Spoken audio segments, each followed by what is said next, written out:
Hi again, everybody. Let's try this.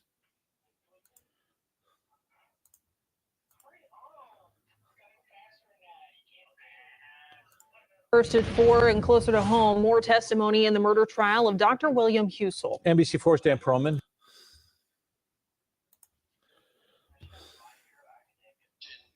Gets worse, right? Correct. Okay, so if they're on vasopressors, for example, and they're maxed out on that medication of vasopressors, but their blood pressure is going down, progressively going down, you at some point have to have a conversation with the family to see if they want their loved one to die with all kinds of tubes stuck to their body, correct? Okay, we got it fixed. Sorry. I have to sustain. Let's do this a little different. Okay, sure. You at some point have to come to the family and have a conversation with them as to how they want, or the patient wanted, their final moments to be. Yes, sir. Now, when these conversations are had, you're not usually alone in the room with the patient's family, correct? The nurse will be with me, and sometimes the chaplain. Correct. So there is oftentimes Mount Carmel provides spiritual care assistance, I guess, for lack of a better phrase, where chaplains get involved and other religious people who are there with the families during this time, during this hard time, correct? Correct. And in addition to that, the nurse who is assigned to that patient is also present during these conversations, right? Correct. Okay.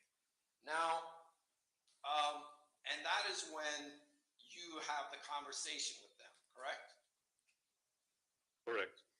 And it is your job to give them options, is it not?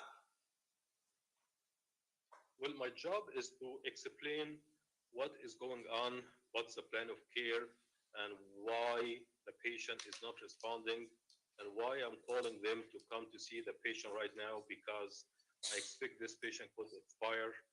And I give them option, like, my recommendation is to do that and that, and this is up to them, But it is ultimately the decision of the family members or the power of attorney, whoever's assigned as the proxy for the patient, to make that determination. Correct. Is that correct? Correct. Okay. That's not your decision, right? No, my job is just to give them the facts and show them what I have, and give them the options, but the decision up to them. And have you had experiences where sometimes a nurse comes to you and tells you that the family wants to have these conversations? So say it again. Have you had an occasion, or do you have on occasions, a nurse come to you and tell you that the family is approaching them about this topic? No, I don't recall this. I recall the nurse will come to me and will tell me that the family want to change the code status from full code to do not resuscitate A. But I don't recall a nurse comes to me and say the family wants to do withdrawal of care. I'm sorry. Let me stop you there. I think you answered my question. Okay, hold on. Doc, did you explain it?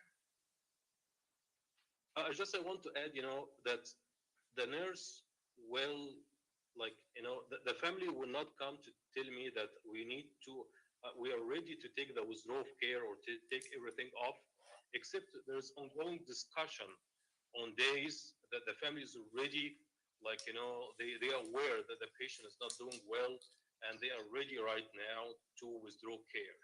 But I didn't have in my experience, my practice, that the patient family will come from the first time, like now, okay, I'm coming now, I didn't like what I see. Let's take everything off. I didn't see this in my practice. Okay, now, Doctor,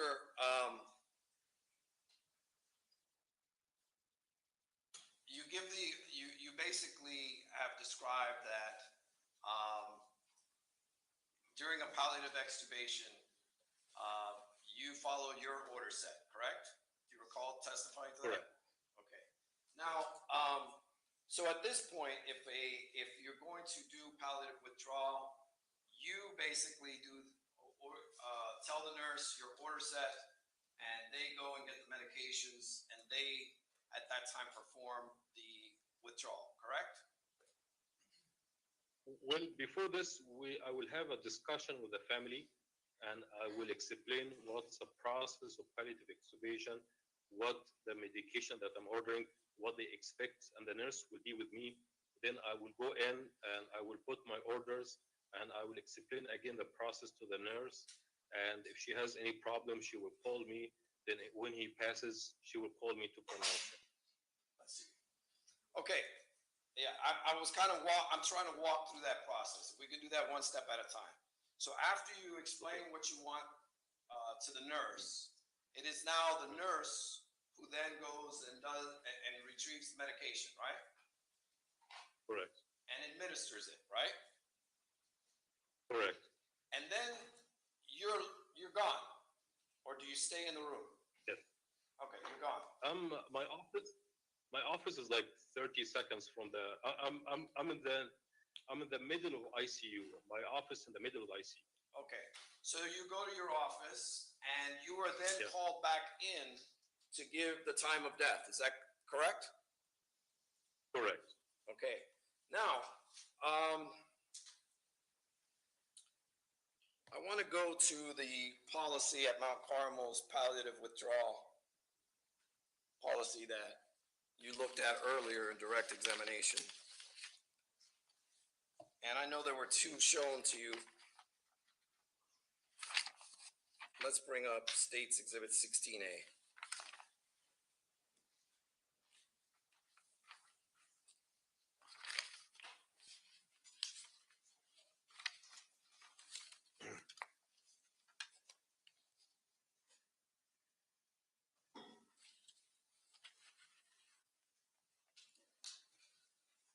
Do you recognize this document as being shown to you on direct examination?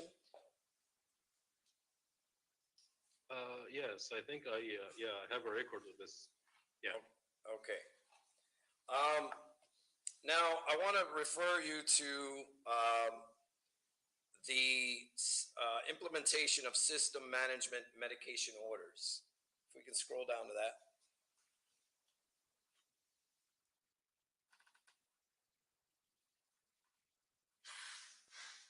Okay.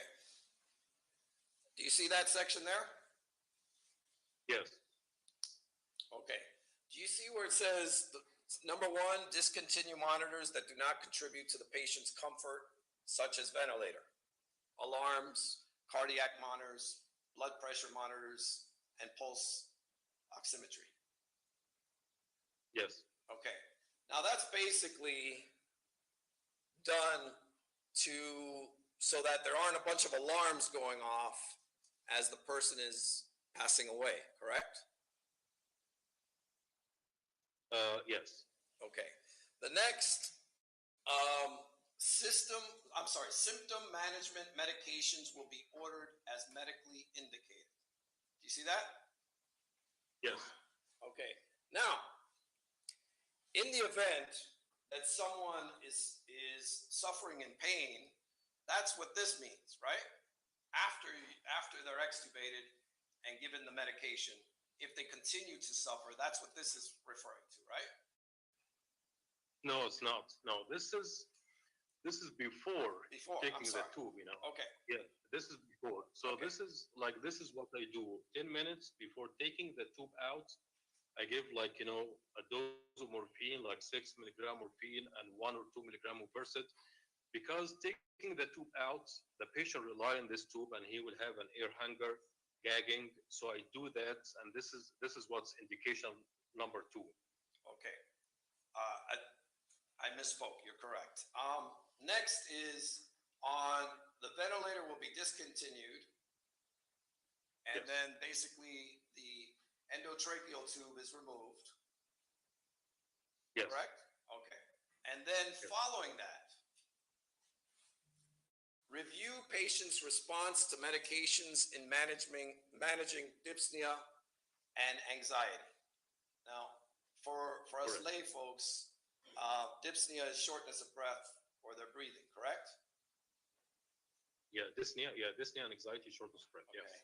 So after you leave the room and you go to your office, who does that? The nurse.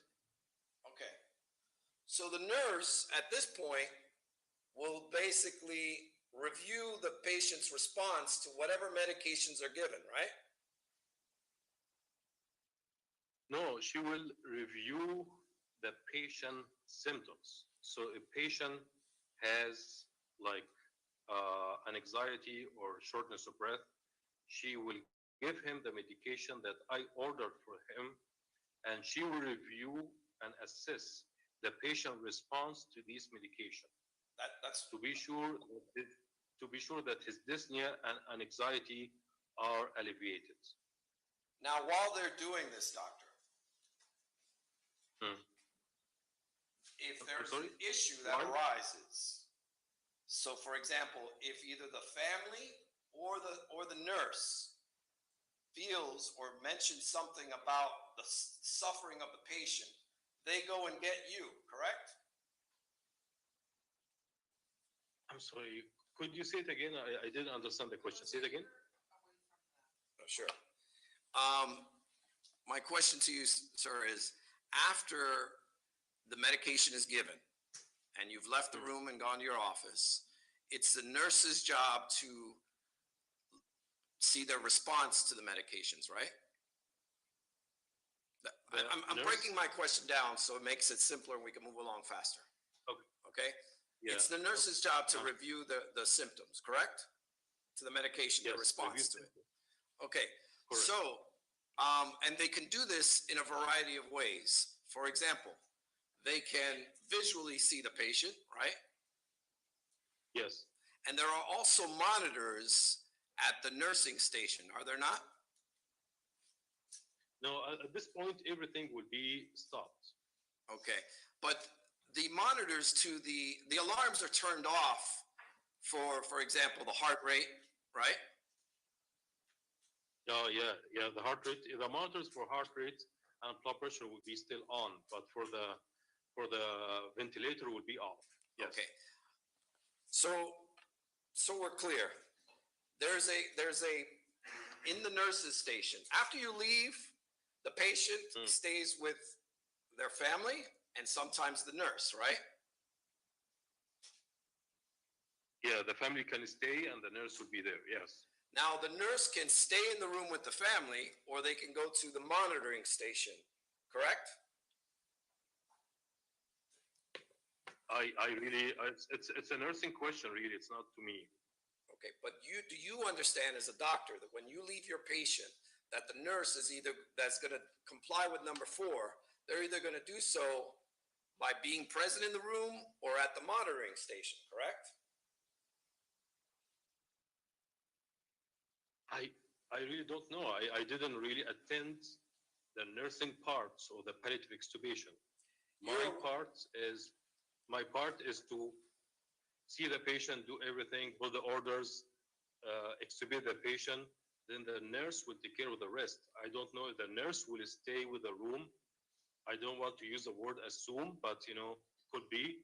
Could if she stays in the nurse's station, it could be, but I'm not sure really. Okay, so as it relates to the monitoring station, I want to ask you about that specifically. You're able to, even when someone's withdrawn from the ventilator and the vasopressors are turned off, you can still see their heart rate and their respiratory rate, correct? Yes, and blood pressure. Okay, so if there's an issue, that monitor is something that the nurse can look at to determine if there's an issue, correct? Correct. Okay. And you rely on the nurse to do that, do you not? You've asked that already. Been all over the place. I'm just trying to keep. Well, that's part of the problem. Move on. We know the nurse is there. Now, doctor, at this point, when the patient passes is when you come in and make the determination of the time of death, correct? Correct. Okay. Now,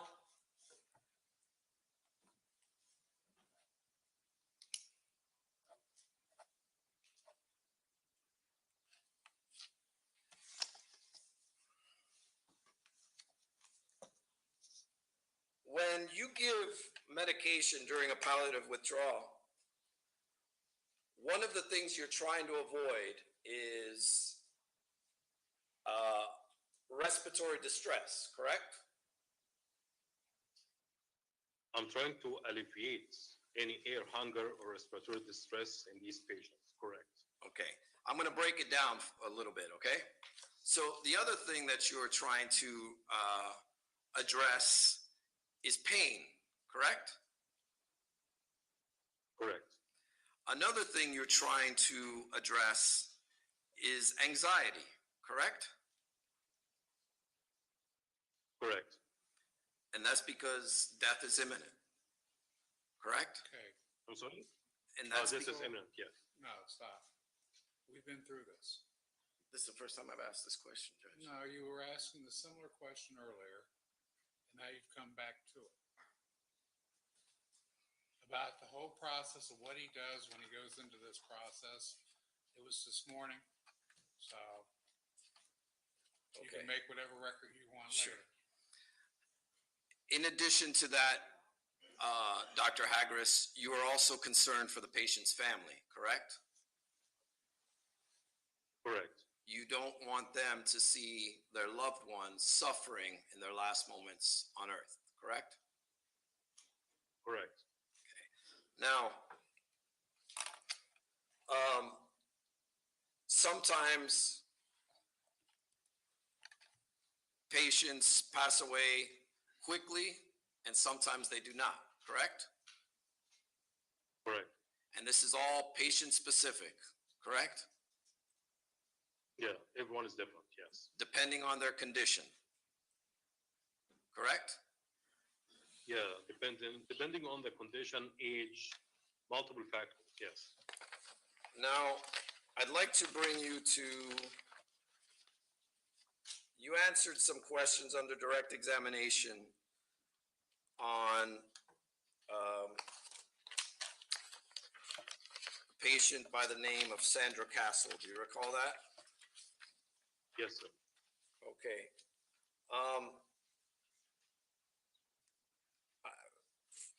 I'd like to bring up, which one is this? I need the actual record so I can read it into record. Okay. Exhibit 12, page 811.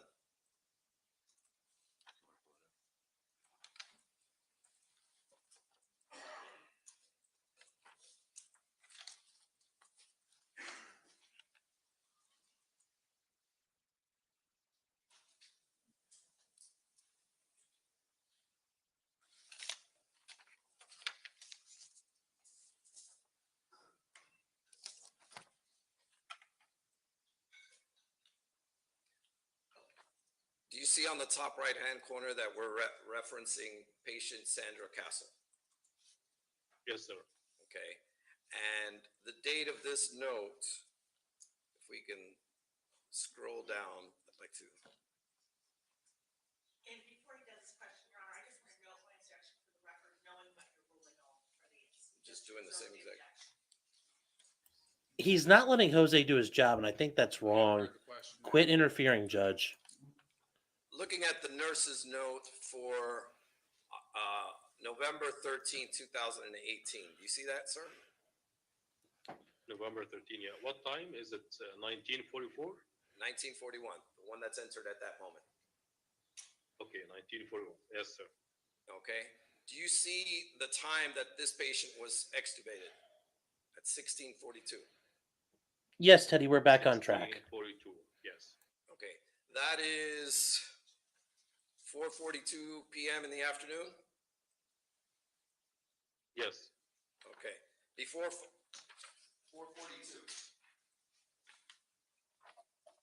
If you can remember that time, I want to ask you some more questions about that. Now, The time 4:42 yes, p.m. 4:42 right? on Okay. November 13th. Doc, just relax. I wrote it down.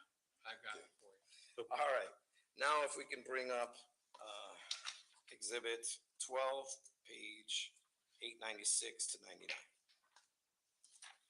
I have the feeling he's starting to draw him into the trap. Here. I like where this is going.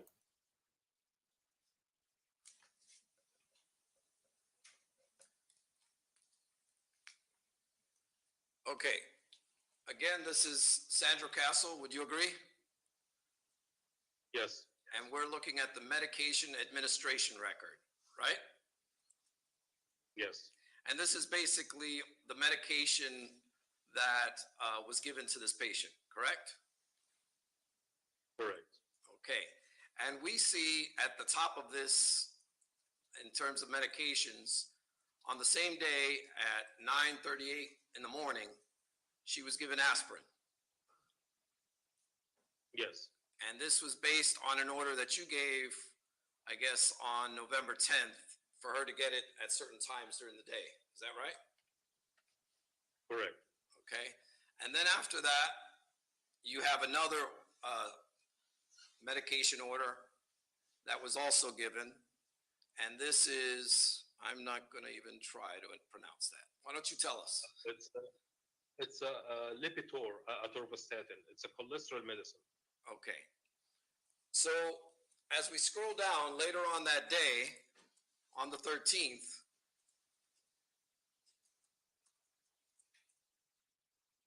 we know that she was extubated at 4:42 in the afternoon, correct? Yes. And she is given, prior to being extubated at 4:34, there's an order for 100 micrograms of fentanyl. Do you see that? Yes. And this was done, this was ordered by Dr.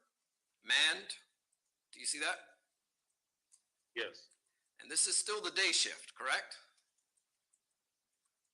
Correct. Okay.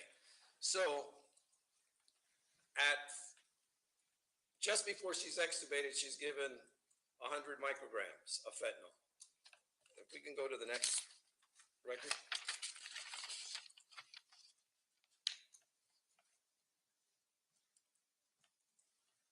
Then at 5:50, she's given more medication of morphine. Do you see that? Yes. Okay. Now, if she's extubated, this here also gives a pain score, does it not? Do you see that? I see that. Yeah. Okay. And that is a pain score of 9. Do you see that, sir? Correct. And I recall in direct examination, when you were asked about a pain score being severe, you addressed that 9 is severe pain, correct? No, I didn't see that. Okay. I remember you said that you're not familiar with the critical care pain observation tool. Is that correct? Correct. Okay. Correct.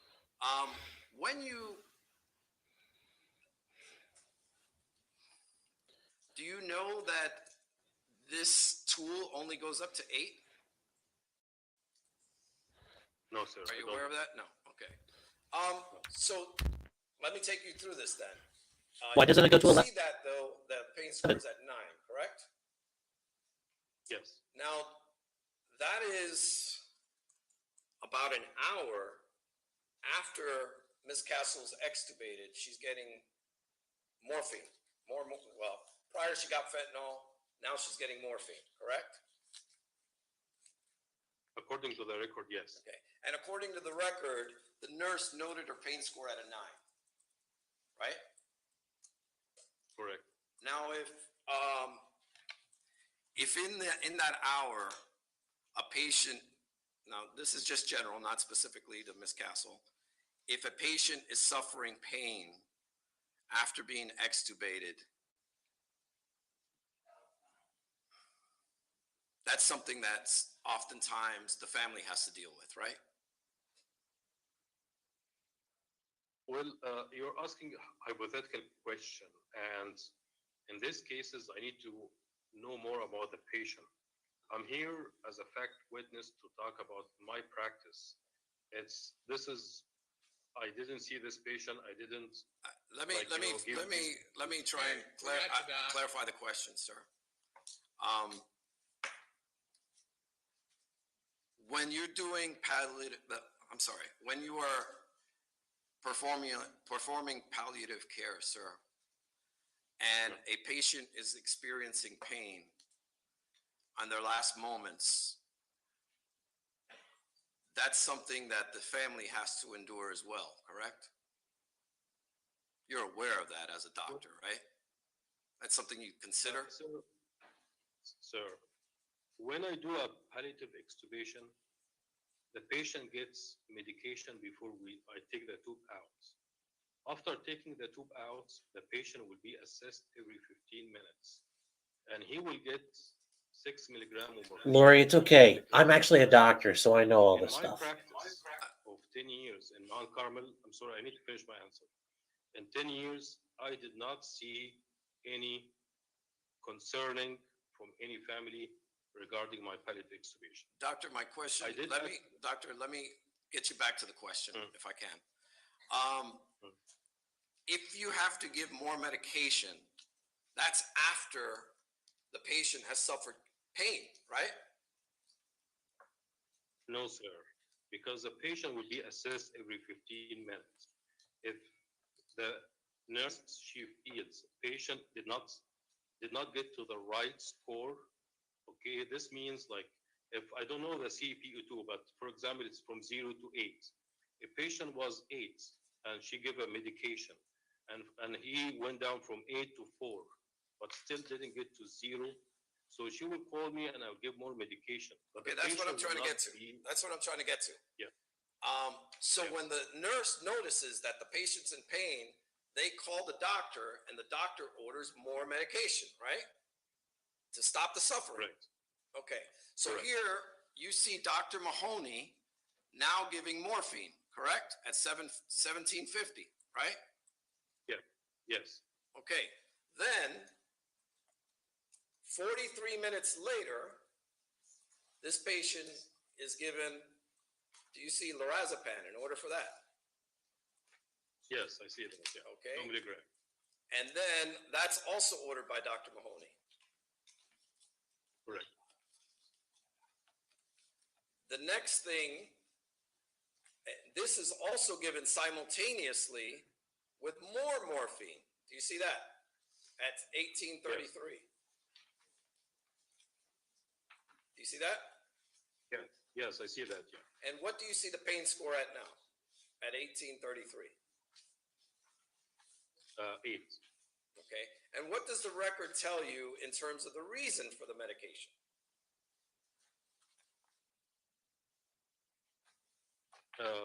Pain. And what does it say Severe after pain? Severe pain. Severe pain. Now, we now have 3 doses of opioids to address this pain, correct? According to the record, yes. Yes. And in addition to that, we're now looking at 7:03 p.m. If we can scroll down. And she's given more morphine, correct? Yes. Okay. And that is issued by Dr. Mahoney. Do you see that? Yes, I see that. Yeah. Okay. And the reason for this medication is what, sir? Severe pain. Severe pain. Let's go to the next page, please.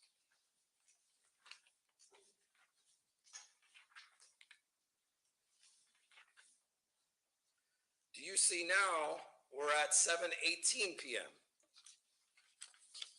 You see that, sir?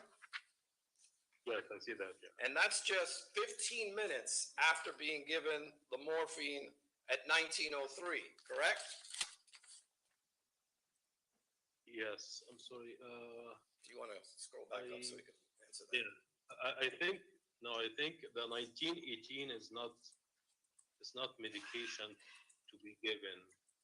It's just an assessment. I think so 1903, this is the last one that I see right now. Okay. Okay, so you see where I'm referring to. 15 minutes later. But I don't think this is a medication was given. Okay, that's not the medication. I'm sorry, I misspoke. 1933. Let's scroll down to that. Correct. Yes. On 1933, this is approximately 30 minutes later. Hmm. This patient is given even more morphine, correct? Correct. And you see the doses are going up? It's the same dose like last time. Okay. And what is the pain score here? 9. And who is the doctor? That's Dr. Adam Mahoney. Okay. And what is the reason for the medication? Severe pain.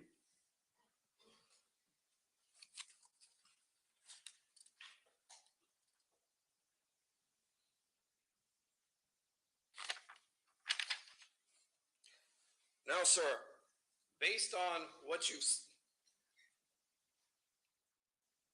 seen there, how many times did the day shift of Dr. Mahoney administer opioids to Miss Castle? I think it's 4 or 5 times. 4 or 5 times. And that is from 4:42 p.m. until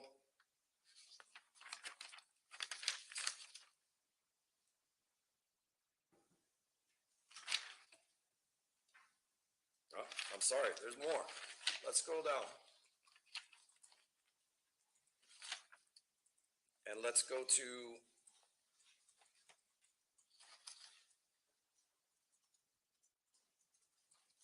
(22:21). That's 10 p.m.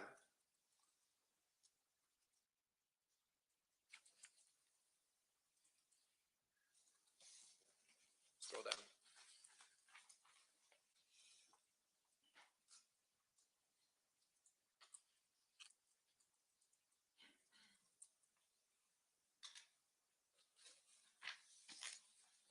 Actually, stop right there. Before we get to the more morphine, she's also given lorazepam, correct? Or Ativan. Do you see that? And that's yes. by Dr. Mahoney? Yes.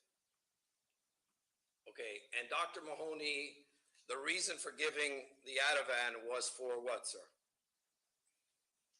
The Ativan for pain discomfort.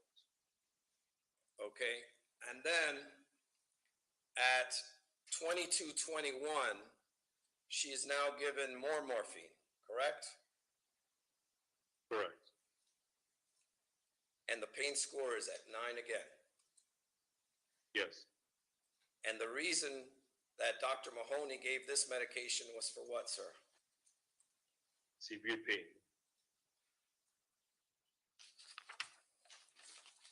So, after palliatively extubating her at 4:42 p.m.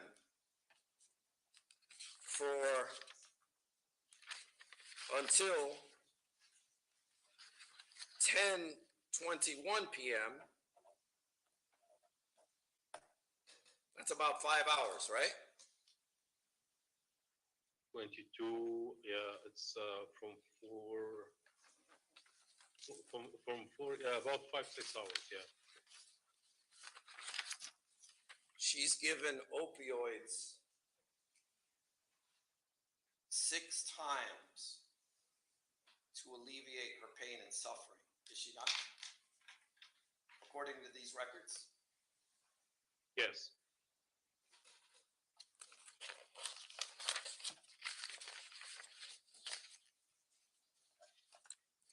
Are you familiar with what kind of order set or dosing regimen that Dr. Mahoney usually employs? No, sir. And in the event, sir,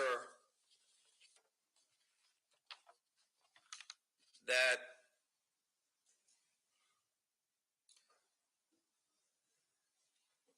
in the review of a record, obviously you would consider. I'm glad you guys like watching me work. Brenda, I think he's the just amount of not trying to opioids trap that this the doctor, patient but is point on out at the hospital Husel hasn't done anything when wrong. determining.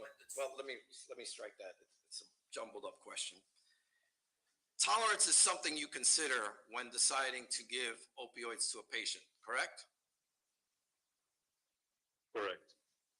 And that's something that a doctor has to determine when they look at the records as to how much opioids a patient has received in the hospital during their current stay, correct? I'm sorry. So you're saying that?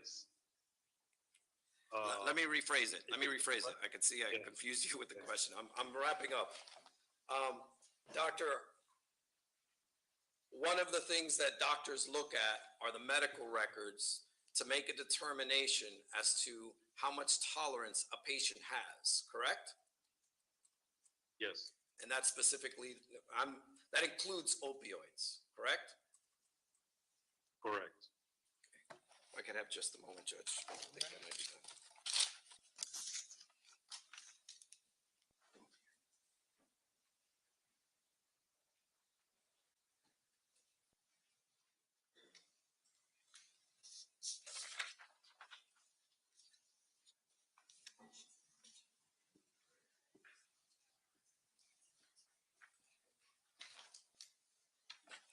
Dr. Hagris,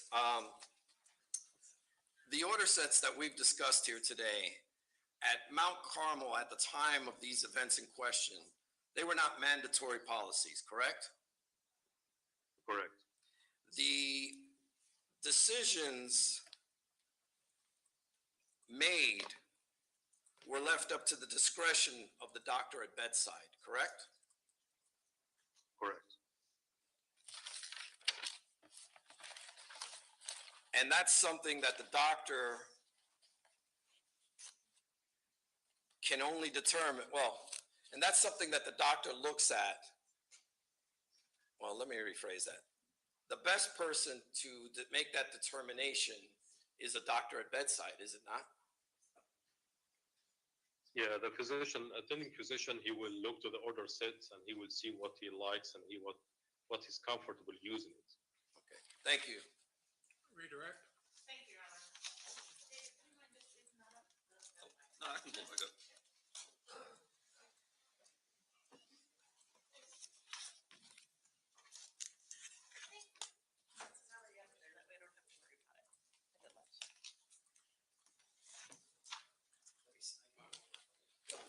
So as you guys can see, what did he do there? Well, he got to admit people have tolerances.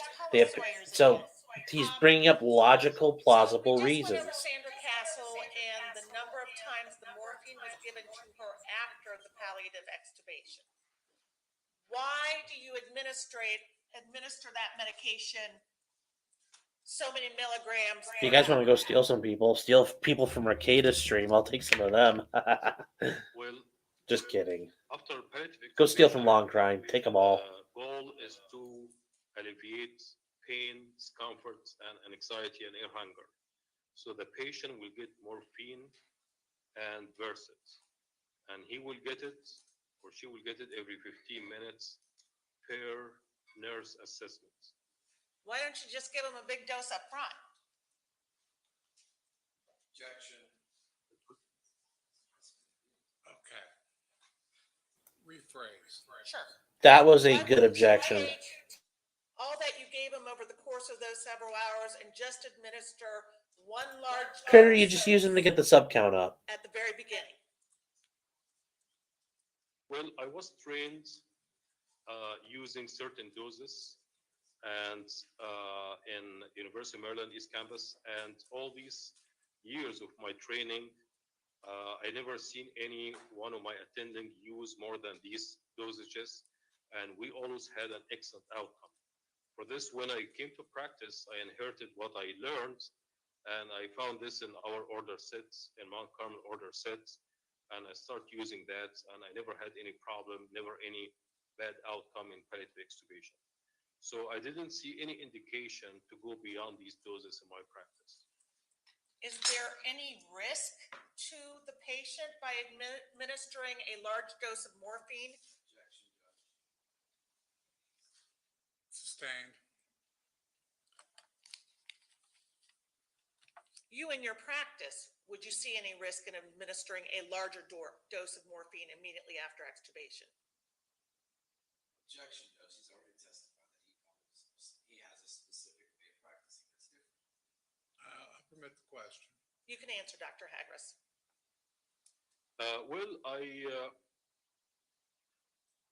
You're asking me why I don't give more morphine?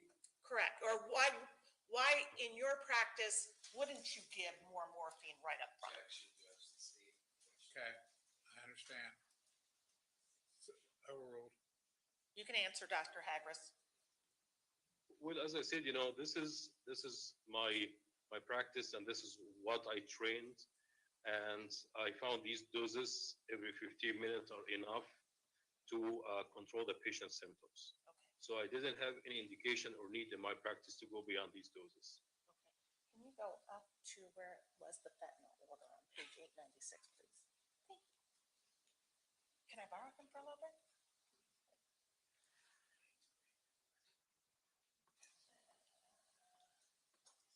896 would be the page at the very bottom. It's just one line page for me. Okay, sorry. You tell me If just you want to get tell out, me the time that it did. it would be 16:35. I'm sorry.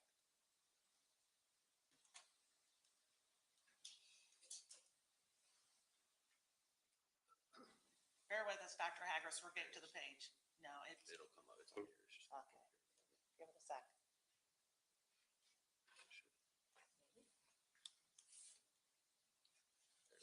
Okay.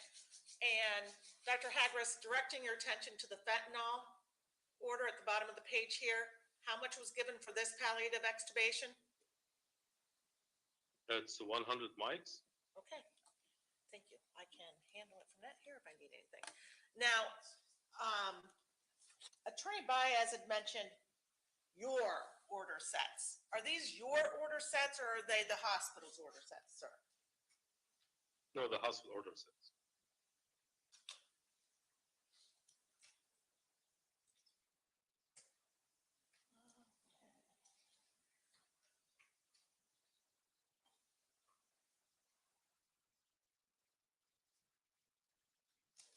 And let me get into the correct medical record here.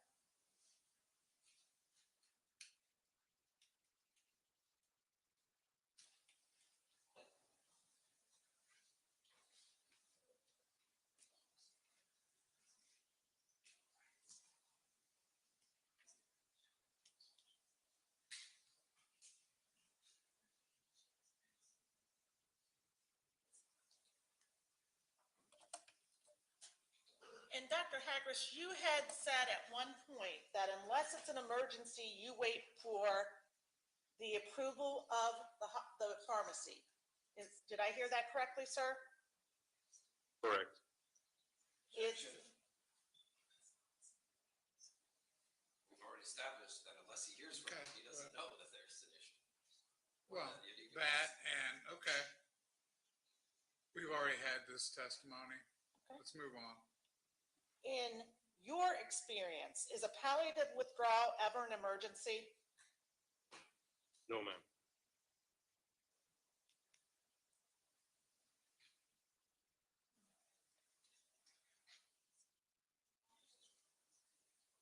And just to go back to Ms. Walls, Rebecca Walls.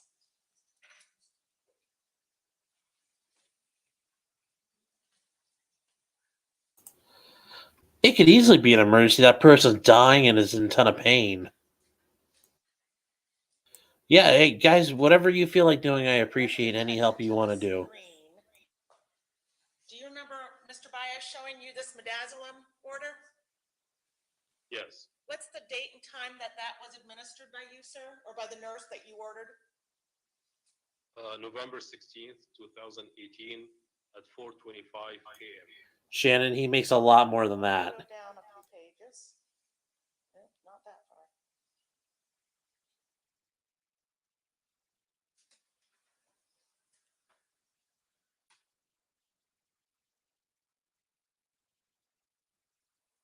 And Dr. Hagris, I'm going to direct your attention to this page. What were you doing with Ms. Walls at that time?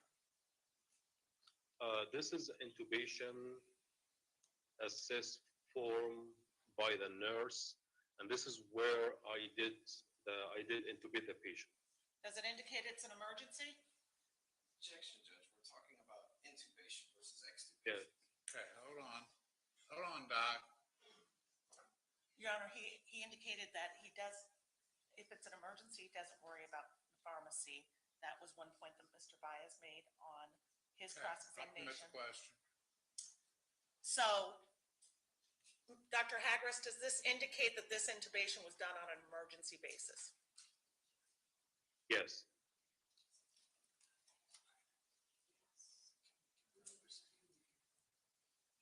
If I can have a moment, Your Honor. You may.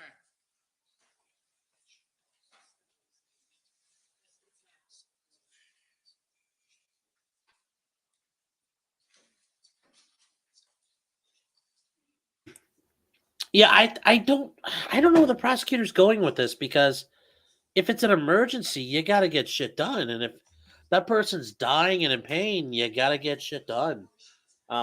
Guys, I was kind of joking about the whole Ricada thing, so don't worry about it. I didn't mean to get like everybody all riled up and whatever. But yes, there was a video of a Ukrainian woman walking up to the soldiers and said, "This way you'll die and produce something beautiful." So, yeah.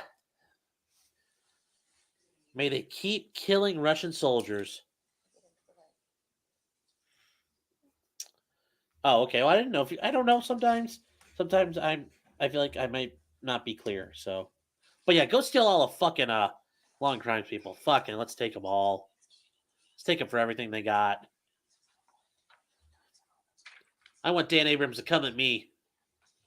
I'll fucking go toe to toe with him. Shannon, I think this guy's following the rules. Most doctors are very straight laced. They follow the rules. The rules are in place. I think Husel was winging it.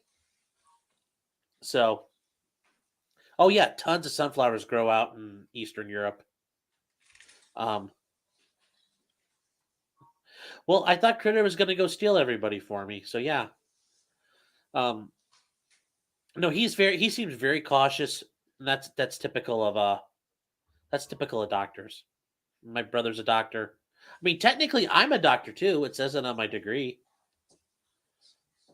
Yeah, I don't like Nancy Grace is not good. She was a prosecutor that had a lot of ethical issues that she got federal courts complained about her ethics. So, Nancy Grace is somebody you should be careful about.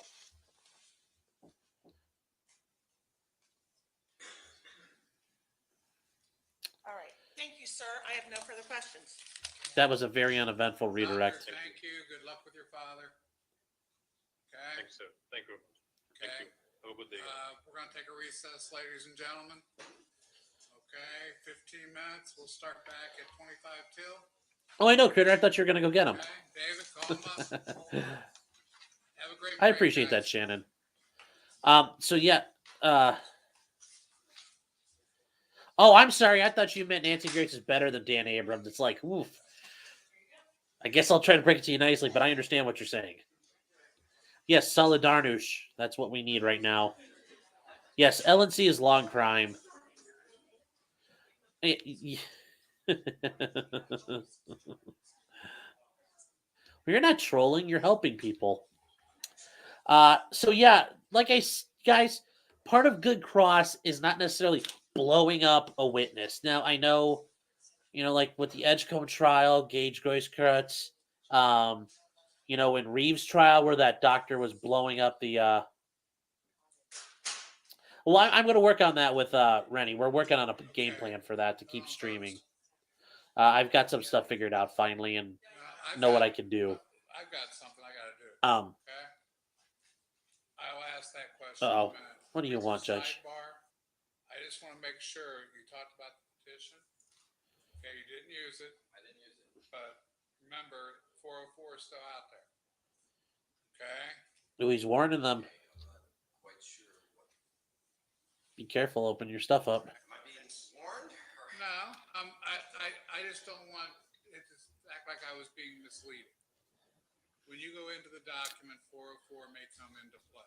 He could. Okay. He's got to be very careful. The judge is warning him that he could set himself Any up. Further? Yes. Well, I was going to Miss Sawyer first, ladies first, there in Jesus State. On behalf of the state, Your Honor. Okay, on behalf of you. I'm sorry.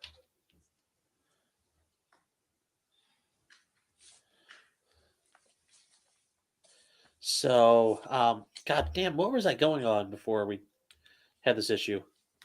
Oh yeah, Nancy Grace, she's a turd. Yeah, I'm working on getting every day going now. I finally got a plan for that. Real trials are not like TV trials. Oh, I remember what I was getting at with the cross-examination. During the last oh. break for a moment, Uh-oh. Uh-oh. or while Miss Uh-oh. sorry, it's late in the afternoon. Don't touch your glasses like that. That's so douchey. Off during the last So toolish. exchange of during redirect, there was a So moment in time toolish. when Miss Grubbs stood up and was speaking to Paula in reference to something that I had done, and literally said he is wrong and gave an explanation. Now I could hear it way over here, and for the record, Miss Grubbs is 3 to 4 feet away from the jury. I have an Ooh. issue with the prosecutor making arguments and having these loud discussions about opposing counsel or defense's position that close to the jury. I think that's a major issue. I would ask that she repeat on the record what she specifically said so that it is indicated in the record, and then we could make a determination if we have any more motions after that. Ms. Grubb, do you Ooh, know he's looking for a mistrial. okay, Ooh, what ooh, recommendation ooh, we can make on the issue? Uh-oh. Uh-oh. Okay, well, you have the ability of being closer to the jury. You have to be extremely careful. Let's not have it happen again. Thank you, Your Honor. I would request that you instruct the jury that I was going to, I had some element of confusion and thought Mr. Bias was wrong in his conclusion about something, and that I was wrong. my curative instruction is the passion of a trial. Sometimes attorneys blurt out they know better than to do that, but sometimes it happens. You're to disregard anything you may have heard. Thank you, and I apologize. My voice carries. I'm very sorry. I appreciate Ms. Grubbs' sincerity, and I just think we need to know on the record what exactly she was referring to and saying, Ooh. so I know if there's a Do you remember what you were saying he was wrong about?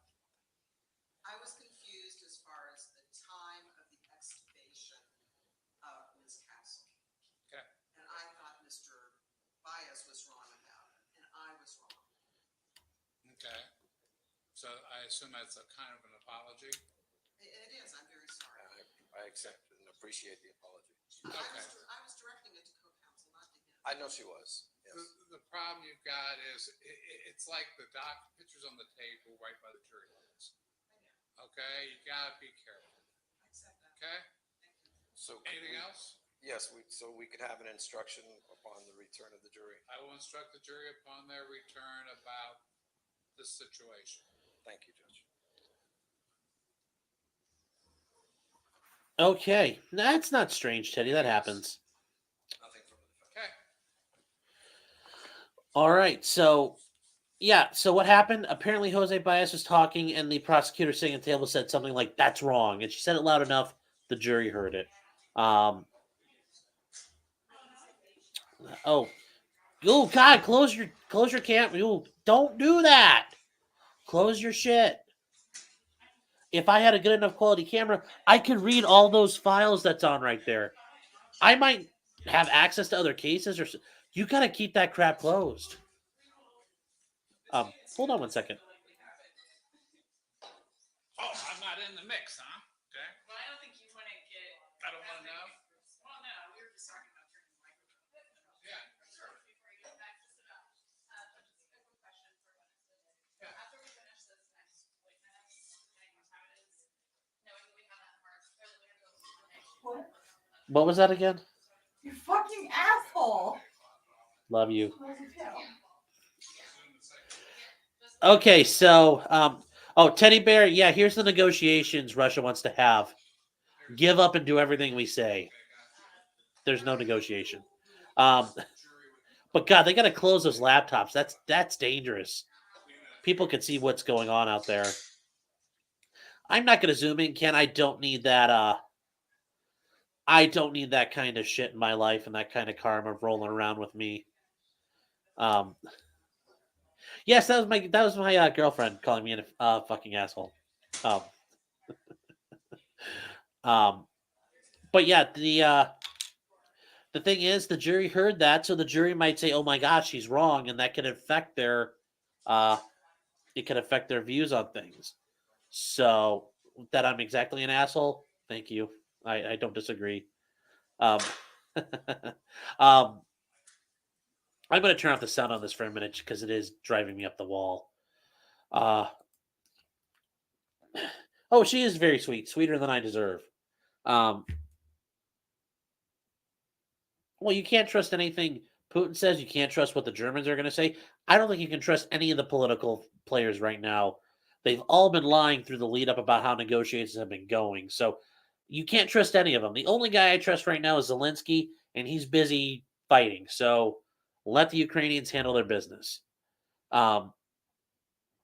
So what's going to happen is the judge is going to issue a curative instruction, and he's going to tell the jury, whatever you heard, disregard it. Now, there's a problem. The jury heard it. It's already in their mind. Are they going to be able to delete that? No, it's still there. So as much as a curative instruction is done, it's bullshit, but courts uphold it because they believe if we tell the jury to do something, they follow the rules. So, we'll get what we get out of that. But no, getting back to my initial point, God, I got sidetracked badly. Cross-examination. In the Theodore Edgecombe trial, they blew up that witness, the defense witness. And Gage Grosskreutz got blown up. If you watch the Reeves trial, the doctor that the defense had blew up the prosecutor. A good cross-examination, sometimes it's going to be fireworks and all that. Other times, like today, what are we seeing? But Jose Baez showing nothing was wrong. Did he break the rules? No. Did he do anything wrong? No. Can people have resistance to drugs? Yes. Can they have pain issues that are crazy? Are there different ways of doing stuff? Do we have proof he's done this before? Is there documentation that he was doing palliative care? Yes. So a good cross-examination, yes, you might cut a person into a million pieces. You also might get that person to admit, well, yeah, your guy didn't necessarily do anything wrong. And that's big. And notice he didn't go after this guy, tear him apart. He just got to admit, yeah, that could happen. Yes, that's possible. That's very realistic. And he agreed to a lot of things. So a powerful cross can be done multiple ways. And notice he didn't have to sneak in behind him and stab him or just throw him off a cliff. He just got him to admit stuff. And that was it. Putin moved because Western nations are weakened in his eyes by Biden and Trudeau. No comment. I'm not going to try to be political, but yes, I think Ray Charles could see this coming. But that's what I was going to try to get at with this cross-examination. Yeah, he tore the detective apart, but that guy was incompetent as shit. Going after these pharmacists and other doctors, you have to be careful because they are very well trained. They're very knowledgeable. You have to be able to think on your feet as a doctor. You know all this stuff. Like the way I know the law, a doctor knows how, like internal medicine or, neurology or whatever else it is doctors do. Hi, Jackie. So, yeah, that's where we are. I'm surprised Bias didn't ask for a mistrial. Just get it on the record. I mean, fuck it, can't hurt. But he didn't. I know you guys don't like his style, but he's doing good. He does good work, and I remember watching the Casey Anthony trial. He did good work then too. His personality may be something you don't like, but he is really good. I think he does his work and he does it well. With the Casey Anthony trial, I mean, really, I'll tell you this much. I was an intern in law school and I sat in a office full of prosecutors. It's where I was working in the summer. And they were all standing around watching the TV and they said that made sense that she got acquitted. They thought her prosecution was bogus. The sanctions about Russia, okay, until they say nobody can deal with them economically for their energy companies. And then also we kick them out of SWIFT, which is the Secure Worldwide Financial Track Telecommunications Program, which basically cuts them off from doing anything. You're not going to hurt them.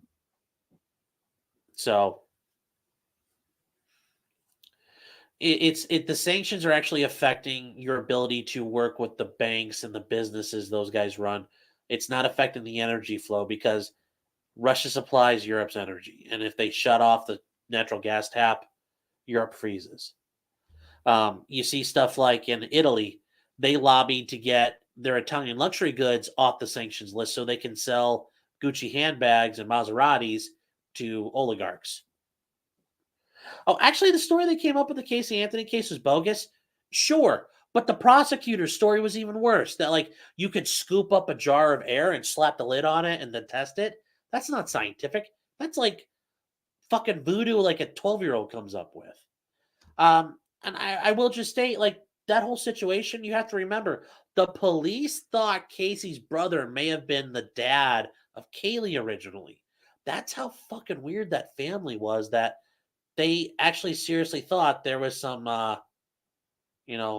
some really, family fun going on there. I mean, that takes you to a whole new level of like, wow, this is a mess.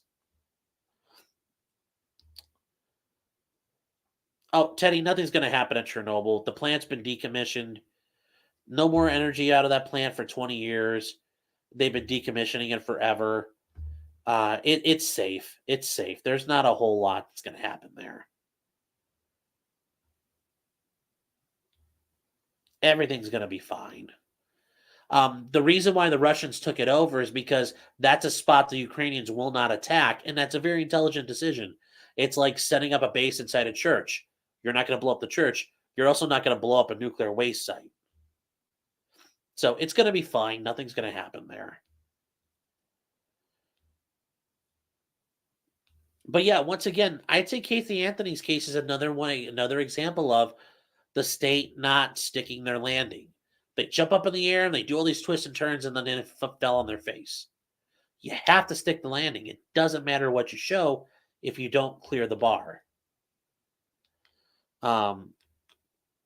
Yeah, and I'm not trying to talk down on you guys. I just, Oh, they're not near Chernobyl. The Russians control Chernobyl. They control the plant right now. They control all the reactors, everything. So they're in Pripyat. They control the whole exclusion zone pretty much at this point. The bigger issue is that they're in Kiev right now, and it's not just a couple of them, but it's a sizable unit of paratroopers and armored units are on the outskirts of Kiev and pushing in. So, And there's a big armored push out of the Crimean Peninsula right now, too. Now, the staff are kind of like held hostage, but they have to stick there. Well, Ken, yeah, nowadays you can tour Chernobyl, and if I ever get the chance to go to Europe, I want to go there. I think it'd be pretty cool. But there's still places you can't go inside Chernobyl, like mainly down in the basement. But you can walk through the hallways. You can walk into the reactor rooms. Yeah. Yeah, Chernobyl's still leaking, but it's been mostly controlled. It's not leaking into the groundwater. That was the big concern. And they're going to try to dismantle the plant around what's left. What would be cool? Oh yeah, you can go. I mean, there's a guy I watch on YouTube. His name is what the hell is this guy's name? Hold on here. I'll show you. This is actually, you know what? You'll learn here. This is kind of some cool shit.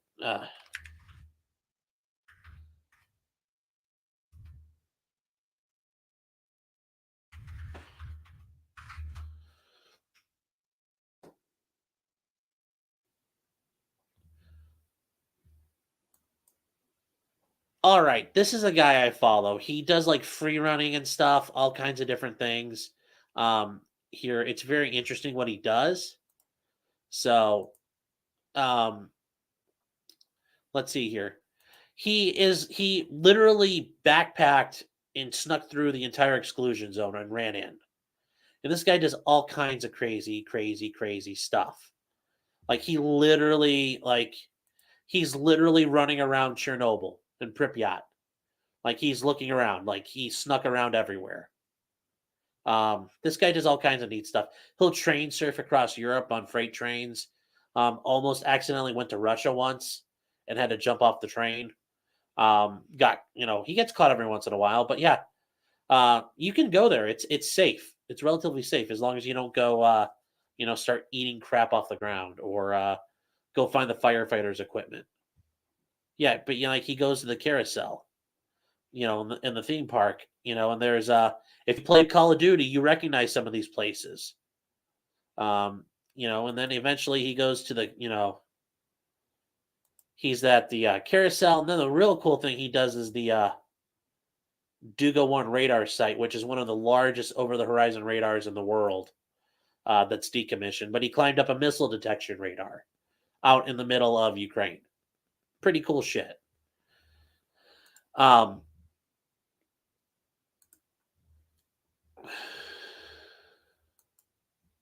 think we're about to start again, though.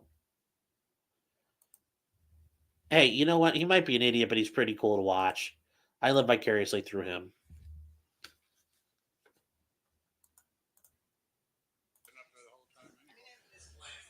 So. Oh, Ken, you've been following Shy for a long time? Nice. Yeah. I just think that guy, if you ever want to follow him, he does a lot of cool stuff. And, he'll like break into actual buildings and try to like free climb into them. But yeah, Ken, I love watching it. And,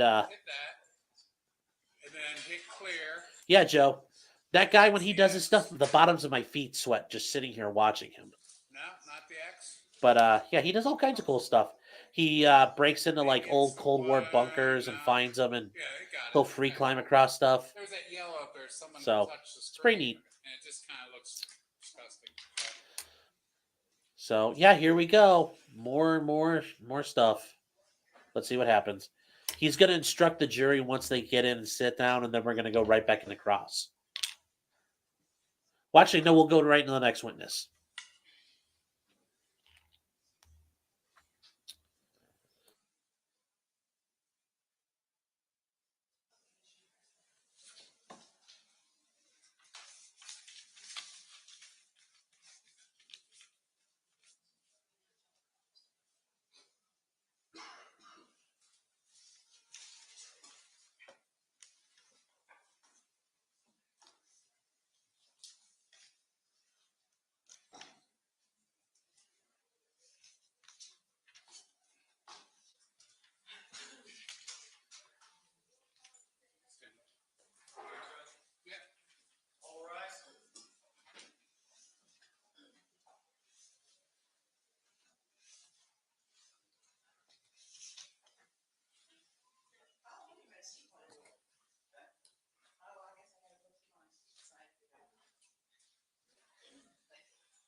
gentlemen, I hope you had a wonderful break.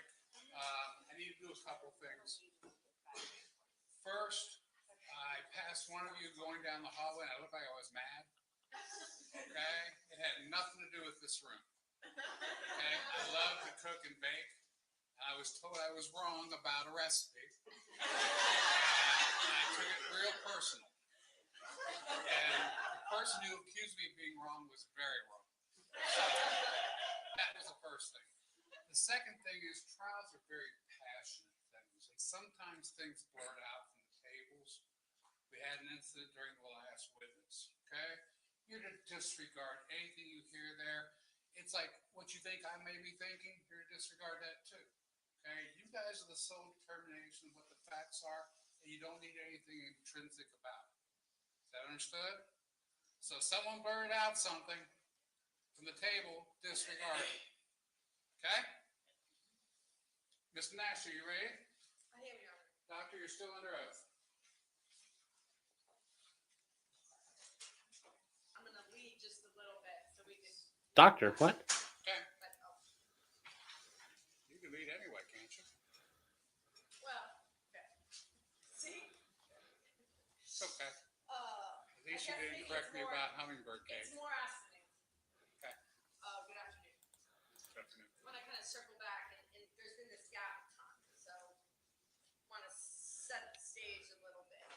Yesterday, I asked you about the time of day or the shift when the Pyxis machines were refilled by the pharmacy techs. Do you remember that question?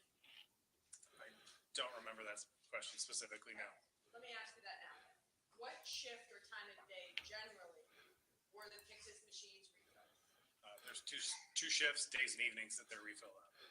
And who is responsible for refilling the machines? Who was responsible?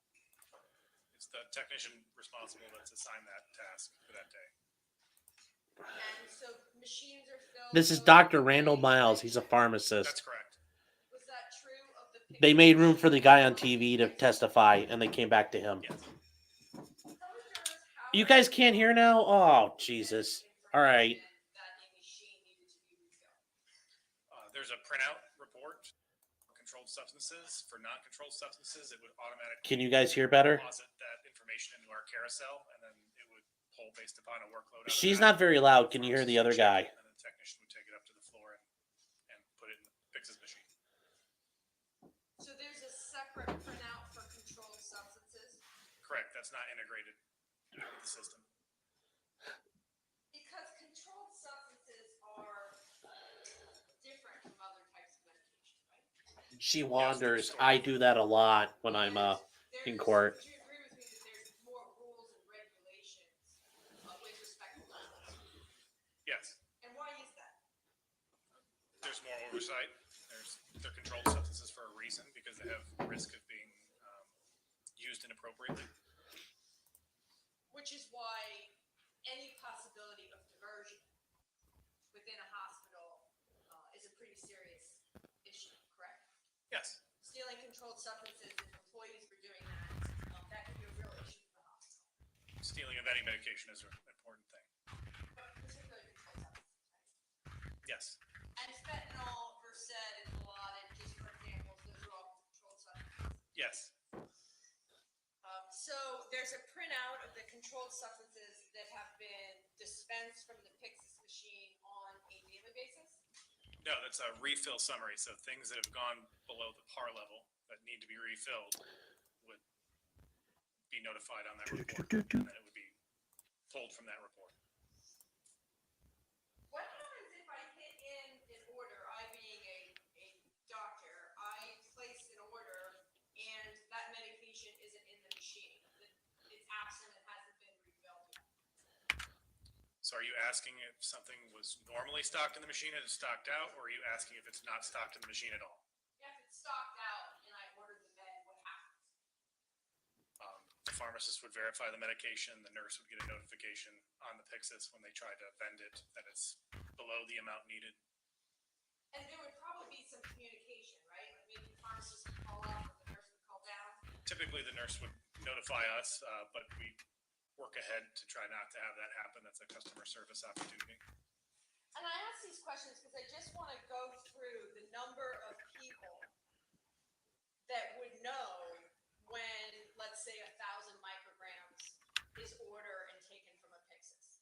So we know there's the pharmacy tech that refills the machines. They would know. No, they wouldn't know how much was taken out in one transaction at all. They just know how many are total in the Pyxis and if it's time to refill it, yes or no. Sure, but if there's 3 machines on the ICU, right? Yes. And we know that you just said that machines are stocked day and night shift. Correct. And I'm a pharmacy tech, and I bring my cart, and I come upstairs, and I go to one machine, and it's out of 1,000 micrograms of fentanyl, and I put those vials in to replace them, right? Okay. And then I wheel my cart to the second She machine. asked, hold on, she asked if that was the procedure. Is that how it works?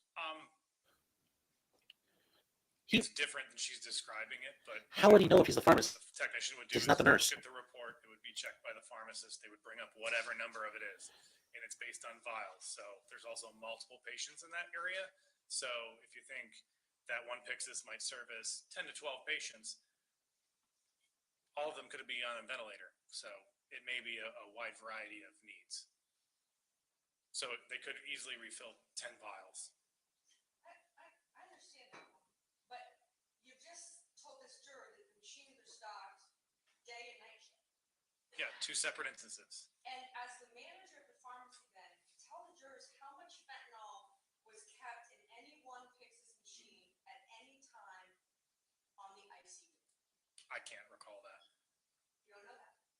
I can't recall 2015 to 2018. Is that the time frame we're talking about? It is. I can't specifically recall. I can give you an estimate if you'd like, but I can't give you a specific number. I was really not asking for an estimate, but we know the techs refill the machines. Yes. We know the pharmacists see the orders for either prospective review, right? Yes. And even for a retrospective review, even when they clear out the order, they still see it. Yes. And then we also know that there's the nurse that administers the medicine. Yes. And then I guess the fourth layer would be the Pyxis reports themselves, right? As to well, let me separate that. So those are at least the 3 layers that would know about any order that's placed with respect to fentanyl, correct? The refill does not have any order information on it. But I'm a tech and I go to a machine and I get the report that the machine needs 1,000 micrograms and I take my 10 vials upstairs. Isn't that what I do as a tech? It could be, yes, it could be 10 vials and they would put it in. They don't know who dispensed that previously. Understood, it wasn't my question. They know how much a machine needs when it's in. Yes. And anyone in a hospital, if you know, based on your role then as a manager, could place a voice report. Yes. So it's not just like someone in management can do. A pharmacist could place a voice report. Yes. A tech. Yes. Obviously a manager. Even someone like a staff, like a janitorial staff member, if they saw something, they could place a voice report too. Anybody employed by the organization. Are you familiar, turning now to the issue of the overrides, and jurors, I'll be quick on overrides. You're familiar, are you not, that the Pyxis machine, as a matter of course, every day spit out an override report, correct?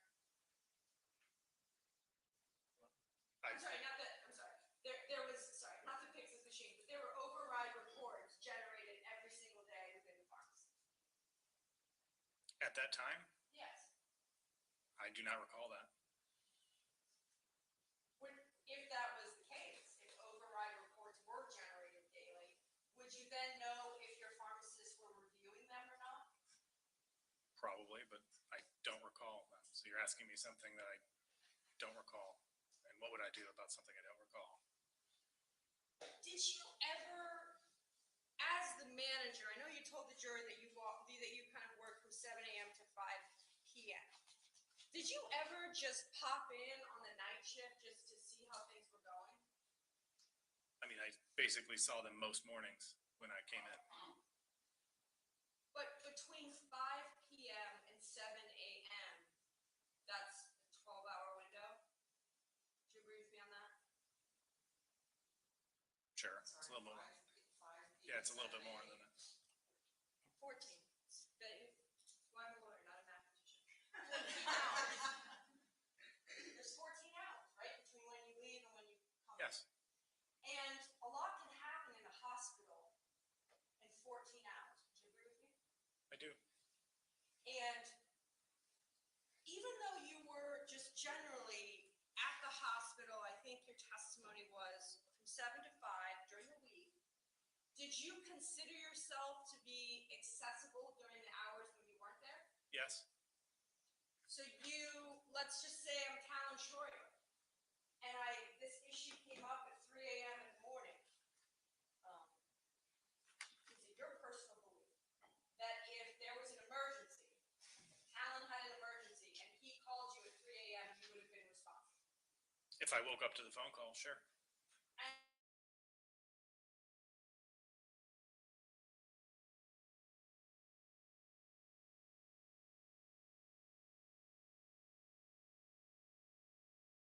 Is this better, guys?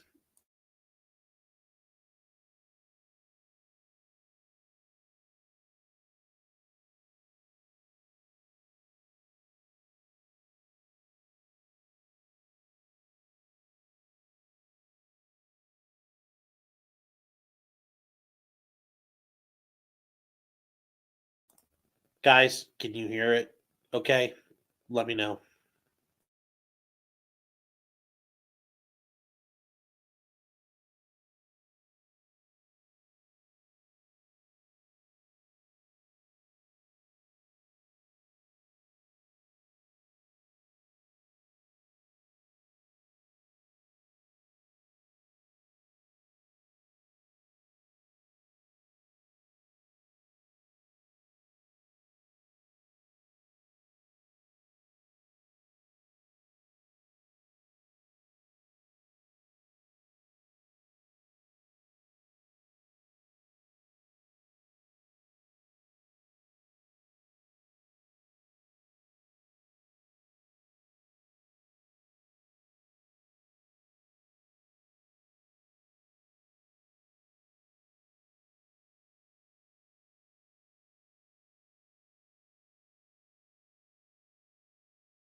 There's 2 pharmacists having a huddle with 6 or 7 other pharmacists when they shift change.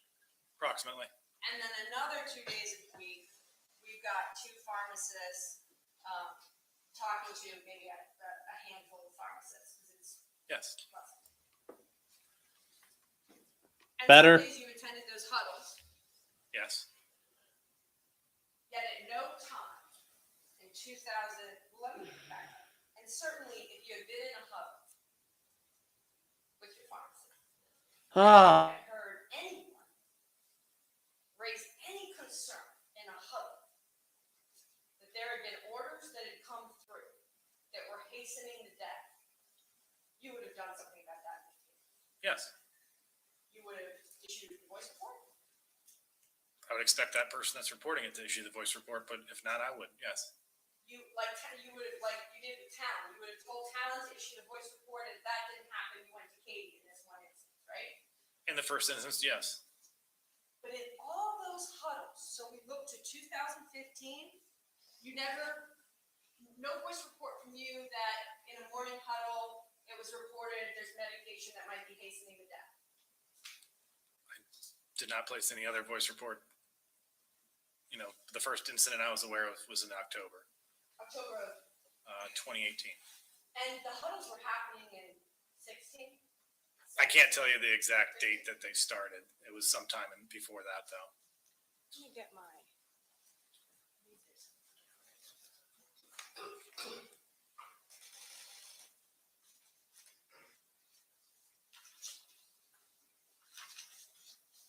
Certainly, I want to just go back to your interview with Columbus Police Department.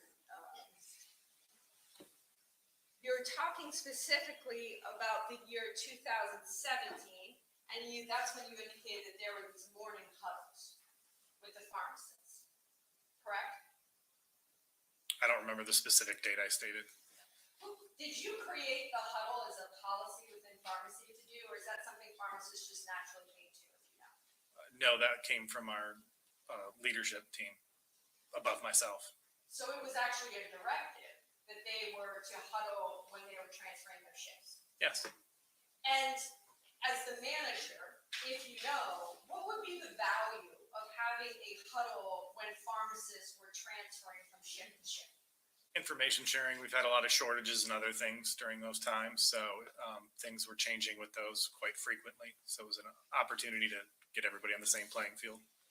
So that if I saw or heard or had an issue in my night shift and it needed to be continuously watched, I could pass that information along to the day shift. Yes. And would it be a gap in service, if you will? Yes. And so then going back, I should have started with 2014. No voice report from you with respect to any concern or indication that meds or fentanyl was being used to hasten any death, right?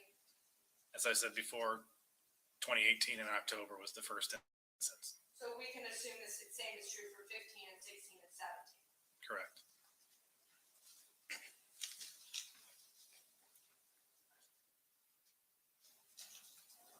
So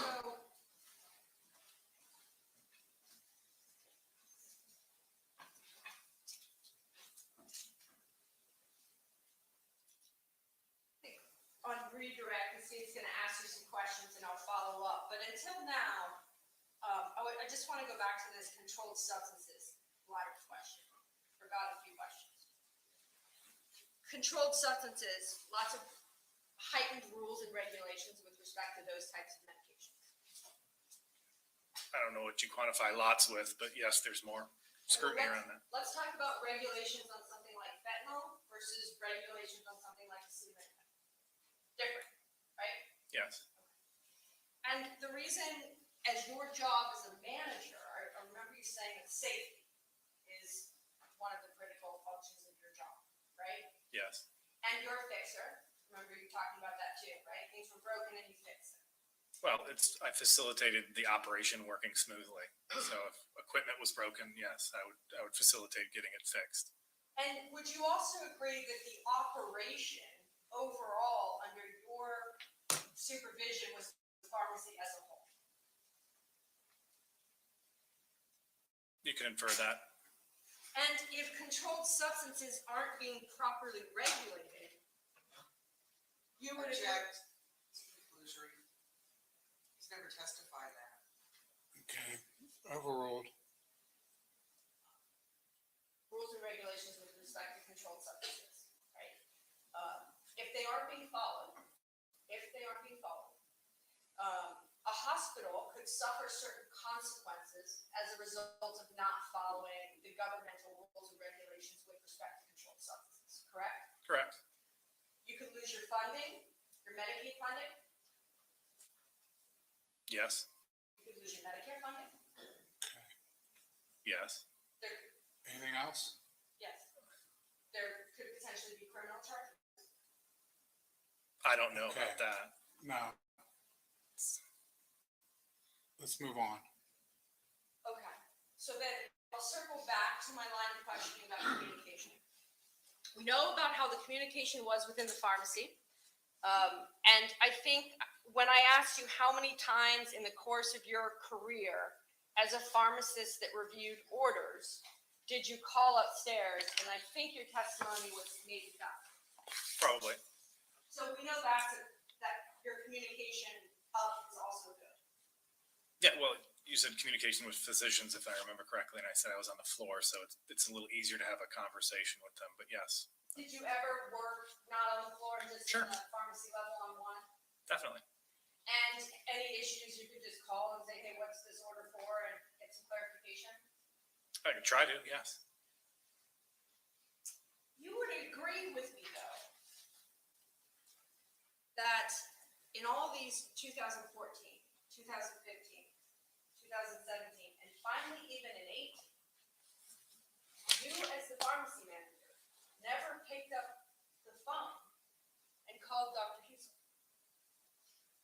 Why would I? Well, why would you? Okay, hold on. You don't get to ask questions. Oh, I'm sorry, I didn't know. She asks questions, you answer them. Okay. Okay, so don't do that. You want to rephrase the question or ask the question again? No, so your answer's no.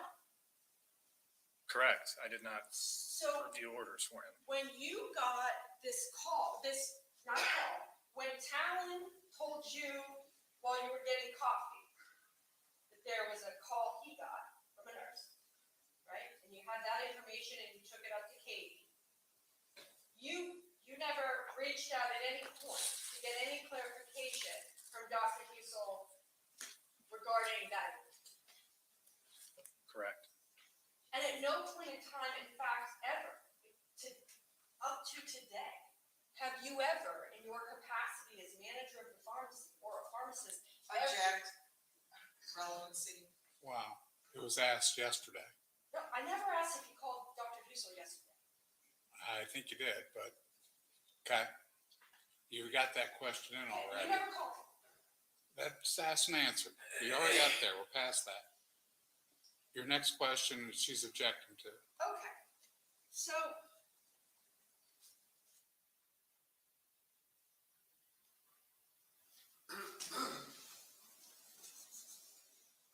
Give me 1 second.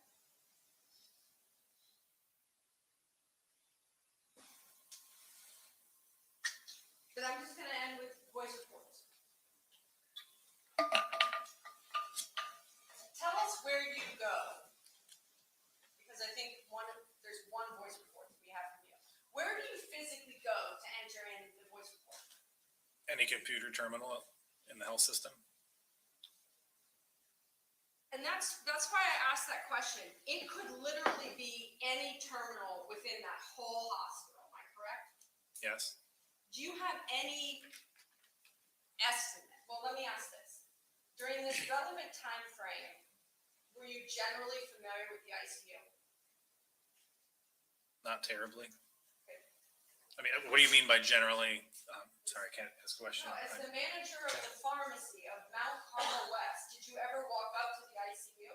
Definitely. And so visually, if you can, just to guesstimate, and I am asking for, because I'm not expecting you to know exact number, but would you agree that there's a significant number of terminals in the ICU floor alone? Object. We already have established that there are 3. No, that's a Pyxis machine. Fax machine. This is a terminal. Oh, where if I had a problem on the ICU floor, I could go to any terminal, correct?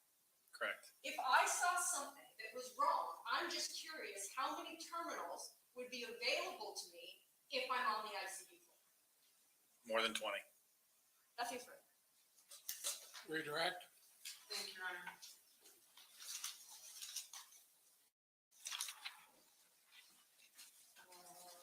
Couple of preliminary things.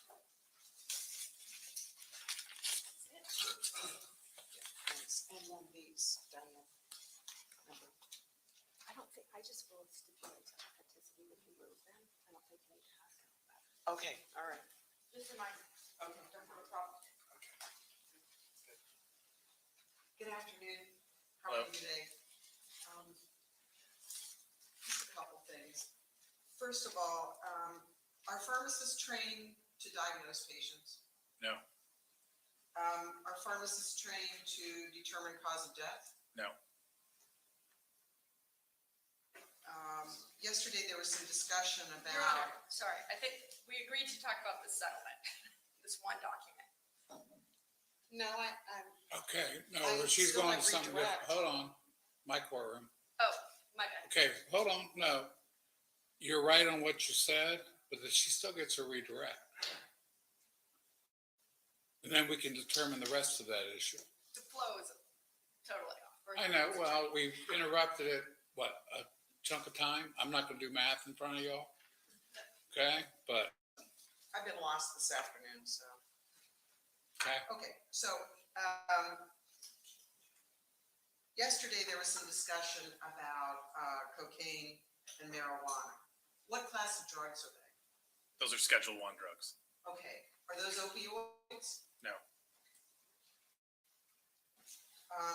You previously testified that, this afternoon, that the Pyxis machines were refilled days and evenings, and then somehow evenings morphed into nights. Can you tell us is it days and nights or days and evenings? It's days and evenings. Days and evenings. And describe for us what the evening hours are, please. That'd be 1500 to 2300.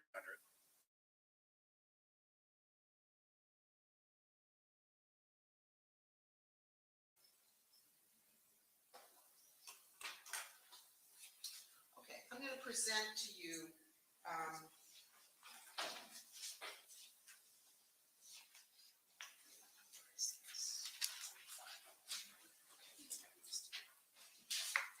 do you want to look at it again, Diane? You've looked at it. As long as, Yeah. I'm going to present to you what's been marked as States Exhibit 25. for your review.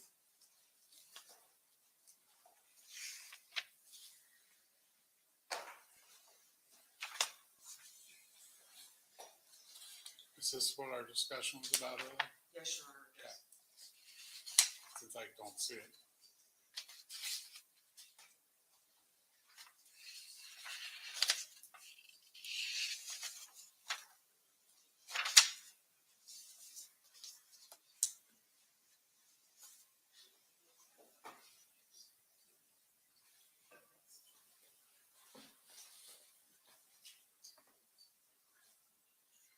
Dr. Miles, what is this document?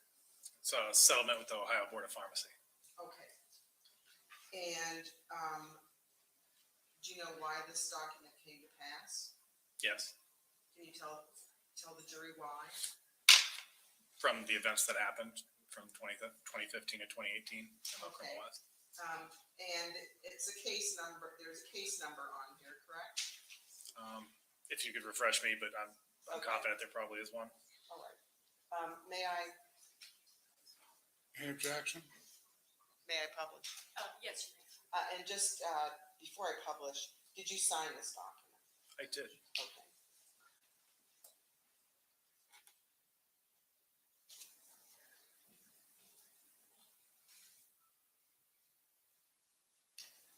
Okay, this purports to be a settlement agreement between the pharmacy board and the hospital, correct? Correct. Okay. And I'm going to flip to the back page.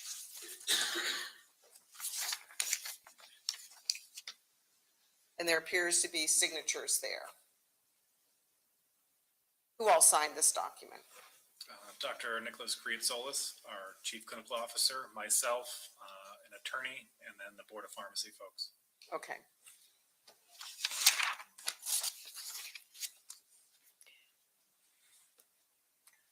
Did this document require certain things to be done by the hospital? Yes. Okay. And can you talk to us about what those were? Do you want specifics, or would you like Yeah. me to read the document? Yeah. I could- No. He can Spec- talk about what he knows. Yes. So it's actually all in the document. I don't want to misspeak. Do you want to The look at gist it? of it is that the I can- hospital will fulfill certain obligations that were defined by the Board of Pharmacy, and also pay for a consultant to have intermediary checks for the next several years. Okay. And was there a fine? Yes. Okay, and costs? Mhm. Okay.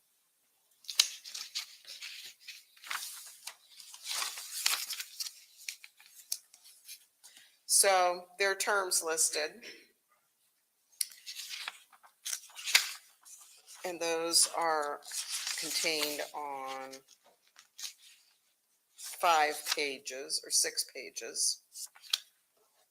Would you like to refresh your recollection, or can you tell us what the principal terms were? Ms. Menashe, since she's going through a list, would it be okay if she went using direct questions? Leading?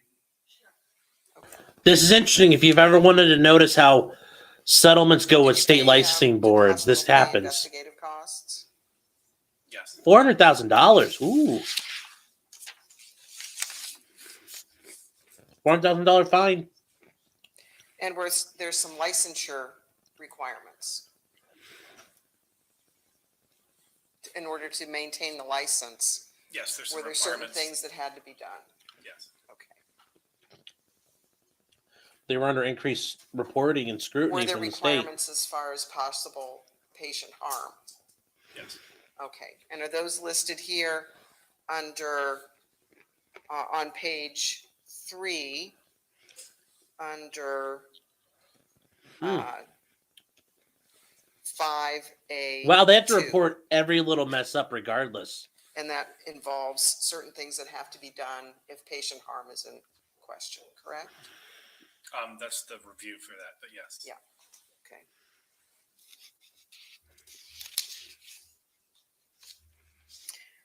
There also has to be meetings, correct? Correct.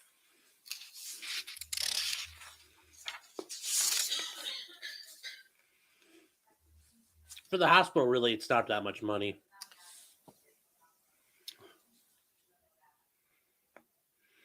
And safety huddles. Yes. And then there's also, finally, under number, Look at all the things they have to review death-wise. All those incidents that may have happened. 5A8, a requirement that the hospital has to conduct a review of mortalities, correct? Yes. In 15 different categories. Correct. And the last category is any patient whose cause of death is determined to be respiratory failure or respiratory depression or adverse sequels related to respiratory failure or respiratory depression who concomitantly was administered a benzodiazepine or opiate. There must be a review.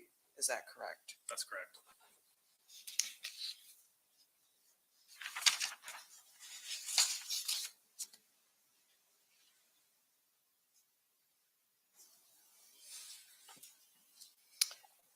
There are also provisions in here that relate to what would happen if there were a failure to abide by the terms. Is that correct? That's correct. Okay.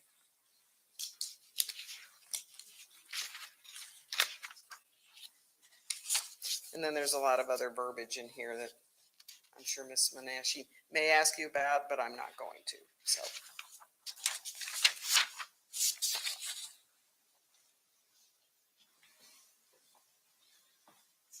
With that, Your Honor, nothing further.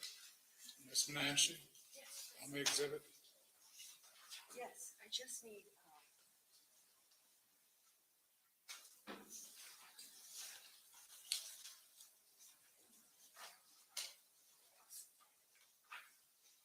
I know my boundaries. But I just said. This is what we call punchy Friday afternoon. Okay? Don't take any inference about that. We're all working fine together. But Friday afternoon can be a little bit of like too much time with your kids, you know? Not that they're my kids or anything. Thank you. Oh. Showing you what's been marked as State's Exhibit 25. Page 1, would you agree that's essentially the case caption there? Names the parties Yes, And under Mount Carmel Health Systems, your name appears as the responsible person, I correct? was the responsible person of Grove City. And which explains why your signature is on the back of the settlement, correct? Correct. And you're the only pharmacist, you're the only license number of the individuals on the settlement signature page is just you, right? You're the only one. That's the hospital's license number. Oh, the hospital, and so you're the, and so to this point, it says Grove City there. Correct. So I want to be clear and tell me if I'm not correct, but this settlement wasn't things that Mount Carmel West needed to fix. This settlement is things that Mount Carmel Grove City needs to do to have a license to operate, It had a license to operate. to continue to have a license to operate. It was associated with that, yes. And this, just this amount, just the $400,000 here, that obviously, despite you being named, you didn't pay that, correct? Personally? Yes, No. personally. Personally, Nor any costs, you didn't pay that. personally, no. And then I just want to go here to this. Page 3 of the document. Talking about reported events and what must happen with confirmation from senior leadership, that senior leadership must do a review of all reported level 5 and higher events. Do you see that? I do. And which just draws me back to State's Exhibit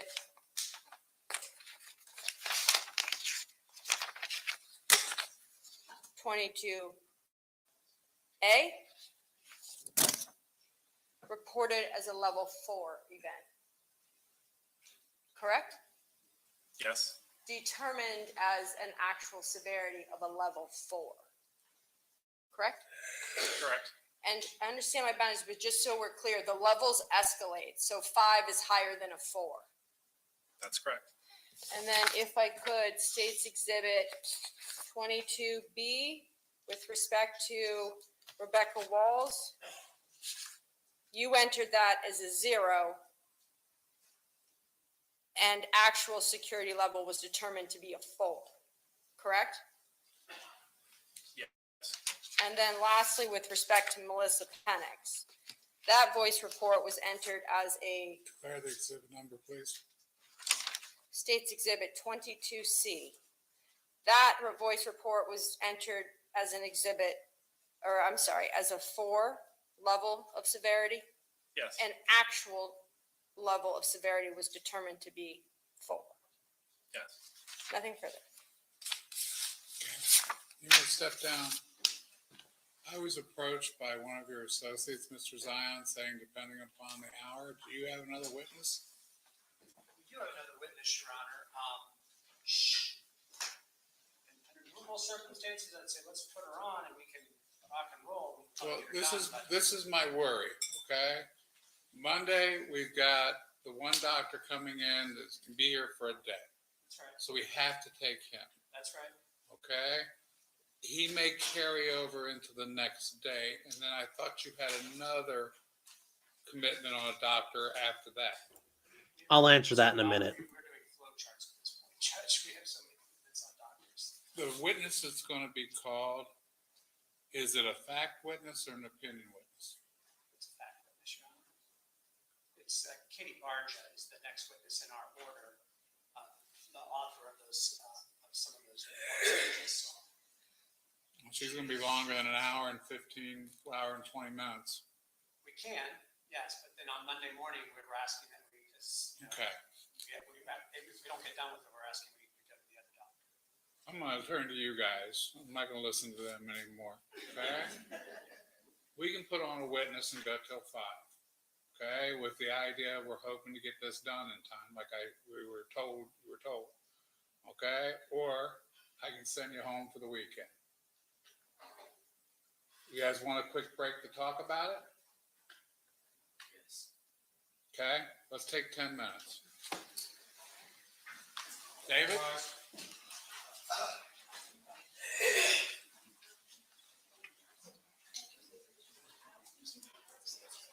The reasons why I was not going to schedule things on Friday.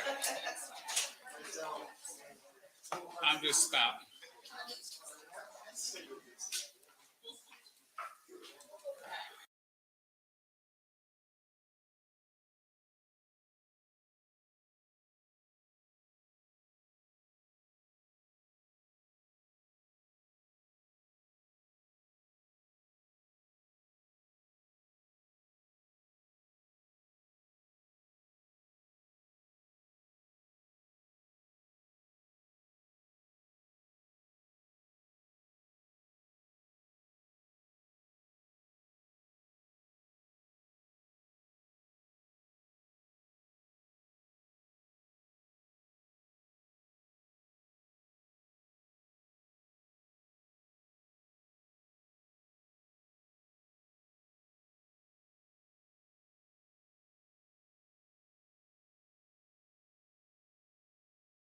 Starting her testimony until we can finish her up.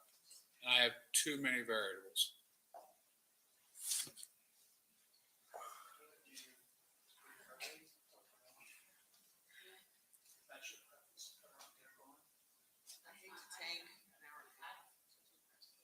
Well, we still, if the jury wants to go home, I'm gonna send them home, to be honest with you. Yeah, yeah. Okay? Would you just soon bark along and we go where we go with it? It's Ms. Vick's witness, Judge. I'll defer to her when she'd like. I'll defer to the court, Your Honor. I have no preference. Just knowing the lockout for me, there was my own concern. Okay, well, let's see what they vote. If they want to continue on, you put her on. If they don't want to continue on, we'll send them home. Sounds good. Thank you. Okay? It's been a long day and this room is getting warm. At least me in the robe. These robes aren't air conditioned, folks.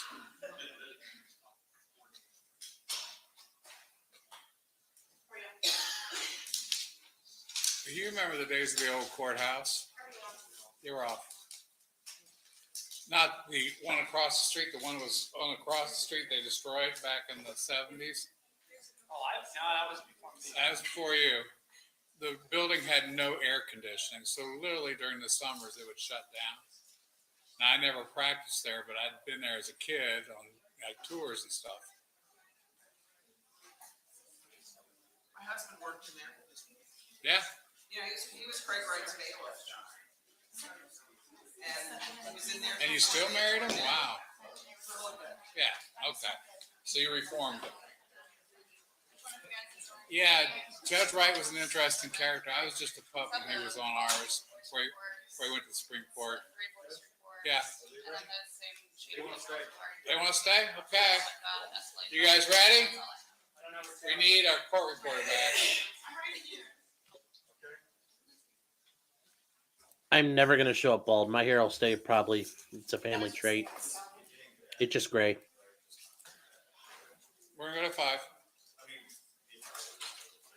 Huh? Okay, well, let's rock. Okay, and your last name, hope I can keep it right during the whole thing. M-I-C-K. I think I can get close on that one with my first name. No, you just have that Swanson look about you. Okay.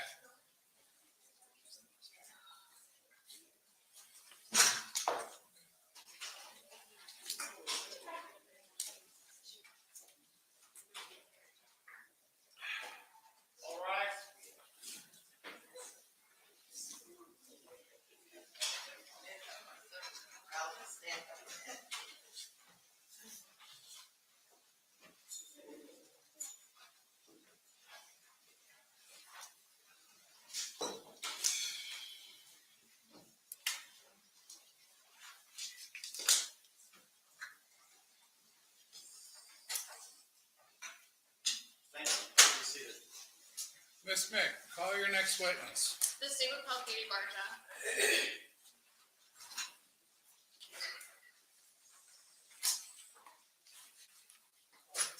swear? Yes. I know you've been dying too, and I deny you what you really do.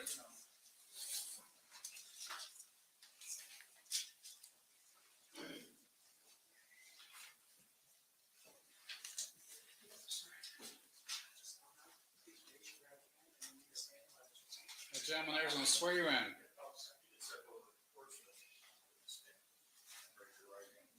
You swear or affirm to tell the whole truth and nothing but the truth, so help you God. I do.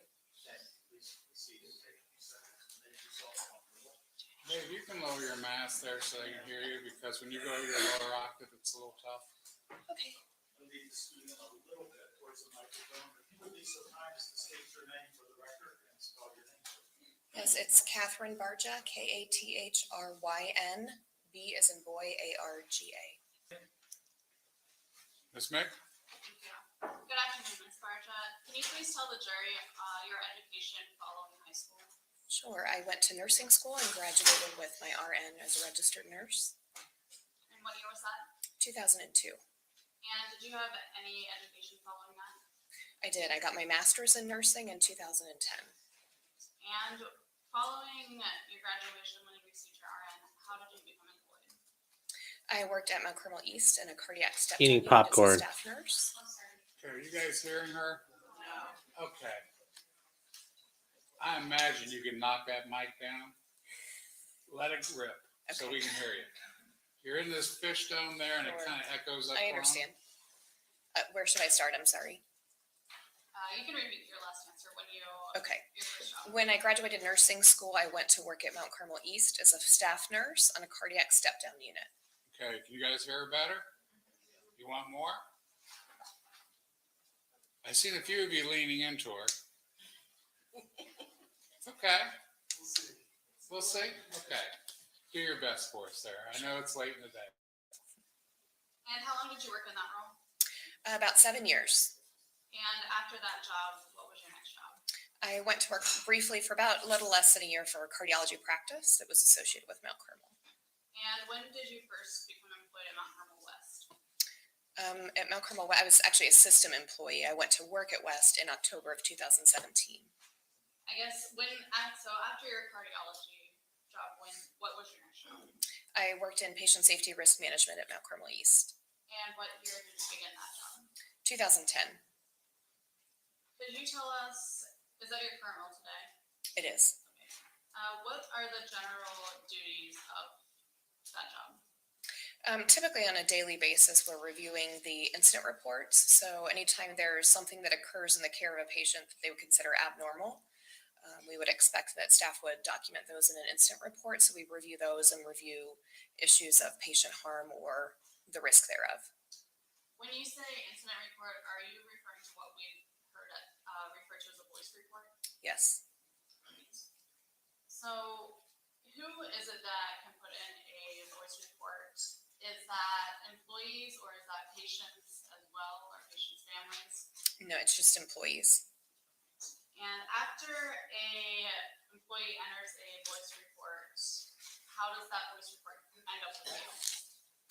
It's an electronic system. So the life of it is once it's entered, it goes directly to those who have been assigned to receive the report, typically the manager and director of that respective area, as well as patient safety risk to review. So when you receive a voice report, can you walk us through what your response would be? Typically, like I said, the manager and director would be responsible for the investigation of whatever the event is reported. If we're concerned that something led to a patient harm, the patient safety risk officer would be involved in helping with that investigation as well.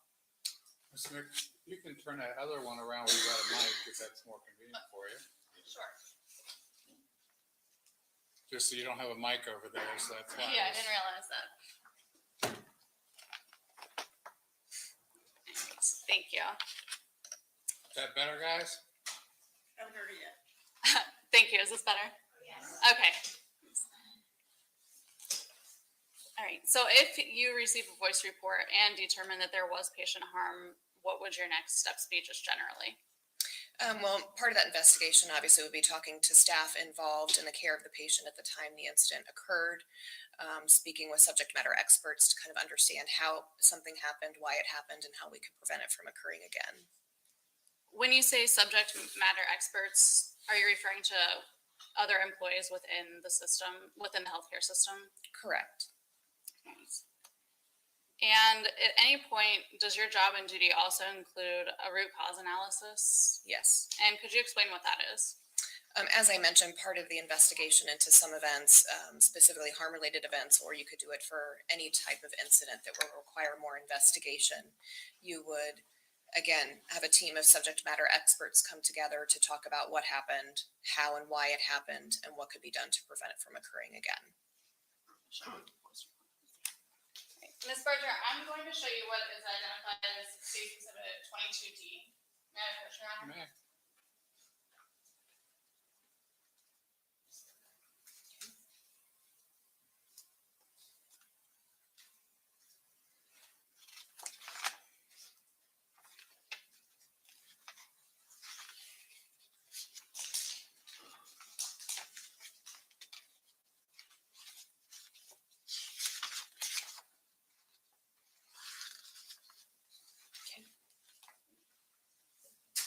Ms. Berger, are you familiar with this document? Yes. Could you tell the jury what it is? It reporting. And did you happen to notice the date on it? I didn't catch that. No.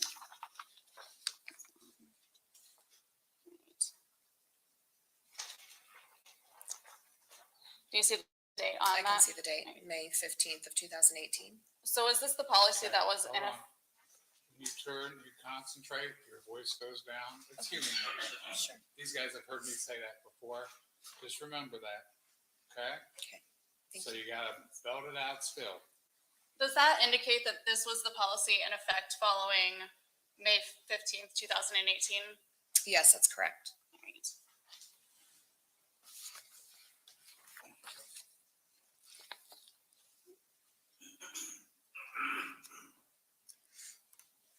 When an employee enters a voice report, do they have the duty to enter an initial score of safety? According to the policy at the time, there was a reported severity level that, according to the policy, says what's known at the time that they're reporting the event. Yes. So when we look at a voice report and see reported severity level, that would be something the filer of the report entered. Correct. Right. And when we see the actual severity level on a voice report, who entered that score? The patient safety risk officer. And can you go over and explain the scoring system for the severity to the jury, please? So a score of a 0, as you can see, is not applicable or unknown, and it ranges from 0 to 9, where the event would have contributed to the patient's death. And those are the rest of the scores from 5 to 9? Correct. Right. Turning your attention to this matter, at some point did an issue with Dr. Husel come to your attention? Yes, it did. And can you tell the jury how that happened? I can't recall specifically, but I believe it was a phone call from Randy Miles, the manager of the pharmacy at the time, that there was a concern about medications that were administered. And what happened after Randy called you? To my recollection, I believe he and I approached Dr. Swanner, who was the vice president of medical affairs at the time, to discuss what the concern was. At some point after Randy called you, actually, can I show the witness identified as State's Exhibit 22A? No approach.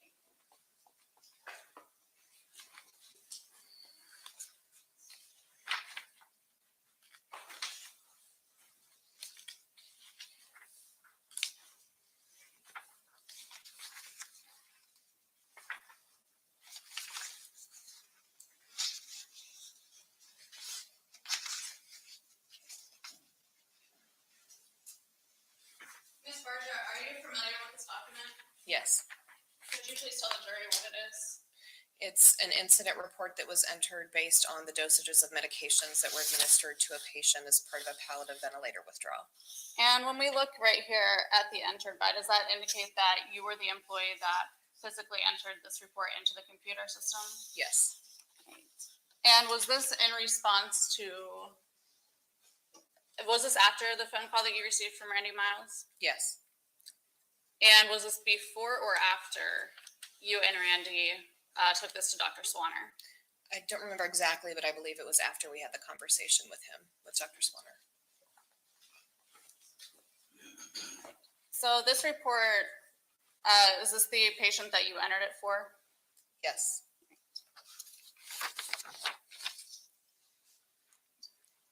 And when we look at the reported severity level, were you the individual that entered that score? Yes. And can you explain why you rated this as a 4? Based on what we knew at the time, there's a brief timeline of the events, as you can see that in the report. We weren't exactly certain if the dosages of medication are what led to the ultimate outcome to the patient. So after you took this to Dr. Swanner, what happened next? He suggested sending it over for peer review because obviously the question was related to physician practice, which is typically how those events are managed. And to your knowledge, did that peer review ever happen? I believe it happened, yes. Did it happen that month? I don't believe so. Okay. So after you filed this voice report and took it to Dr. Swanner, did anything else occur in your investigation of this specific incident? Of this specific incident, not that I recall. And can you explain, you initially entered a 4 for the reported severity. Why did you enter a 4 for the actual severity level? Again, it's a required field. Once you're reviewing the incident report that you have to document, it can be fluid, it can be changed based on the results of the investigation. But just the same as the reported severity, I didn't know anything different at the time. I guess when we looked at State's Exhibit 22D, score 0 indicates NA or unknown. Is there a reason that you did not use the 0 for unknown at that point? Well, if you look at the scoring and how it ranges, 3 is that the event reached the patient and caused no harm. We know that the medications were administered to the patient. We just didn't know if it had led to any harm. So my understanding is correct that because it got to the patient, you couldn't use the 0, but you couldn't determine the cause and effect. So that's why you chose a 4. It's leading. I'll withdraw that. Is there a reason that you didn't, I guess, go for a higher score, like a 9 specifically? Again, 9 would be that the event contributed to the patient's death, and we weren't certain at that time based on the investigation up to that point that that was the case. Thank you. At some point following this, I would like to direct your attention to November. Did any other incidents come to your attention regarding Dr. Husel? Yes, there was another event in November.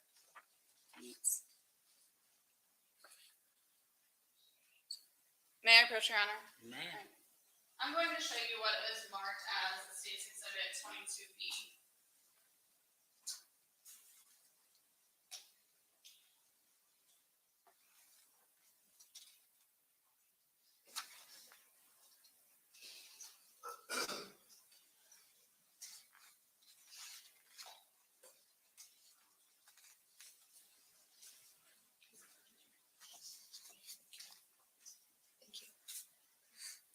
Ms. Barja, do you recognize this document?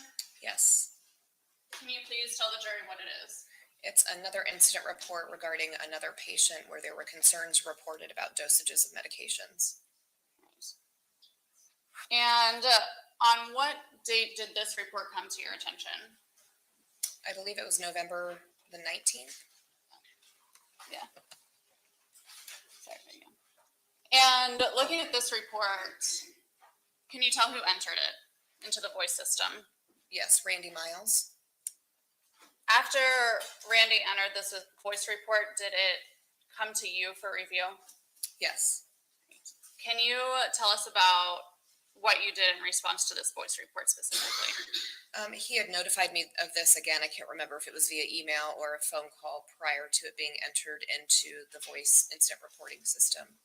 I believe we again approached Dr. Swanner for an additional concern about dosages of medication and the overall process of how the medications were removed from Pyxis. I believe on this case, it was prior to pharmacy authorization. We again, because it was physician practice, we sent it over for peer review. Does that answer your question? Yes, thank you. May I approach, Your Honor? Right.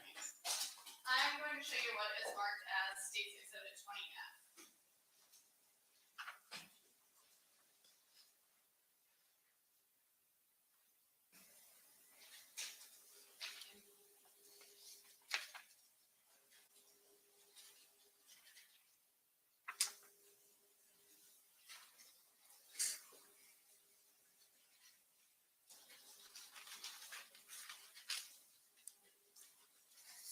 Ms. Barja, you indicated that you believed you had received an email from Randy Miles. Is that this email that you were talking about? Yes. Right. And then, is this an email that you then sent?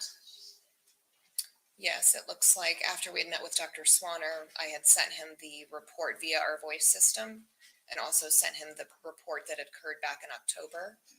And I also let him know that I touched base with Rose Mall, who was one of our people in quality that helped facilitate the peer review into these incidents.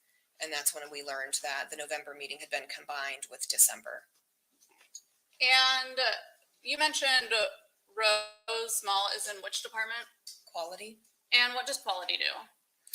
I can't speak to specifics, but at least in related to this, she was in charge of reviewing the incident as well and making sure that it gets to peer review. And you also address Dina in this email. Who is Dina? Correct. Dina Bush was the chief nursing officer at the time. And why were you bringing this to Dina Bush's attention? Because Randy had mentioned the concern from the pharmacist about the nurses removing the medications prior to pharmacy approval of the medication and review. And then after you sent these emails, what occurred next in the timeline with Dr. Husel? I believe that at least internally we had scheduled a meeting to review the nursing and the pharmacy concerns. As far as Dr. Husel was concerned, I don't know what happened after the specific email. Did any additional incidents come to your attention? Yes, there was another incident that was reported on Wednesday, which I believe was the 21st. May I approach, Your Honor? You may. I'm going to show you what is marked as State's Exhibit 22C.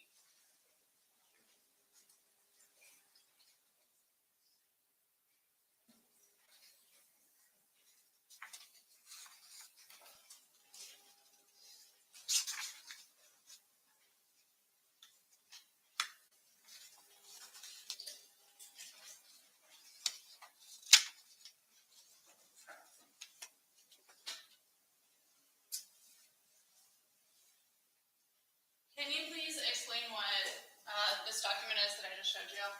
It's another incident report regarding a patient who the staff was concerned about dosages of medications administered.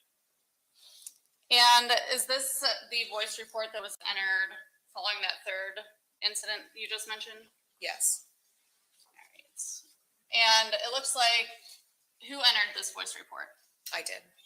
All right.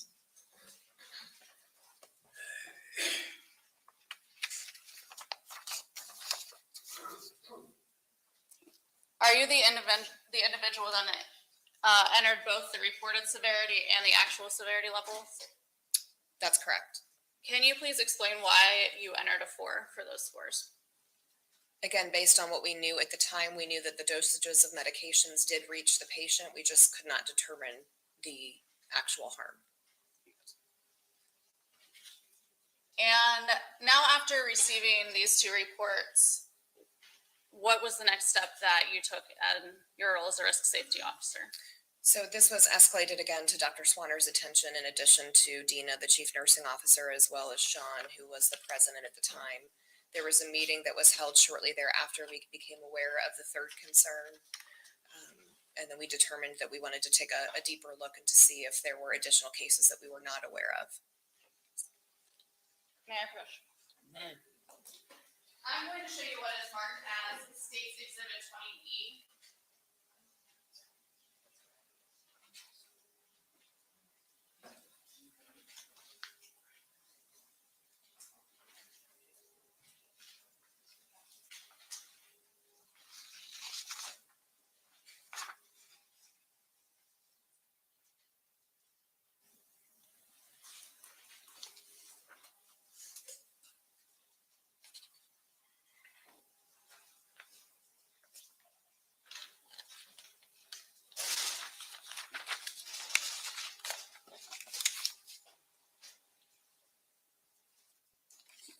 Is this an email that you received regarding that incident? that you just Yes, it mentioned? is.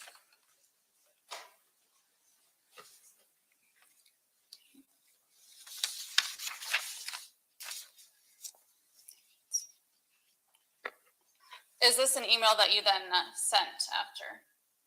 That's correct. Can you please, it looks like you sent that to Cheryl and Holly. Yes. Who is Cheryl? Cheryl Wolf at the time was the Director of Patient Safety Risk Management. And who is Holly? Holly is the Regional Vice President of Clinical Quality. So is Cheryl, I guess at this point, your superior? Correct. And why did you send this email to Cheryl and Holly? So they were aware of the incidents that were reported and for her to escalate up her chain of command as well, since we were meeting to discuss things further as far as next steps.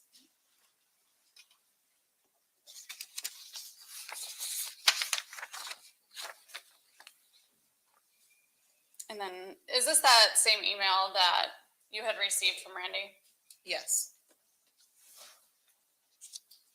And then, is that an email that you sent? Yes. And can you please identify the three individuals that you sent this email to? Yes, Dr. Larry Swanner was the Vice President of Medical Affairs at the time. Sean McKibben was the President of Mount Carmel West, and Dina Bush was the Chief Nursing Officer. And why did you send this to those three individuals? That's who we were meeting with to discuss next steps regarding the events that we had reviewed. Looking at the importance, is that something that you marked in sending that email? Yes. And when you asked them if this could be managed sooner rather than later, did that end up happening? Yes, as I mentioned, we met later that morning to discuss next steps. To the best of your knowledge, who all met that morning? The three individuals listed on this email, I believe there were some pharmacy representatives. I can't remember specifically who was in attendance. I know the ICU manager and I believe director were also in attendance. The Director of Quality, I believe Cheryl Wolf, the Director of Patient Safety Risk, and I can't recall if Holly was there or not. And what happened as a result of this meeting? We discussed again what next steps were to see if there were further concerns that quality could pull based on certain data points to see if there were more patients involved that we didn't know about. So we mentioned root cause analysis earlier. Is that something that was initiated in this matter as well? I don't believe it this time. Again, we wanted to understand the scope of the concern. So following that meeting that morning, then what happened next in the timeline? I believe we met again as a team the following week and had some of those follow-up items that we brought back to the meeting. There were several more patients that were identified as receiving similar doses of medication. That's what I recall specifically about that meeting. And during that week, what were you doing in your role as part of this investigation? There was a comment that there was an incident report that was also reported in addition to the three that we had already reviewed.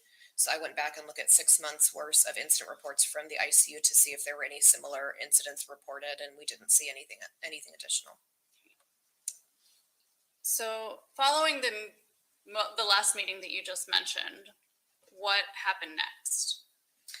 I was asked to begin interviewing the nurses that were involved on the spreadsheet that quality had devised. So I started speaking with those nurses that were involved in the administration of those medications. And what was your purpose in speaking to the nurses? As I mentioned earlier, anytime we have any type of patient event where there could potentially be harm, we would speak with those caregivers that were involved in the care of the patient at the time. Did you speak with all of the nurses involved? I don't recall if it was all of them. I believe I might have. After you spoke with the nurses, what did you then do? I believe there was a root cause analysis at some point after this. I believe that was the next step, at least with my involvement. So when you were doing a root cause analysis in this matter, what was the purpose of that? to identify what had happened, how and why it happened, and how we could prevent that from occurring to another patient. And were you the only individual doing this root cause analysis? No. Who else was involved? I don't have the list of people committed to memory, but the 3 people mentioned here, as far as Dr. Swanner, Sean McKibben, Dina Bush, I think there was somebody from Trinity, Dr. Lundstrom was there as well, other subject matter experts that could speak to the nursing process, the pharmacy process. There was a physician who was a palliative care physician that was also on the team, from what I recall. What you mentioned there, that someone from Trinity was involved, are you aware of when this was brought to Trinity's attention? I know it was at some point. I don't know when. But it wasn't you that notified Trinity? No. Okay. And did you mention that pharmacists were also interviewed? Not by myself. Okay, but someone did interview pharmacists as Yes. part of this. And after these interviews were conducted, what else was done to investigate the situation? After the interviews were conducted, like I said, there was the rest of my team assisted in interviewing pharmacists that were involved. We had the root cause analysis, developed an action plan to prevent reoccurrence to other patients. Beyond that, I don't know how much I can answer. Can you explain what the action plan is that you just mentioned, generally? Generally, it was anytime we find system processes that we have an opportunity to improve, we would develop an action plan around what those root causes and proximate causes were, which was part of that action plan. Did you find any problems with the nursing system as part of this root cause analysis? I believe we did. And did you then develop an action plan for those problems? The team developed an action plan, yes. Were there any problems identified with the pharmacy system in this Yes. investigation? And then did you create an action plan for that as well? The RCA team did, yes. The RCA team, root cause analysis team. Yeah, anagrams are a problem for us some days, okay? And then after the root cause analysis was completed, actually, when you were conducting the root cause analysis in this investigation, was Columbus Police Department involved in that? Involved in what, I'm sorry? Your root cause analysis and No, the investigation? No. Was the prosecutor's office involved in that? in the root cause analysis? Are you aware of when the police and prosecutor's office were contacted in this matter? I don't know the specific date. Did, at any point, did the police meet with you to investigate these system failures that you were describing with the action plans? Or was that something that the hospital did internally? I'm not sure I understand the question. I did not personally meet with Columbus Police. Sorry, that was poorly worded. I guess I'm asking, so this investigation that you did was only hospital personnel involved? Correct. And when the hospital was investigating this, did you focus on whether crimes had occurred? Was that something that you were determining in your investigation? No.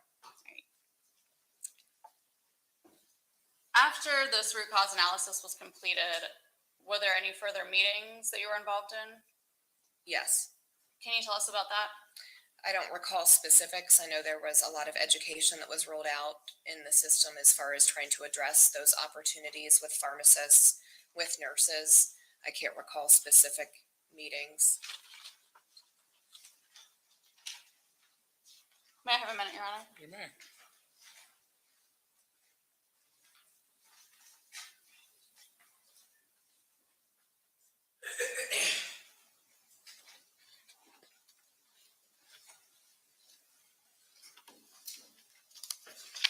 Following up on the 3 voice reports, you were the one that entered the 4 for all 3 of those as the actual severity score. From what I recall, yes. At what point in the process of the investigation did you do so? It's a required field. You can't exit the report without at least putting a actual severity level. Like I mentioned, it can change based on the investigation. Did you ever change No, these I did scores? So you put these 4s in.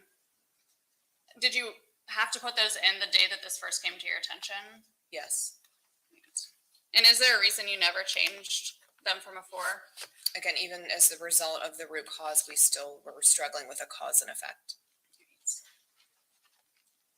And all these documents that I've shown you today, are they a true and accurate copy of the documents created at that time? I believe so. Right. And these were all kept in the normal course of business? Yes. No further questions? Mr. Bias?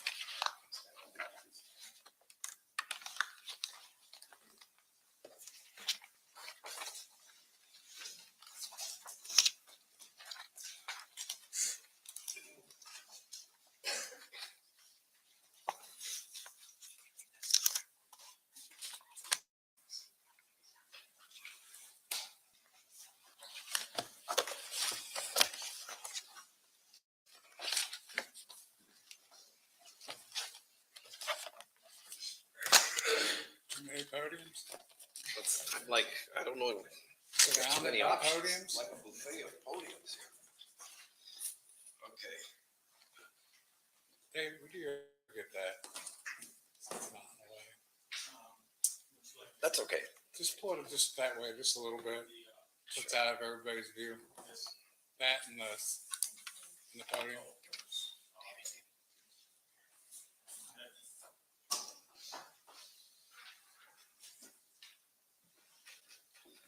Sorry about that, David.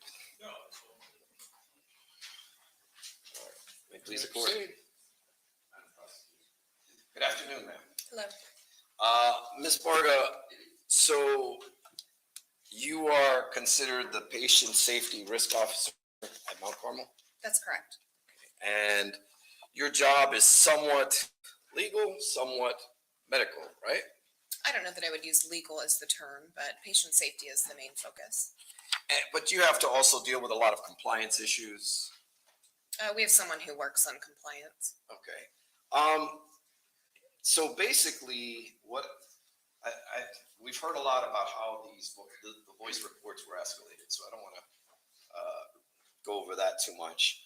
But I've heard you mention a couple of times that there's a scale all the way up to 9 on Yes. the numbers, right? Why would I not be awake? I'm doing work. This one was put at a level 4, correct? Correct. And it is fluid, which means you can change it at any time. Correct. And it was basically your job to investigate what happened here, right? Correct. Okay.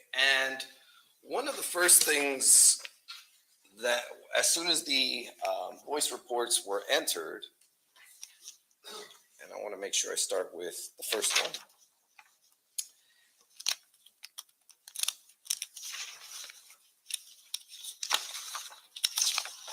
This is just one page.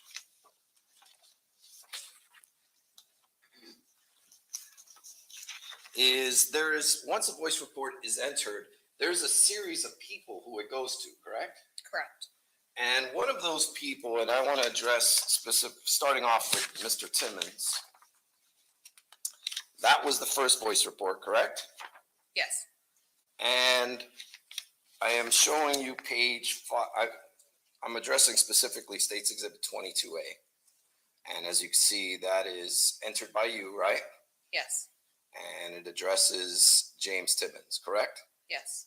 Now, you see it's page 1 of 6 on the top right here? Yes.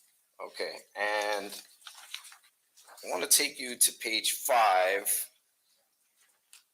And I am referring to Arlene Romine's comments, which is, it shows her the page before, sorry. Page 4 of 6, follow-up actions. And do you see right here, Arlene Romine? Yes. Okay, you're familiar with this, right? Yes. So I'm just kind of doing it for the jury so we Sure. can follow along, and the record. Now, Ms. Romine entered in here that she needed more information, that these medications would be appropriate for a palliative patient, correct? It appears that's what she entered. Yes. Okay, and part of your job was to go around and speak to everyone, right? Not for every single case, but the ones that we get involved in the investigation, yes. Okay, so in the process of that, you spoke with all of the nurses? That was after the third event, yes. Okay, but I'm gonna try and I'm not specifically just talking about the first risk report, I'm talking about all of them now. Okay, So as you're investigating this, you start to speak to the nurses, right? yes, And they're there day in and day out with these patients, right? yes, And fair to say, Mount Carmel deals with a lot of special types of patients, like many drug overdoses, correct? I would assume if that brings them into the hospital, yes. Okay, and when you have a hospital in the urban setting, it creates different problems or there are unique challenges than perhaps hospitals in more affluent areas, right? Possibly, You're aware that perhaps, we don't, certain patient populations don't have the same diet, there's more drug problems, that sort of thing, correct?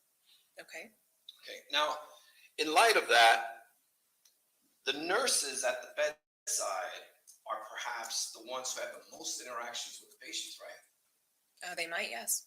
Well, I don't want to talk about mine. I want to talk about what you learned in the ICU.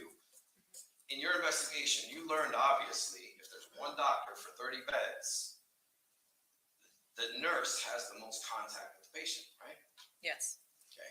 And they are in the best position to make the determinations or to, let me strike that.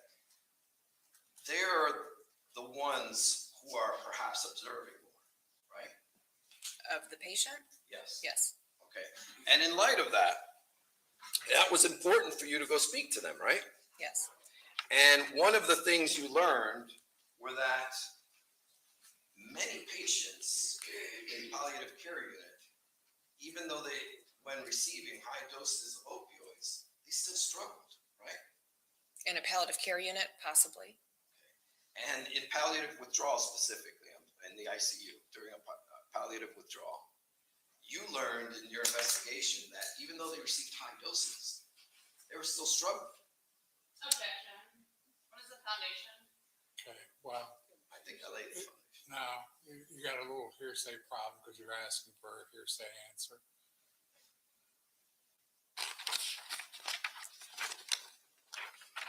You're asking for understanding that's different.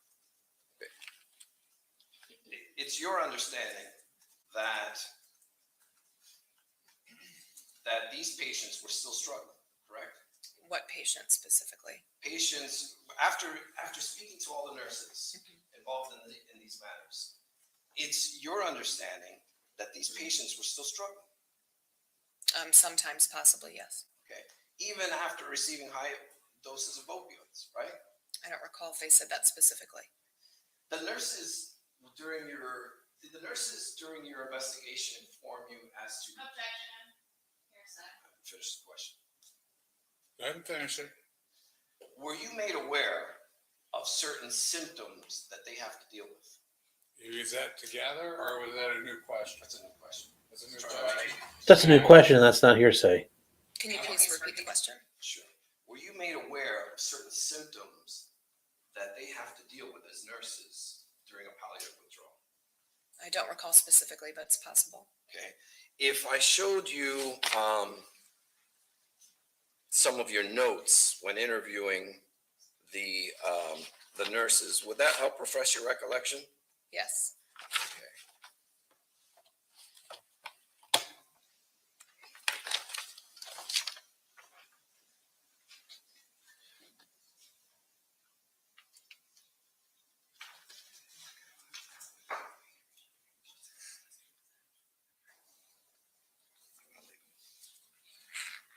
I'm going to have it marked for.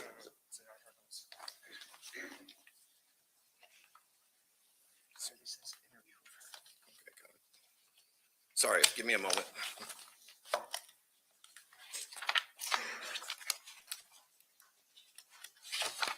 List of all the people she interviewed. Her notes read.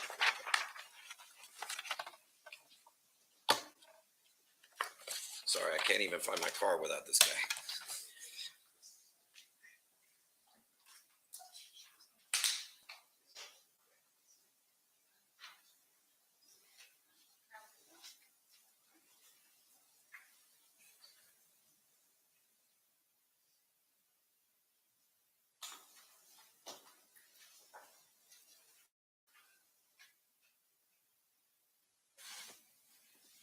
May I approach the witness? Listening to death will make it go over. May I ask a question, ma'am?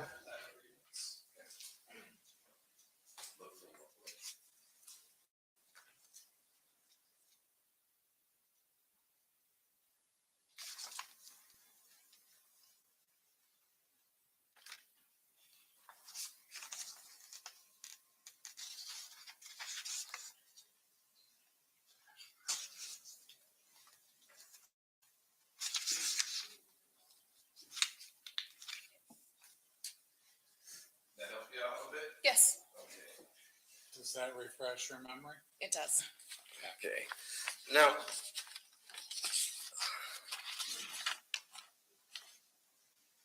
these nurses had to deal with, well, what are the problems? Let me strike it. I want to make sure I don't elicit something that somebody told you. But it was brought to your attention as a problem in the ICU during palliative withdrawals, is that patients can suffer a lot of pain, right? What was brought to my attention was the concerns about the dosages of medications. Okay, my question to you is, there were a lot of things brought to your attention about the pain that these individuals suffer during palliative withdrawal, correct? During the interviews with the nurses? Yes. Okay. And one of the things that you realized or discovered during your root cause analysis is that the pharmacy could benefit from Who's education phone? about. Hold on, stop. Who's phone? I hear bump, bump, bump. Good idea, Teddy. Maybe I need a vacation. You heard it too? Needs to quit interfering with people doing their fucking direct and cross. Maybe we're going to require hearing tests this weekend for all participants. Okay. If it's somebody's phone, turn it off. One of the things you discovered is that the pharmacy could benefit from learning the clinical picture of the patients, correct? You may. It's been a while. Okay, come on. Yes, sir. Yeah, let's take 5 minutes. Even though I gave you an opportunity to run earlier. Okay, remember the admonition, back in 5. You need to stand up while they come in and out. Just relax. I'm the only one who can technically sit, so. And I shouldn't, but I'm gonna have to move my chair over here.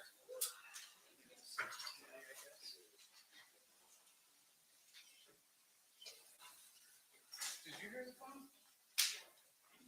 I could hear it too. So y'all made me look like I was crazy, okay?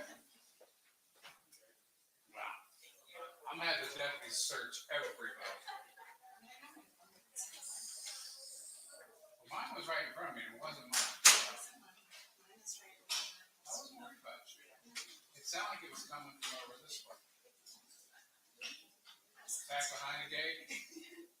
You want to taser everybody? Okay, let's go on the record.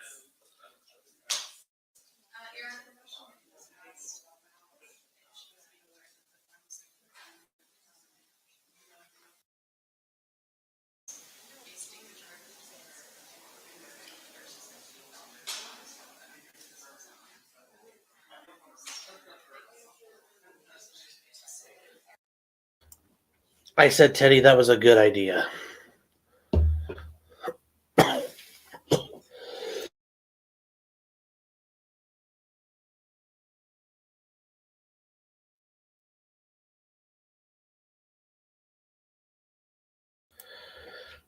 So, this witness, I don't think for Cross is really, even for direct, this isn't the most pivotal witness, but it's somebody needed to help tell the story and fill in the blanks. So,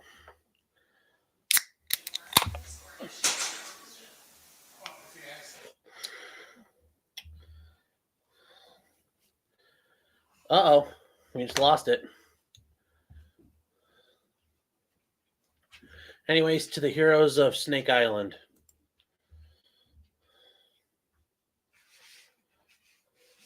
If you don't know Snake Island, you should Google that because that's a pretty. Those dudes had some balls.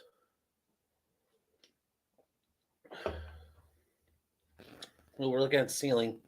Are we done, or are they just taking a break for a second? Oh, we're coming back. We're coming back. There's Dr. Husel.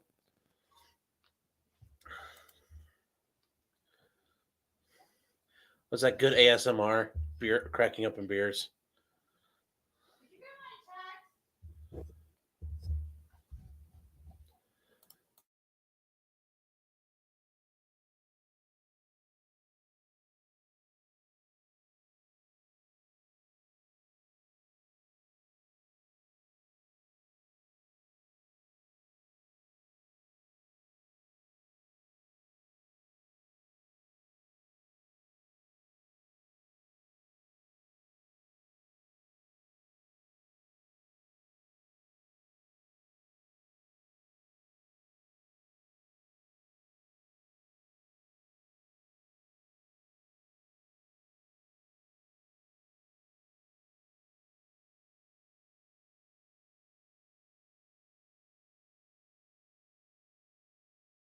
So, I'm not sure what they were taking a break for.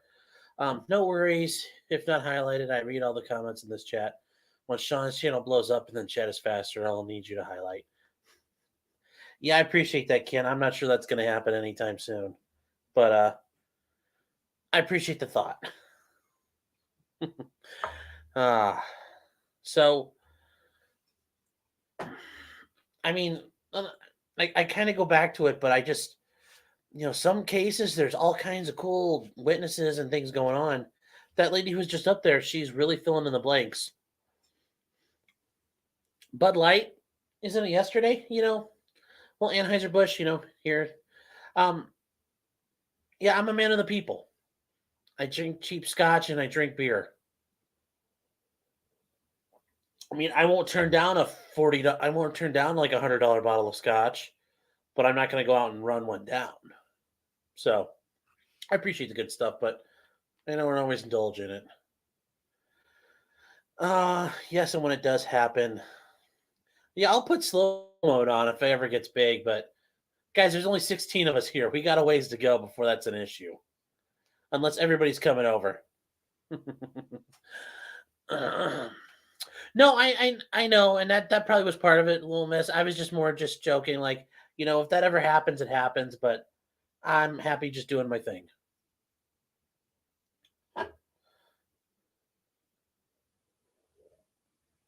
Crown Royal, I had so many bad experiences with them. I cannot drink that anymore.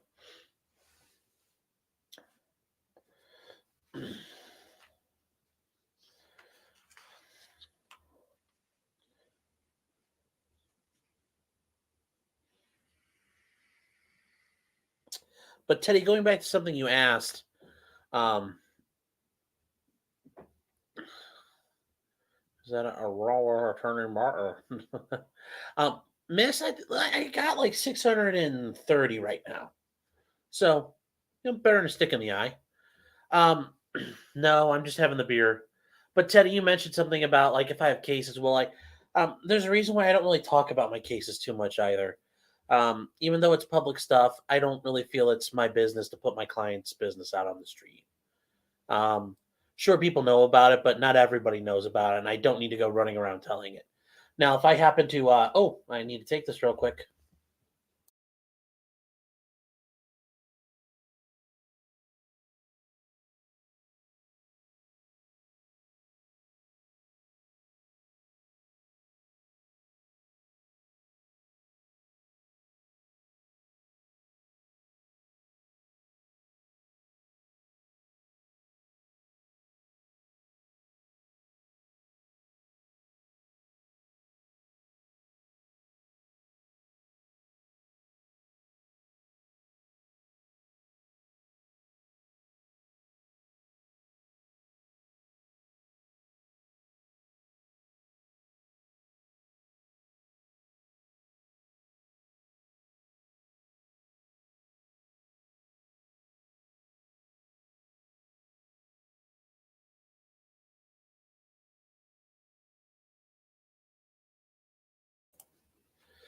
Yeah, and I understand that, and you guys want to know, but like I said, it's just I try to keep, their business. It's their business, and we try to keep it down. Um, so that's the main reason. I'll talk about them in generalized terms. But yeah, if I ever get in a situation where it's videoed and where I can talk about it and what I can comment on, certainly I would. But even then, let's say I was defending Kyle Rittenhouse. There's only so much I could talk about anyway. So that's the issue. But yeah, when things as things progress, maybe you will see me on TV at some point. That would be hilarious. Because then I can like live stream my own trial, and that'd be kind of meta. So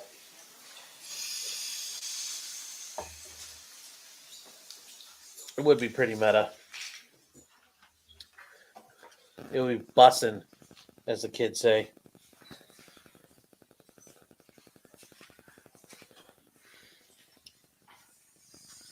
Now, what I may do is I might bring up hypotheticals or talk to you about all the cases I have where you don't know the people's names, and I can bring up the issues. But that's probably about as far as I would go. Tobias? Thank you, sir. Now, Ms. Barga, during the course of your investigation, there was an email that the prosecutor showed you that brought up the issue with the pharmacy. Do you recall that email? Yes. Okay. And that was brought to your attention because there was a concern that there was something wrong at the pharmacy, correct? I'd have to see the email that you're specifically referring to. I'm showing you States Exhibit 20F. Do you see that? At some point, I can tell you guys about when I worked with the toe sucker. This is something that you brought to the attention of Larry Swanner, correct? Correct. And what is Mr. Swanner's position at Mount Carmel? He was the vice president of medical affairs. Okay, so he's a big guy up there, right? Correct. And down here on the bottom, you say you wanted to copy him as well, since the pharmacy is concerned that the nursing staff is overriding the Pyxis to obtain and administer these medications. That was addressed to Dina, yes. Okay. Shown on defense You part on also prosecution. became aware that there was an issue that I'm surprised you didn't make that joke sooner. Correct? I think that came up in the course of the investigation, yes. Okay. Now, Dad joke Friday. it's a serious thing that opioids are being given to patients without pharmacy review, correct? Yes. I guess I'd say hell yeah it is. Well, you would consider it. Okay. Let me rephrase. I can rephrase and move it along. She's in charge of the You would investigation. consider it a serious issue as a Fix as the a echo. patient safety officer if opioids were given to patients. Is it still there? without pharmacy review, right? It depends on each clinical situation as far as why the patient's receiving the medication. I'm specifically. Is this better, Gabby? I'm specifically referring to opioids being given to patients without ever having a pharmacist look at it. Echo. I'm not Echo. talking about emergency Echo. situations where they Echo. look at it later. I'm talking about pharmacy never looking at specific doses that are given to patients.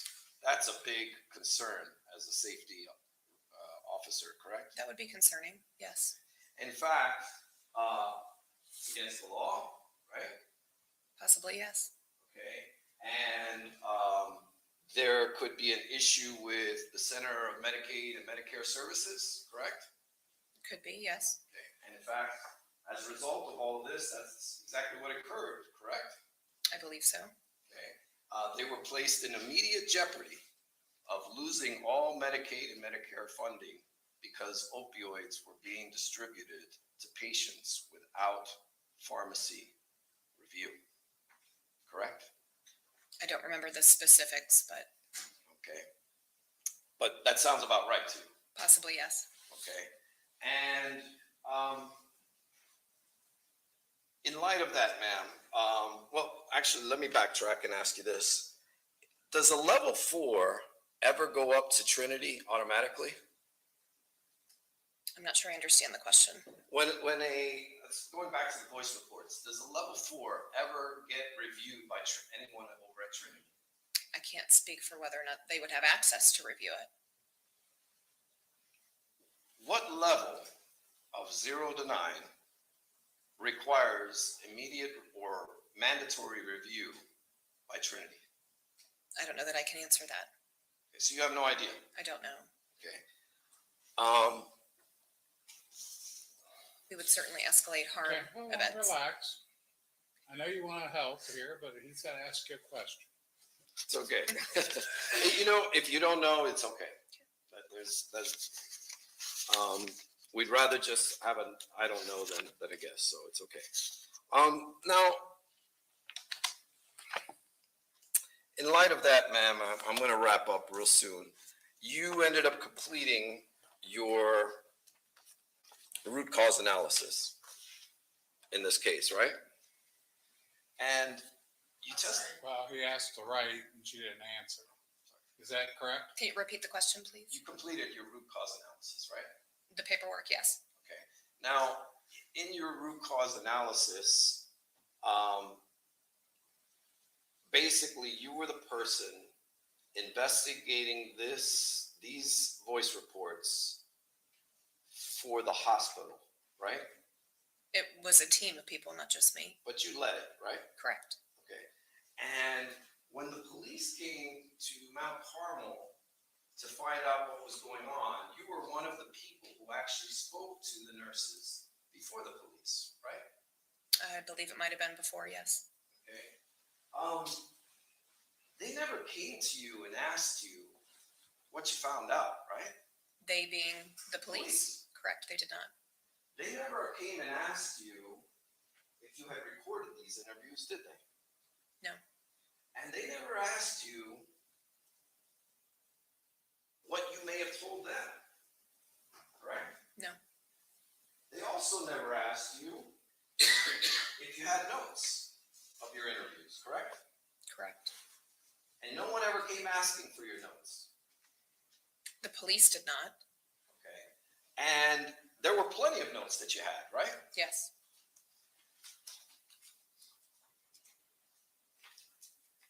You mentioned during direct examination, and I want to get your exact quote, that the 4 was never changed because you struggled with the cause and effect and ultimately determining that, right? Correct. Okay. And one of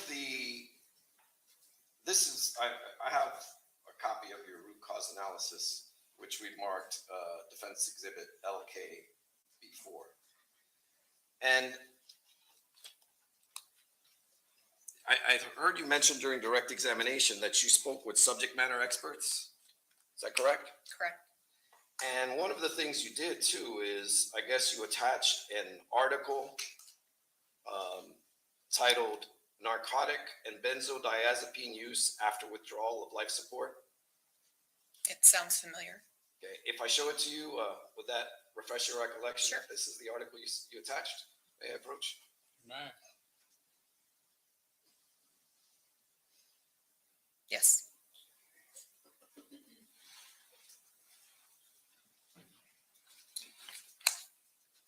And for the record, again, this is Whoa. LK. Slow down. Any objection? Yeah, I do have an objection. Okay. My sidebar, please. You We may. spoke Come during on the up. break, and she said These bodies came back with high levels of fentanyl. Come on. So they had No, acute no. fentanyl Come on, poisoning, come but on. we don't know Busy, exactly what busy, killed them, busy. Come on. Help from what me I out. understand. But we'll find out from the coroner. As you can see, once again, guys, this is what good cross doesn't have to be blistering or eviscerating. He's just pointing out, like, do you know this? Do you know that? No. Could it be this? Could it be that? Yeah. So, don't be afraid to, sometimes it's just sussing out those little issues and then, bringing it out later. So just keep that in mind. And that's why I will give Jose Baez credit. He's doing a very good job with that. I don't know if they're still going and Can you, I don't want to zoom, I'm going to zoom in a are little they still bit. doing their rebuttal? Hey, what's up, guys? My name is Mac.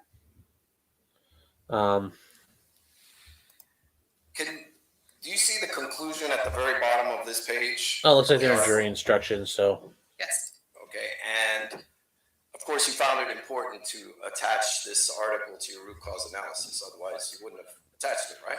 Correct. Okay. And the conclusion of this article says that we found no evidence that the use of narcotics or benzodiazepines to treat discomfort after withdrawal of life support hastens death in critically ill patients at our center. Clinicians should strive to control patient symptoms in a setting that and should document the rationale for escalating those drug doses. See that? Yes.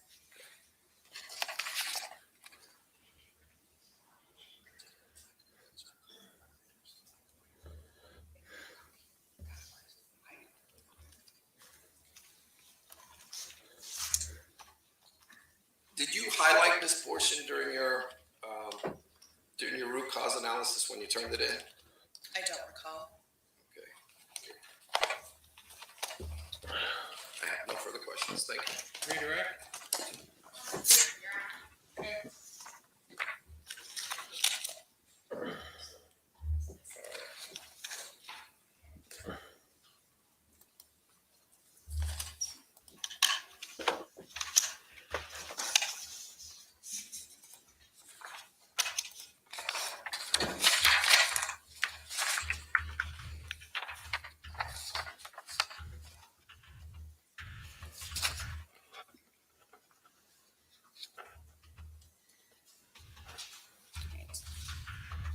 Ms. Burgett, you indicated you're an RN, correct? Correct.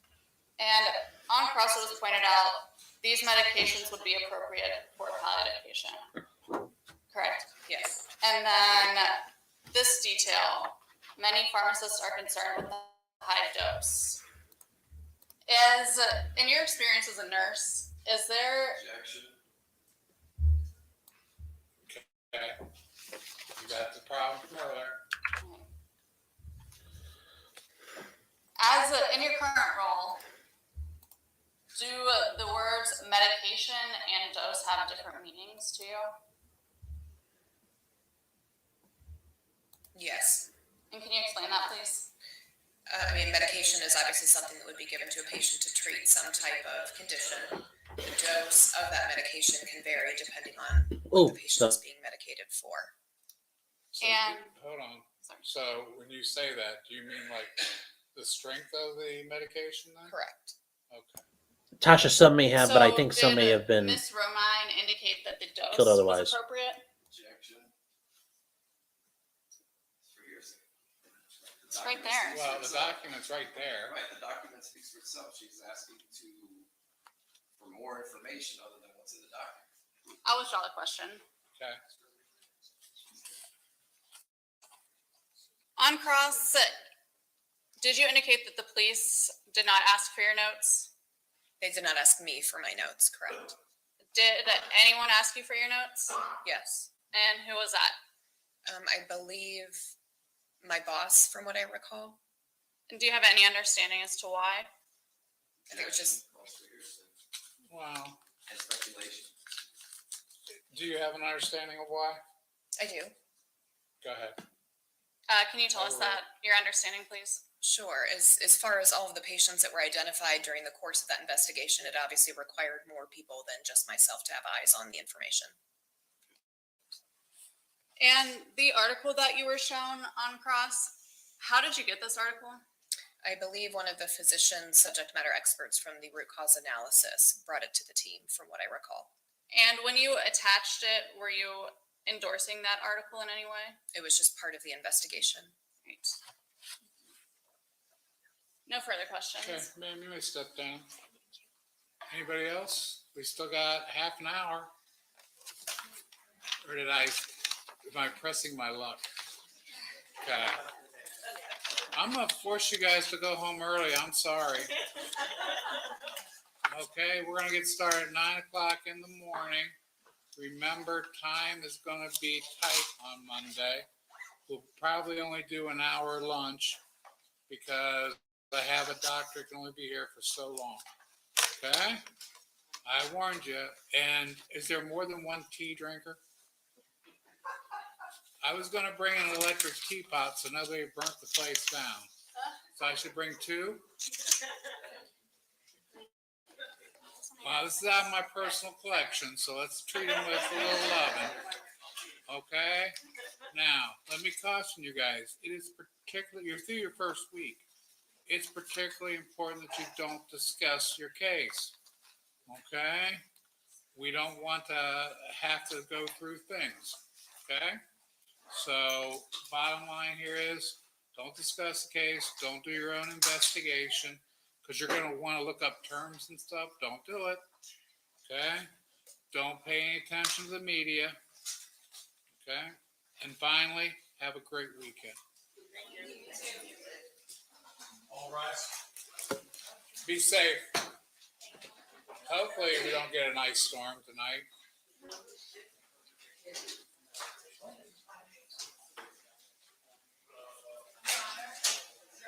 Yeah. It's Jill's birthday this weekend. Okay, you didn't listen to me the other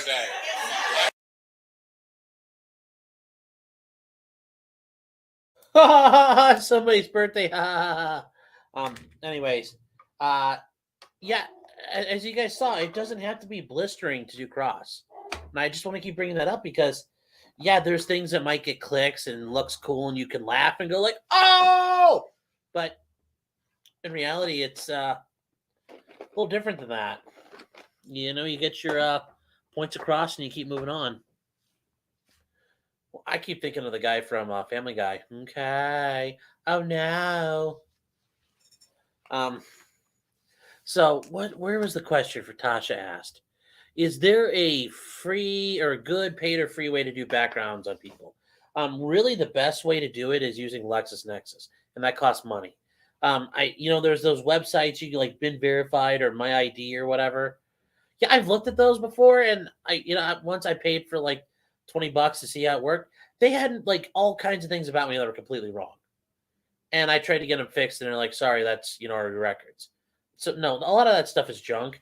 If you do want to try to check people out, just find out where they live and just search from there, like search court records.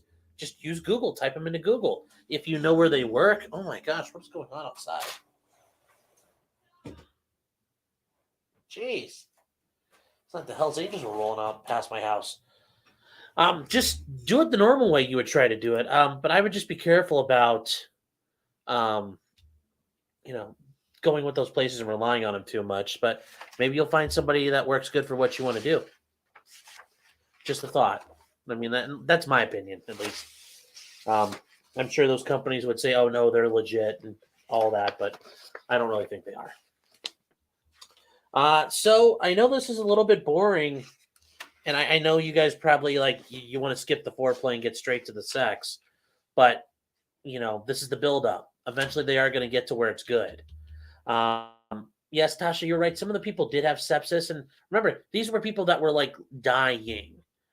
So even if it wasn't this, something else was going to kill them.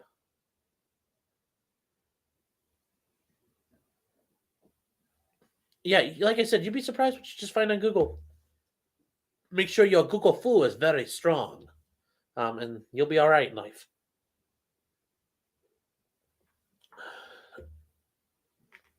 And if you're ever in a situation where you're dealing with somebody who's in a professional or in a smaller type of community, you can always there's internet forums. People may know the guy, and they may be able to give you information that way. Apparently, we're talking about pizzas now. Cool stuff.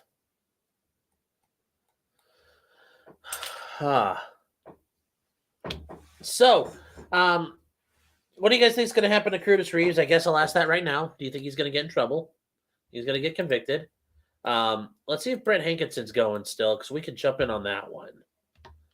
I don't know if that's going to be there or not. Let's try. Brett Hankinson. Oh, it might be open.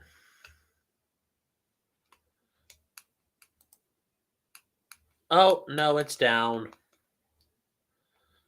So there's no Brett Hankinson to watch. They might be done. They're in the same time zone. Well, actually, no. Wait, are they? I don't know if Louisville's in the same time zone as me, but I really don't give a shit. We're done. What do you think the difference would have been if Borowski was the judge in the Reeves case? I think he would have really crudged down on the what is the difference between hospice nursing and what they do when they take people out the vent to pass comfortably? Well, Tasha, generally speaking, like hospice, something's happening, somebody's sick, and they're not long for the world. When it's in the hospital, they pull the vent out, but they aren't going to take you to the hospice facility because you're like dying right there in the hospital. Like if you have a DNR, or just sometimes people get old and they're just like, I'm done fighting, I'm tired, I want to quit. So that's sometimes it happens. They generally try to, like, if they think you're terminal or critical, they'll get you into hospice care, but people still die in the hospital. So that's the real difference there. In hospice care, it's all about palliative care, and that means keeping people comfortable. Mainly by keeping them comfortable, you're killing pain. And you probably have seen it at this point in your life, but if you haven't, when people go to hospice care, sometimes they are getting drugs pumped into them. Yeah, I see Hankinson is over till Tuesday. I just didn't know if they were still going now. Hospice care, though, people sometimes they get tons of drugs pumped into them. Sometimes it's just a little bit. It really depends on where you're at and what's going on. But that's the real difference between a hospital and a hospice center. They're really focused on that palliative care, where in a hospital, the doctors are focused on helping people. I hope that makes sense. But yeah, Borowski would have not done 3 hours for closing. I bet he would have given them an hour and a half at the most. I think that would have been, that's more than enough. That really is more than enough for what you need to do. You got to be able to sell it over an hour and a half. I would get very concerned if I was giving more than a 45-minute closing, unless it was something super technical. And I don't think these are super technical cases. With Borowski, yeah, he would have been jumping instead of the defense. This time he would have been jumping all over the prosecution for, some of these were ticky-tack objections, and he would have just said, shut up, we're moving on. So I think that would have been a big difference there. It probably would have been a little quicker, but I don't think it would have changed too much. Yeah, and you know what? Going over that by 15 or 20 minutes, court's not really generally going to hold you to it. Like if you go over by a little bit, that's okay. Shit happens. But like if you had a 20-minute, if you agreed, the judge said I'm giving you like 30 minutes to do your closing, and you go to 30 minutes and then you start going past that, generally speaking, judges usually cut you off. I've been in front of some judges where they just kind of look at the clock. I've been in front of some judges where, they take their phone out and like, counsel, you have 15 minutes, start, and you got to go. So, oh, you're in Alberta? Cool.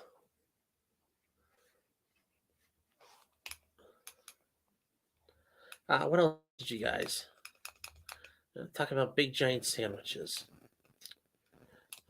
Pita crust. Cool. But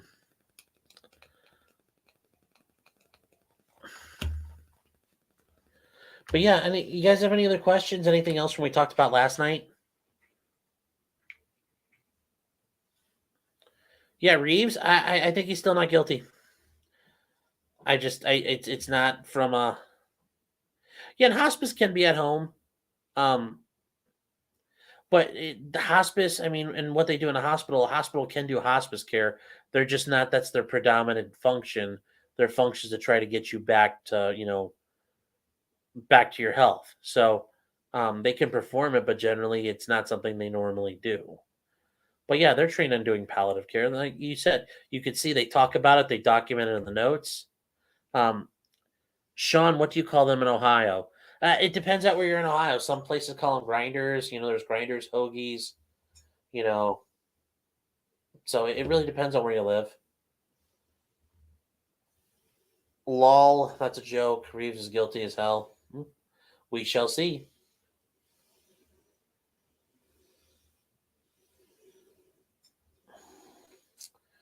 Oh, they're not going to be done today. Now, will the judge make them deliberate over the weekend? I hope not, but I think it's going to take them at least a day and a half to come back. I think there's a lot they have to go through. Out there thought, but had Potter had a bench trial, would first degree have been not guilty? I don't think she would have. Okay. She had the chance to do the right thing and stop the jury from making an improper verdict. She didn't. She passed. She punted. She took a knee, and I don't mean that to be offensive. She literally took a knee and ran out the clock and didn't want to step up and do what was necessary.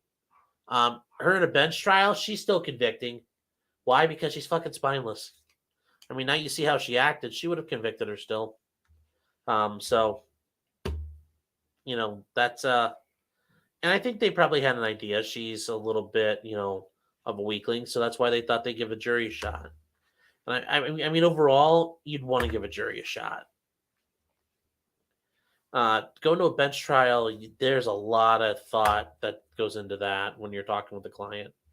A lot of soul searching and a lot of, when I'm in those situations, I'm pitching cases and like defense strategies to people saying, if you're on the jury, would you buy this? If not, then, you move on and you plan for something else. But there's a lot of thought and consideration that goes into doing a bench trial.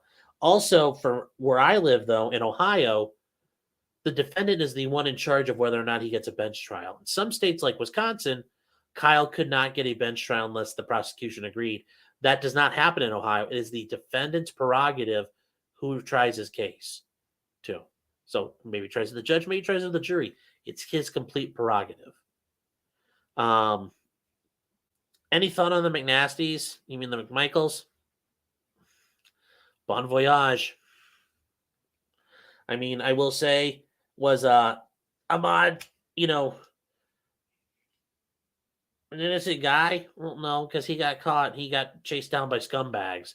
He still should have been, let the police do their job. But thank God they caught him and not some other random guy who actually didn't do anything wrong.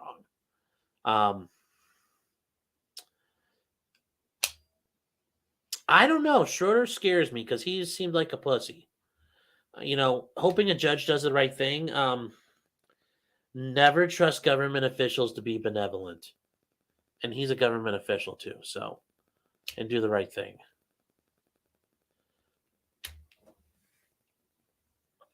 So, yeah, they were going to get jammed up. I do think it's a little shitty, though, that, the feds offered like a 30-year sentence. That's pretty stiff. They're probably going to let out, 30 years, I think is fair. But then the family didn't want to do it, so the feds backed down. I'm like, look, they're doing 30 years. We need to run up the score. And I understand maybe they want the world to see that they're racist or whatever. Fine. But, the prosecution should have said, look, we're not going to just, make this a show trial. They're taking a plea. So that's how I look at it. Let's see. What else? Stop screen. Yeah, look at that. Look at this big mug. This ugly looking son of a bitch. So, yeah, somebody, one of you guys asked earlier, I will bring up other cases I've had with goofy things that have gone on. And at some point, I will bring up when I got on the news. It's a very interesting story. About defending a guy who liked to suck women's toes and wouldn't stop doing it. And I mean, like, by sucking toes, he was like, these are women's toes. He was like, all over him. like in the middle of stores doing that.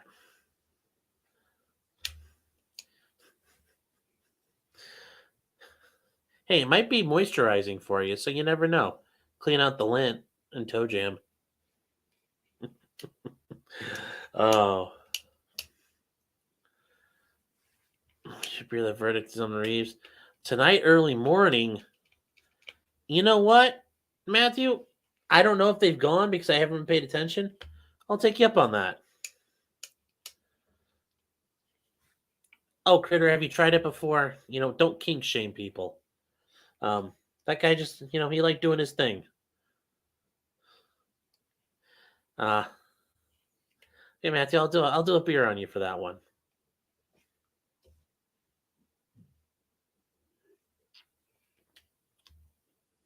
No, the federal cases and state cases, no, they're separate things. They don't overrun each other.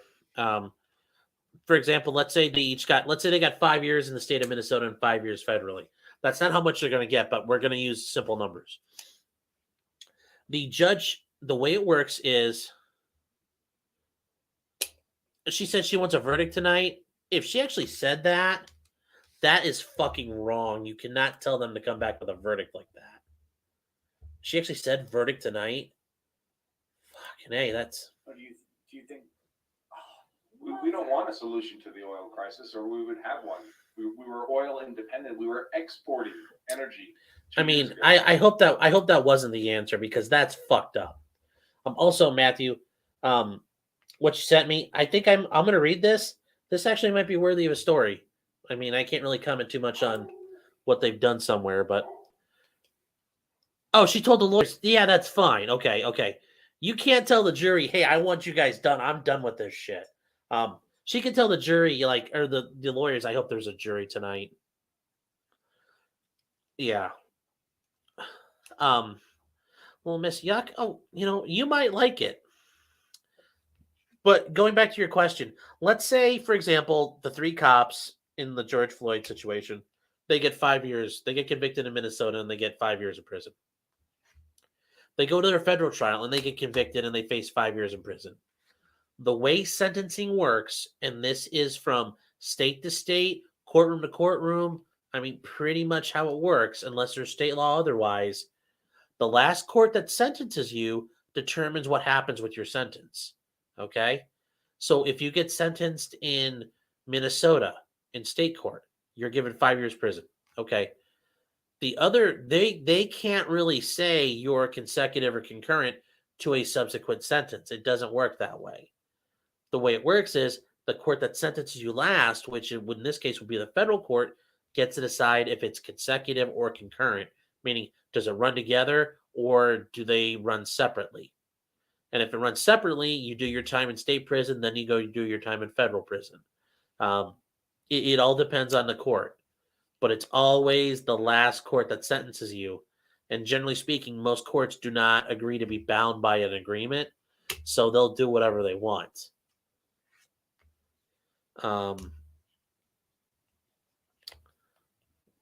Is the economy in Ohio improving? Yeah, it's all right. I mean, it's better. I mean, it's still shitty and it's still Ohio, so I mean, it's kind of okay. What about your toenail? Huh? No, she cannot force them to come to a verdict. That's not grounds for a mistrial. That's grounds to get her removed from the bench. I mean, that'd be a mistrial issue, but that's a bigger issue of the Supreme Court of Florida being like, you probably shouldn't be a judge anymore. So yeah, that would be a big problem. Now, for me, when it comes to things in court, I'm a big crybaby, and I think I said this before in one of the streams. Every little thing is a mistrial. Like, if my pen runs out of ink, that's a mistrial. If I get a paper cut, I want a mistrial. Anything. So, you wouldn't like it. I don't know. Some women do. Do you like foot rub? If you like getting your feet rubbed, it's a foot rub with somebody using their tongue instead of their fingers. It sounds like a Putin move. What? Oh, forcing a jury to do a verdict? That was actually a very common thing in English common law prior to like the 1600s. There were issues where that would happen. So it's not something we enjoy or we encourage in America.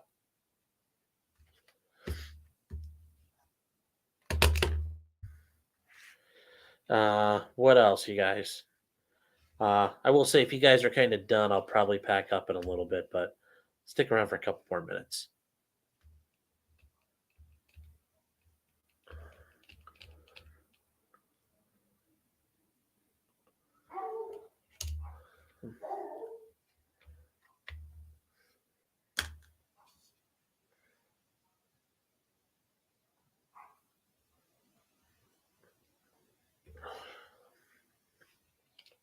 Oh, really? That quiet now? I just killed it. Oh, you guys don't have to thank me. It's just, I talk, and occasionally intelligent shit slips out. Can I rub your feet? Can I use my tongue to rub your feet? George, can I rub your feet?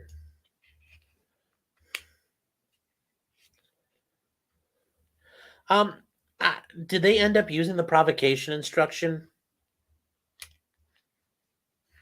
Because other than that, I assume Florida's self-defense instruction, most self-defense instructions are pretty standard. I don't think provocation should have been in, but that would have been it. Jeffrey Middleton in Michigan. No, but I'm assuming like he used to beat it or something under his robe. Like judges do weird shit like that sometimes. I'm assuming that's what he did. Unless you're going to tell me something else. I will say there is a court in the Cleveland area where a judge famously contracted for his wife to be murdered. And he ended up getting caught and going to prison for it. So when you go to that courthouse, on the long line of pictures showing the judges, there's a blank spot. Yeah, if provocation didn't go in, I really think he's going to get acquitted.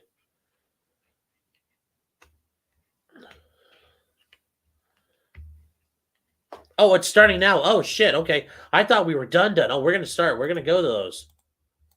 Sorry, guys. I am sorry. I Helen Kellered that for you, so I apologize. I definitely Helen Kellered that. All right. Members of the jury, I thank you for your attention during this trial. Doggo does Please not need pay me. attention to the instructions I am about to give you. Statement of charge. Curtis Reeves, the defendant in this case, has been accused of the crimes of murder in the second degree and aggravated battery. Introduction to homicide. Curtis Reeves is accused of second-degree murder. Introduction to Murder in murder. the second Here's your degree murdering includes kit. the lesser crime of manslaughter, which is unlawful. However, a killing that was excusable or that was committed by the justifiable use of deadly force is lawful. If you find Chad Olson was killed by Curtis Reeves, you will then consider the circumstances surrounding the killing in deciding if the killing was murder in the second degree or manslaughter, Yes, or jury whether the instructions. killing was excusable or resulted from justifiable use of deadly force. Justifiable homicide. The killing of a human being is justifiable homicide and lawful if necessarily done while resisting an attempt to murder or commit a felony upon the defendant, or to commit a felony in any dwelling house in which the defendant was at the time of the killing. Excusable homicide. The killing of a human being is excusable and therefore lawful under any one of the following three circumstances. Excuse me. 1, when the killing is committed by accident and misfortune in doing any lawful act by lawful means with usual ordinary caution and without any unlawful intent, or 2, when the killing occurs by accident and misfortune in the heat of passion upon any sudden and sufficient provocation, or 3, when the killing is committed by accident and misfortune resulting from a sudden combat, if a dangerous weapon is not used and the killing is not done in a cruel or unusual manner. A dangerous weapon is any object that will likely cause death or great bodily harm if used in the ordinary and usual manner contemplated by its design and construction. An object not designed to inflict bodily harm may nonetheless be a dangerous weapon if it was used in a manner likely to cause death or great bodily harm. Great bodily harm means great as distinguished from slight, trivial, minor, or moderate harm, and as such does not include mere bruises. I now instruct you on the circumstances that must be proved before Curtis Reeves may be found guilty of murder in the second degree or any lesser included crime. Murder in the second degree. To prove the crime of second-degree murder, the state must prove the following three elements beyond a reasonable doubt. 1, Chad Olson is dead. 2, the death was caused by the criminal act of Curtis Reeves. 3, there was an unlawful killing of Chad Olson by an act eminently dangerous to another and demonstrating a depraved mind without regard for human life. An act includes a series of related actions arising from and performed pursuant to a single design or purpose. An act is eminently dangerous to another and demonstrating a depraved mind if it is an act or series of acts that 1, a person of ordinary judgment would know is reasonably certain to kill or do serious bodily injury to another, and 2, is done from ill will, Guys are hatred, assholes with that spite, echo or thing. an evil intent, and 3, is of such a nature that the act itself indicates an indifference to human life. In order to convict of second-degree murder, it is not necessary for the state to prove the defendant had an intent to cause death. Possession of a firearm and discharge causing great bodily harm or death. If you find that Curtis Reeves committed murder in the second degree, and you also find beyond a reasonable doubt that during the commission of the crime, he discharged a firearm and in doing so caused great bodily harm or the death of Chad Olson, you should find Curtis Reeves guilty of murder in the second degree with discharge of a firearm causing great bodily harm or death. Great bodily harm means great as distinguished from slight, trivial, minor, or moderate harm, and as such does not include mere bruises. If you find that Curtis Reeves committed murder in the second degree, and you also find beyond a reasonable doubt that during the commission of the crime, he discharged a firearm, you should find Curtis Reeves guilty of murder in the second degree with discharge of a firearm. If you find that Curtis Reeves committed murder in the second degree, and you also find beyond a reasonable doubt that during the commission of the crime, he actually possessed a firearm, you should find that Curtis Reeves guilty of murder in the second degree with actual possession of a firearm. A firearm is legally defined as any weapon, including a starter gun, which is designed to or may readily be converted to expel a projectile by the action of an explosive. The frame or receiver of any such weapon, any firearm muffler or firearm silencer, any destructive device, or any machine gun.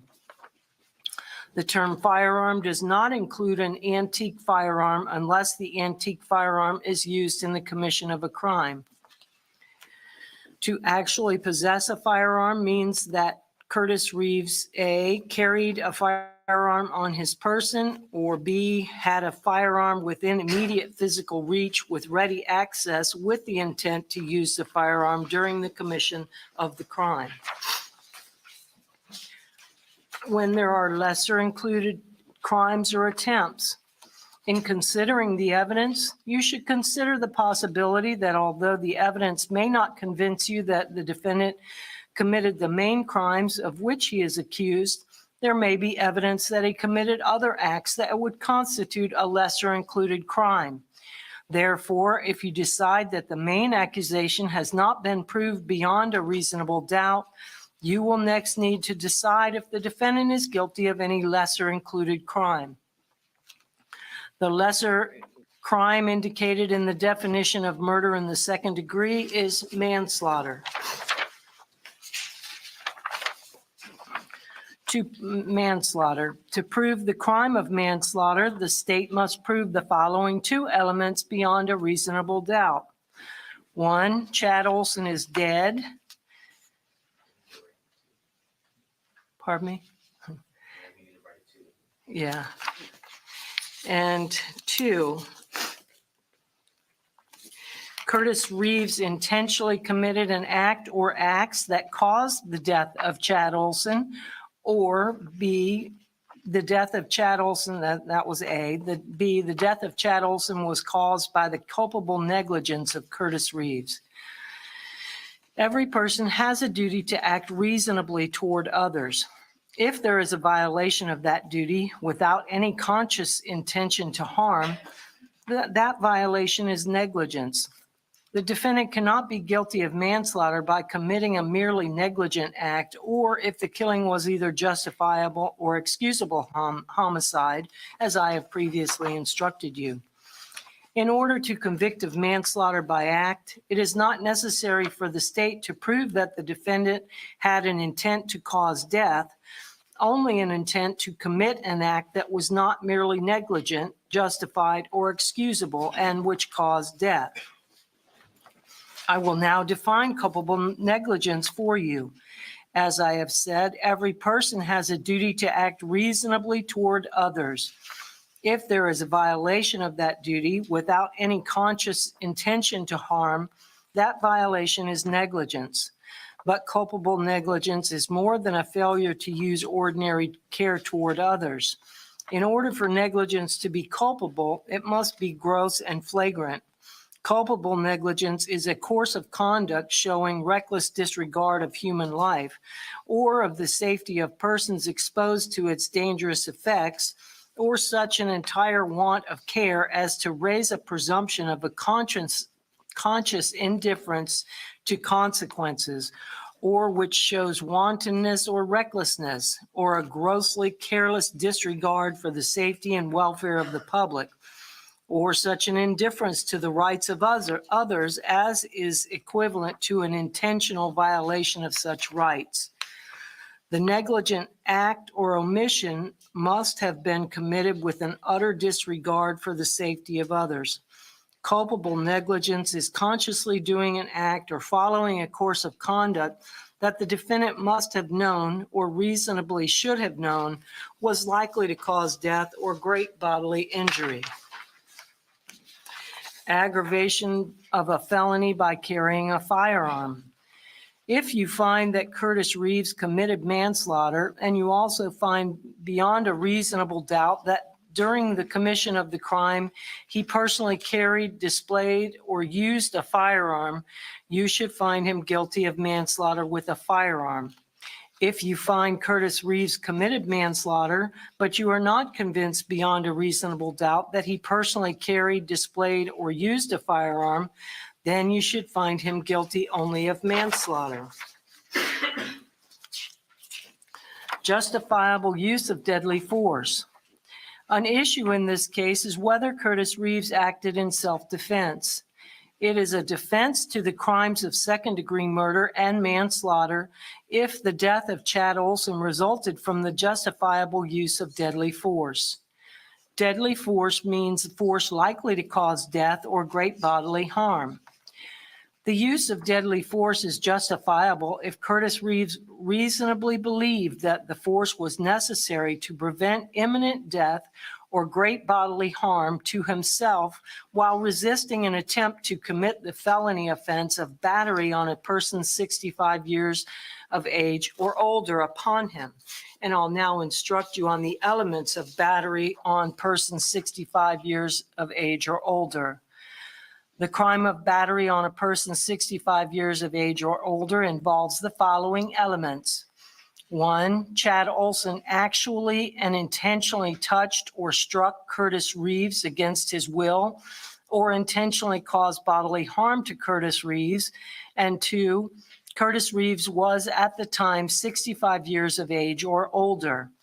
It is not necessary to establish that Chad Olson knew or had reason to know the age of Curtis Reeves. Unintentional touching or striking includes situations where Chad Olson knows that a touch or strike is substantially certain to result from his act. A battery may be found as a result of the intentional touching or intentional striking of something other than the actual body of the person.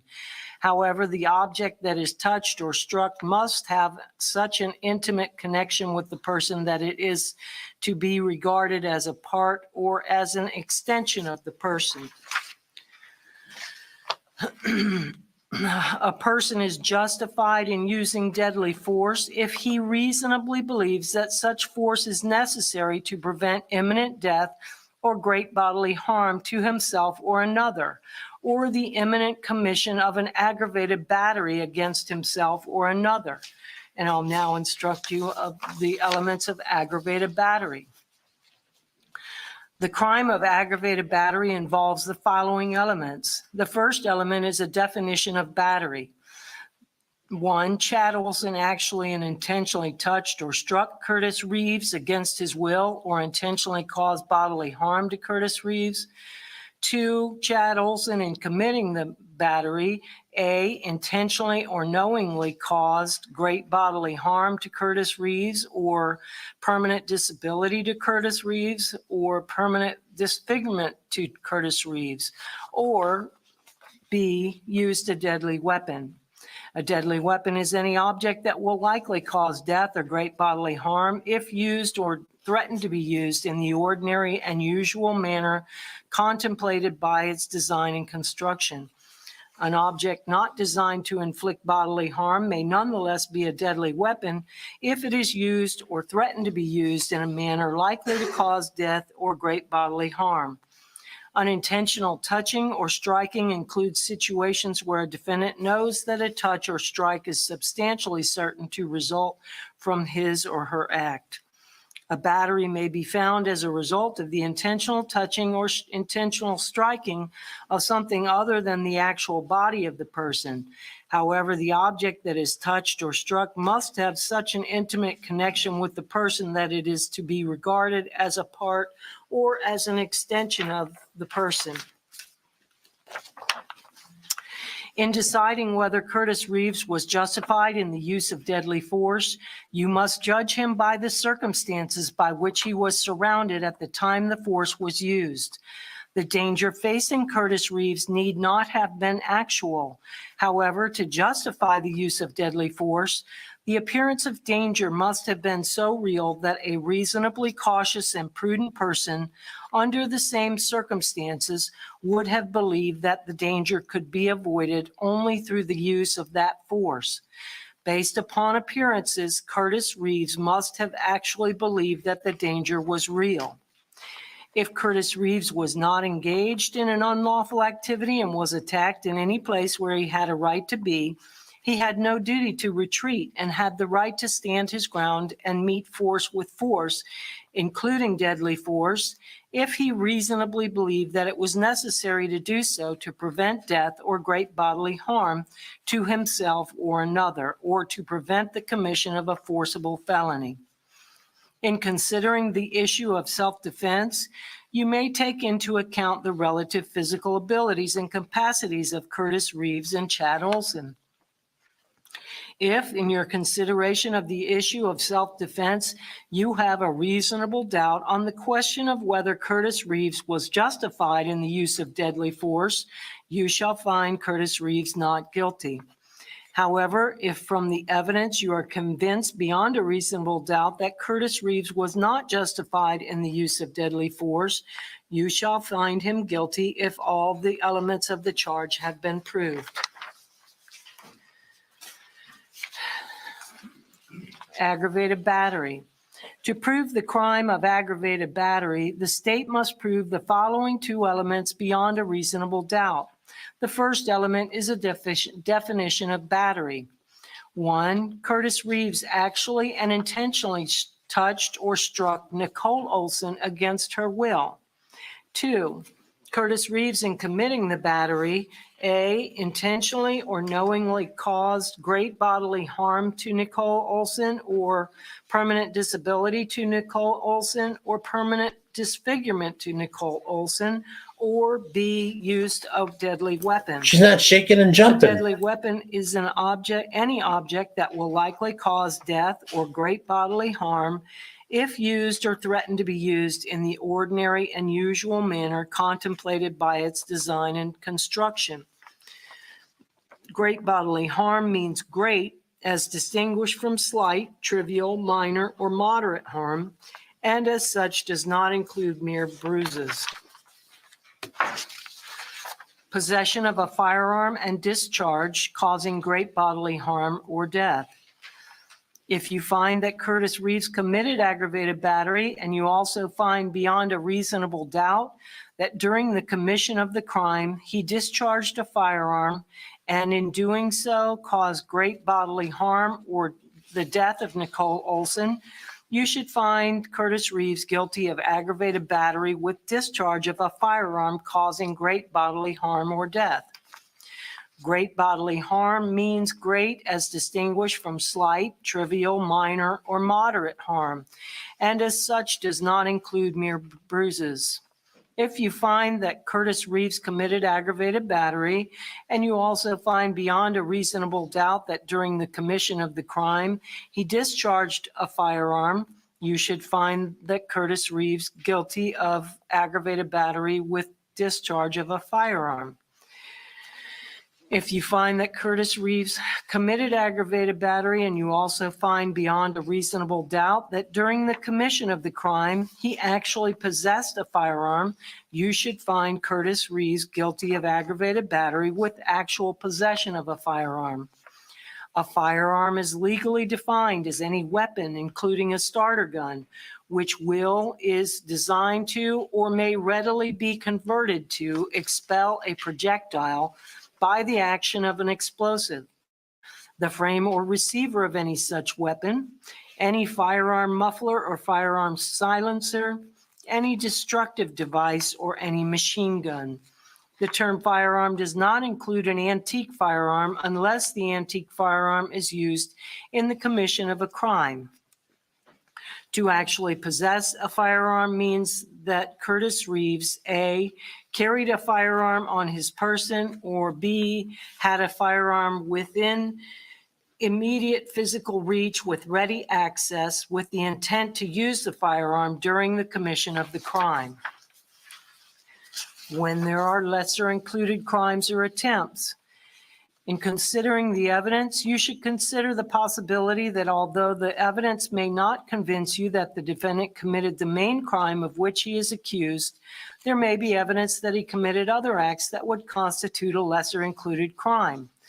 Therefore, if you decide that the main accusation has not been proved beyond a reasonable doubt, you will next need to decide if the defendant is guilty of any lesser included crime. The lesser crimes indicated in the definition of aggravated battery are 1, felony battery, and 2, battery. Felony battery.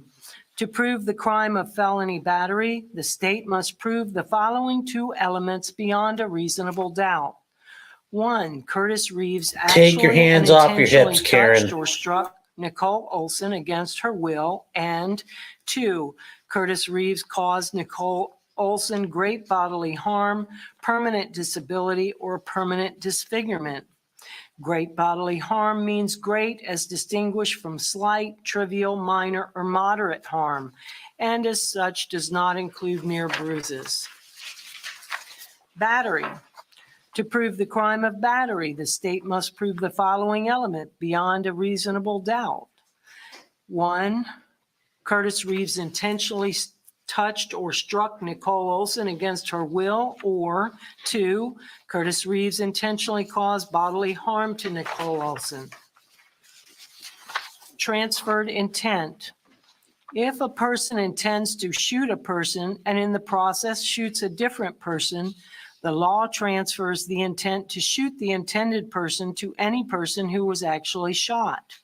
However, if the death of Chad Olson resulted from the justifiable use of deadly force, then you must find the aggravated battery or felony battery or battery of Nicole Olson was also justified. Plea of not guilty, reasonable doubt, and burden of proof. The defendant has entered a plea of not guilty. This means you must presume or believe the defendant is innocent. The presumption stays with the defendant as to each material allegation in the information through each stage of the trial unless it has been overcome by the evidence to the exclusion of and beyond a reasonable doubt. To overcome the defendant's presumption of innocence, the state has the burden of proving the crime with which the defendant is charged was committed, and the defendant is the person who committed the crime. The defendant is not required to present evidence or prove anything. Whenever the words reasonable doubt are used, you must consider the following. A reasonable doubt is not a mere possible doubt, a speculative, imaginary, or forced doubt.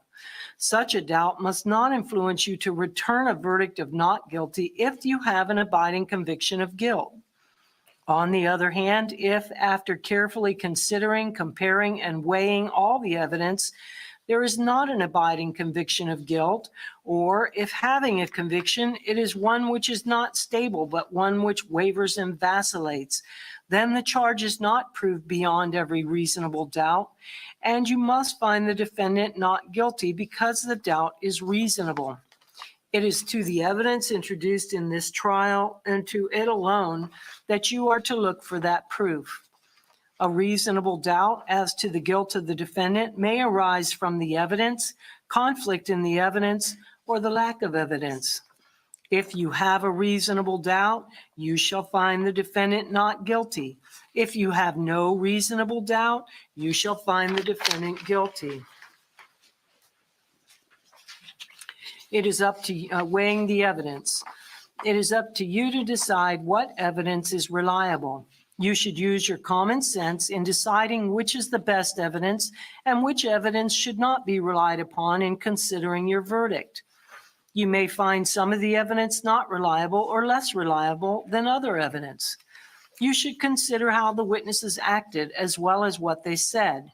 Some things you should consider are: 1, did the witness seem to have an opportunity to see and know the things about which the witness testified? 2, did the witness seem to have an accurate memory? 3, was the witness honest and straightforward in answering the attorney's questions? 4, did the witness have some interest in how the case should be decided? 5, does the witness's testimony agree with the other testimony and other evidence in the case? 6, did the witness at some other time make a statement that is inconsistent with the testimony he or she gave in court? Whether the state has met its burden of proof does not depend upon the number of witnesses it has called or upon the number of exhibits it has offered, but instead upon the nature and quality of the evidence presented. The fact that a witness is employed in law enforcement does not mean that his or her testimony deserves more or less consideration than that of any other witness. Expert witnesses are like other witnesses with one exception. The law permits an expert witness to give his or her opinion. However, an expert's opinion is reliable only when given on a subject about which you believe him or her to be an expert. Like other witnesses, you may believe or disbelieve all or any part of an expert's testimony. The defendant in this case has become a witness. You should apply the same rules to consideration of his testimony that you apply to the testimony of the other witnesses. It is entirely proper for a lawyer to talk to a witness about what testimony the witness would give if called to the courtroom. The witness should not be discredited by talking to a lawyer about his or her testimony. You may rely upon your own conclusion about the credibility of any witness. A juror may believe or disbelieve all or any part of the evidence or the testimony of any witness. Defendant's statements. A statement claimed to have been made by the defendant outside of court has been placed before you.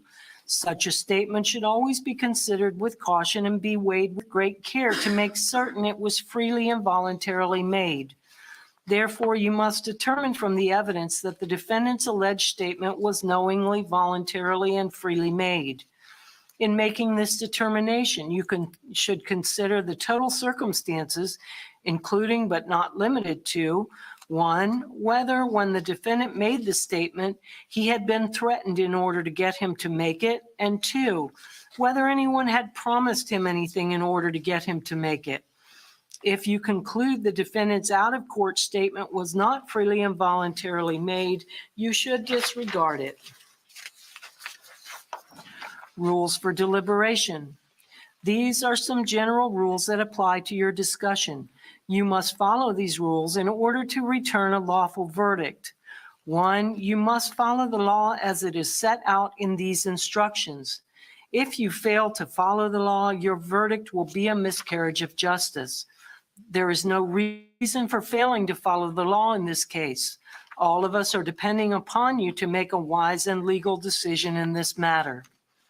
2, this case must be decided only upon the evidence that you have heard from the testimony of the witnesses and have seen in the form of the exhibits in evidence and these instructions.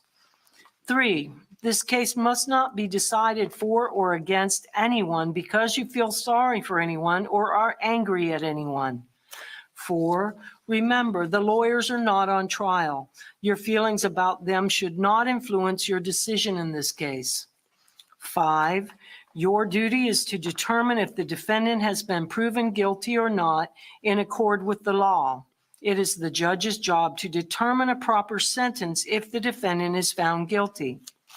6, whatever verdict you render must be unanimous. That is, each juror must agree to the same verdict. 7, the jury is not to discuss any questions that a juror or jurors wrote that was not asked by the court and must not hold that against either party. 8, your verdict should not be influenced by feelings of prejudice, bias, or sympathy. Your verdict must be based on the evidence and on the law contained in these instructions. Cautionary instruction. Deciding a verdict is exclusively your job. I cannot participate in that decision in any way. Please disregard anything I may have said or done that made you think I preferred one verdict over another. Verdict. You may find the defendant guilty as charged or guilty of such lesser included crimes as the evidence may justify or not guilty. If you return a verdict of guilt, it should be for the highest offense the verdict form for each count that has been proven beyond a reasonable doubt. If you find that no offense has been proven beyond a reasonable doubt, then of course your verdict must be not guilty. The verdict must be unanimous. That is, all of you must agree to the same verdict. Only one verdict may be returned as to each crime charged. The verdict must be in writing, and for your convenience, the necessary verdict forms have been prepared for you. They are as follows.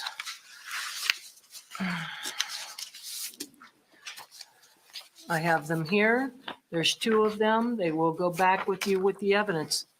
It has the caption at the top of the page, in the courts of the 6th Judicial Circuit and in Fort Pasco County, Florida, State of Florida versus Curtis Judson Reeves. It's got the case number, and the first one is the information for count 1, murder in the 2nd degree, and it has verdict. We, the jury, find as follows.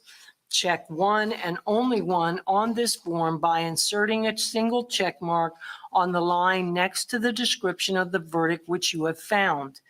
And the first line is, the defendant is guilty of murder in the 2nd degree as charged.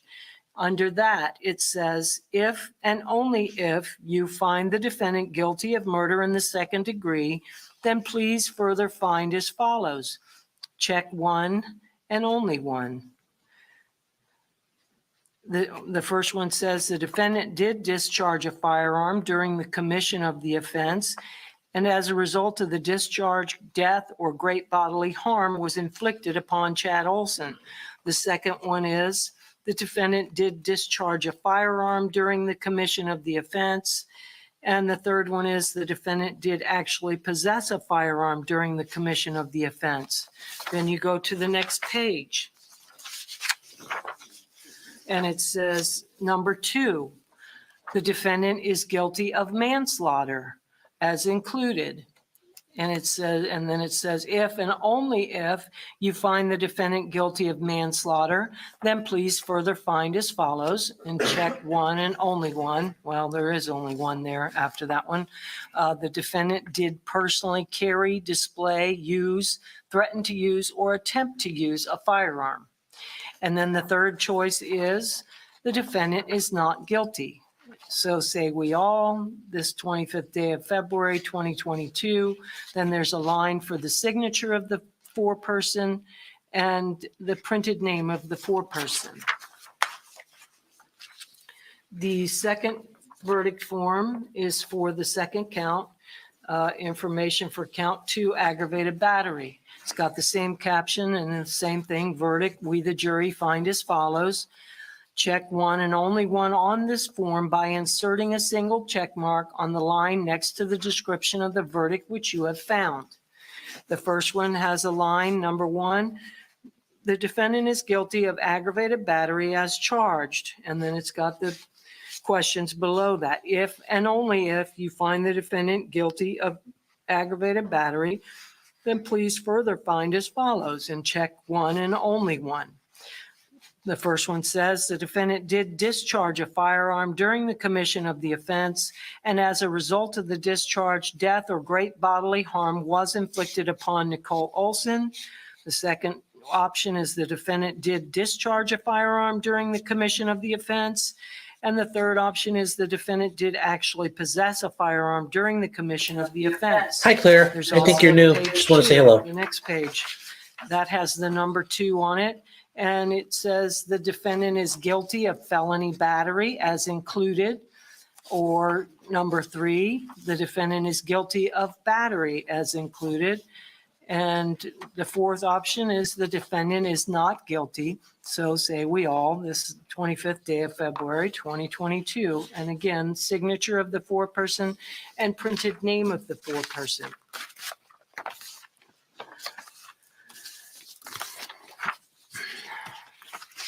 Single defendant, multiple counts or informations. A separate crime is charged in each count of the information, and although they have been tried together, each crime and the evidence applicable to it must be considered separately in a separate verdict returned as to each. A finding of guilty or not guilty as to one crime must not affect your verdict as to the other crime charged. Submitting the case to jury. In just a few moments, you will be taken to the jury room by the bailiff, and the first thing you should do is choose a foreperson who will preside over your deliberations. The foreperson should see to it that your discussions are carried on in an organized way and that everyone has a fair chance to be heard. It is also the foreperson's job to sign and date the verdict forms when all of you have agreed on a verdict, and to bring the verdict forms back to the courtroom when you return. During deliberations, jurors must communicate about the case only with one another and only when all jurors are present in the jury room. If a juror goes to the restroom, the deliberations should stop until the juror returns. You are not to communicate with any person outside the jury about this case. Until you have reached a verdict, you must not talk about this case in person or through the telephone, writing, or email communication, such as a blog, Twitter, email, text message, or any other means. Do not contact anyone to assist you during deliberations. These communications rules apply until I discharge you at the end of the case. If you become aware of any violation of these instructions or any other instruction I have given in this case, you must tell me by giving a note to the bailiff. If you need to communicate with me, send a note through the bailiff signed by the foreperson. If you have a question, I will talk with the attorneys before I answer, so it may take some time. You may continue your deliberations while you wait for my answer. I will answer any questions, if I can, in writing or orally here in open court. During the trial, items were received into evidence as exhibits. You may examine whatever exhibits you think will help you in your deliberations. These exhibits will be sent into the jury room with you when you begin to deliberate. And if you wish to see the firearm exhibit, please request that in writing. You will also receive 2 computers for use in viewing the video exhibits and to listen to the interview of Mr. Reeves. One of the computers has the state exhibits and the other has the defense exhibits. Both have the interview of Mr. Reeves on it. Only the videos and the interview of Mr. Reeves are loaded on the computers. Photos and the other exhibits will be provided to you in the box. And when you get the computers, when you get them back there, please plug them in immediately because the battery will die quickly. So go ahead and plug them in as soon as you get back there. In closing, let me remind you that it is important that you follow the laws spelled out in these instructions in deciding your verdict. There are no other laws that apply to this case. Even if you do not like the laws that must be applied, you must use them. For more than 2 centuries, we have lived by the Constitution and the law. No juror has the right to violate rules that we all share. And there are instructions on the top of each of the computers so you can tell what to do. It's pretty simple by all accounts. I think I could handle it myself. So I'm sure you guys will be able to figure it out. If you can't, simply knock on the door and write your question and hand it to the bailiff. She can't answer any questions except for, is there more toilet paper or something like that. But anything about the case at all, she can't answer any questions. So just write them on a piece of paper as indicated in the instructions. All right, counsel approach.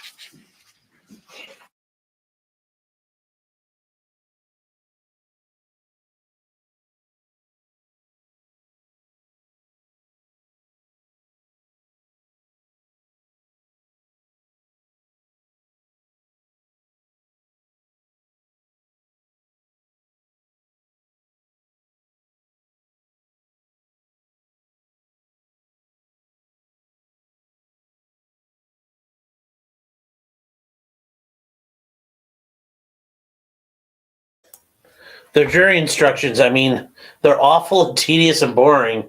It's like getting read the instruction manual to a car. I think they were fine. I'm glad there was no provocation involved. I'm glad you guys sorted out amongst yourselves what grinder is.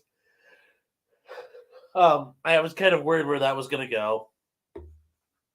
Also, yeah, I think I said it earlier, but if you're new, welcome. Claire, welcome. I don't think you've been here before, so thanks for coming out. If you like it, if you like what I have to say and all that, like and subscribe. That'd be great. So yeah, I think the jury's got it now. And without that,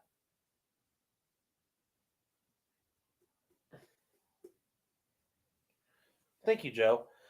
Yeah, I think really, without the provocation argument there, I think he's got a better than average chance of getting out of here. All right. First of all, well, we'll get to that in just a minute. Oh. All right. At this time, let's see. What's wrong now? I have some alternates to excuse. Oh, yes, you do. That would be juror number 7, 8, 9, and 10. It is the duty of the court to release you from further service on this jury. Because of the order in which your names were drawn, you have been seated as alternate jurors.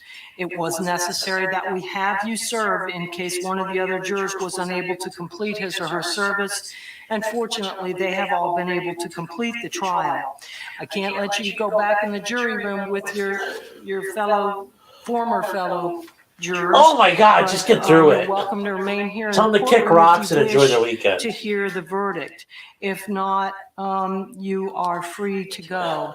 And on behalf of all of us, I can't even tell you, I'm going to get choked up, so I'm just going to make it brief. Get choked How much up, we Jesus. appreciate you guys. This has been a long and tough trial, and we all appreciate your attention and Fucking attendance echo. every day. And I know it's been a lot of time out of your lives, and this goes for the rest of you too, but I'll talk to you later.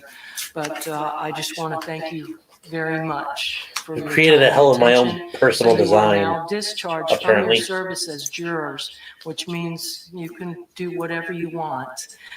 Just leave your badges with the bailiff. And did you give them?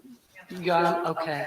All right. So you can, you'll go with Deputy Martin real quick, and you can. How many either Martins stay or are there in go. this Just courtroom? let 'em Jesus know back Christ. there. Thanks, you guys. Gosh, maybe they got relatives down there. Florida man relatives. That's kind of cool. You know, I came over on the Mayflower. My family did. It's like my family's lived in Florida forever. Like, damn.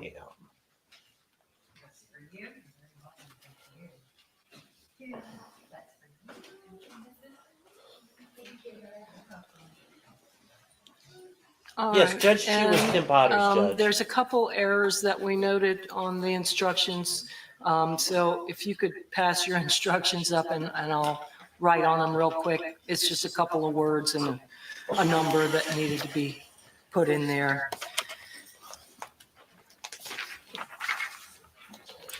Is she gonna? And, Is Judge while Busey we're gonna doing have a that, watch party you for can lethal probably take them back Predator and 2? we'll assemble the evidence and the Lethal Weapon? computers, and you can go back and get comfortable. And Mr. Tina Joshua? will bring all the stuff to you shortly. We'll wait just a minute. Yeah. All right, you guys can go deliberate shortly.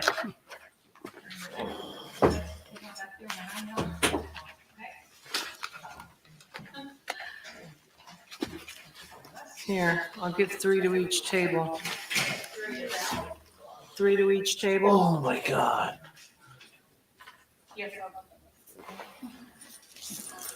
For them to fix. Yeah. Okay. 3 to each table. Which one? Oh, yeah. Mine too. I'll show you if you want. I mean, if you guys notice, it seems like, and generally speaking at this point, from state to state, most of these jury instructions are the same, like the basic things they talk about, and then they just get state specific on points of law. So I hope you guys are starting to notice that that's a trend as well. So that's why when you guys are like, oh my God, we're doing jury instructions, and I'm like, oh my God, I want to kill myself, and you guys are all like super fired up. It is hot in here. Critter, if you're leaving, have a nice night. Yeah, give them to those. All right, so on the manslaughter. I guess I'll hang out for another couple minutes, but God. Manslaughter. Oh, yeah, tired. I didn't sleep for shit last night. No pages. Just want to go to bed. That's all I was wanting to do. Next to the A. Okay. And See, jury selection is critical, though. I like jury selection. Jury selection is the one way, as an attorney, I get to shape a battlefield. I get to, I literally get to try to choose who I want there. And I get to start shaping a narrative and putting a narrative out there as part of my questions. How come only 6 jurors? Because the state of Florida says so. You just need a number of jurors. 6 is the absolute minimum the Supreme Court will allow, but some states it's 12. In Ohio, it's 12. Federally, it's 12. Some states it's 6. Some states it might be in between. In Ohio, if you have a misdemeanor trial, it's only 8 jurors. So it all depends on where you are and what you're doing.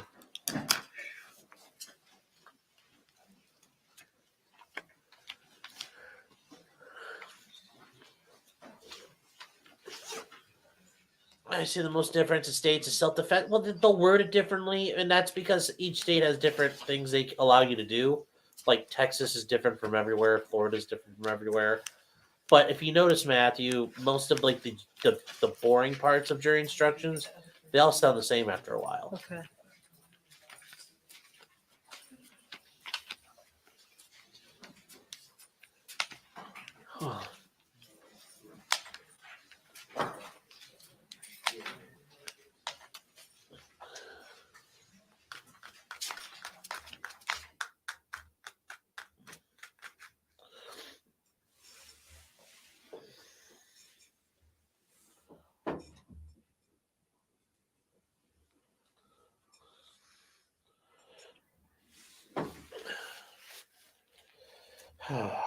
So, what else is going on, guys?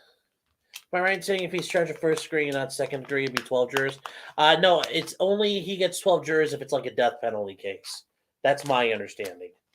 But that's why I don't have to worry about that because in Florida you always get, or in Ohio you always get 12. Yeah, they take instructions. There's like a general standard instruction they all use, but yeah, and they add to it and put their 2 cents in. So, you know, it's generally the same though from courtroom to courtroom. You can pretty much sleep your way through it on autopilot.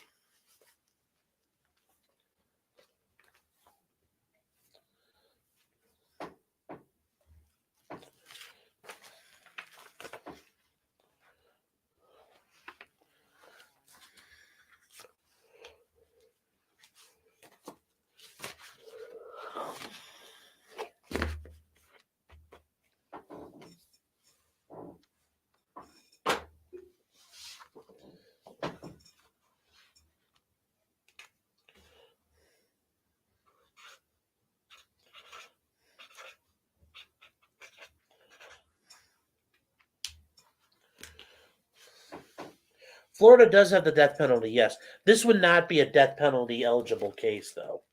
That would be a gross thing. Yes, Florida does have the death penalty. I don't think they've executed anybody recently.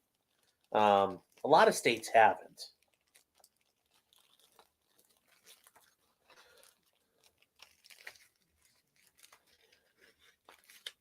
So.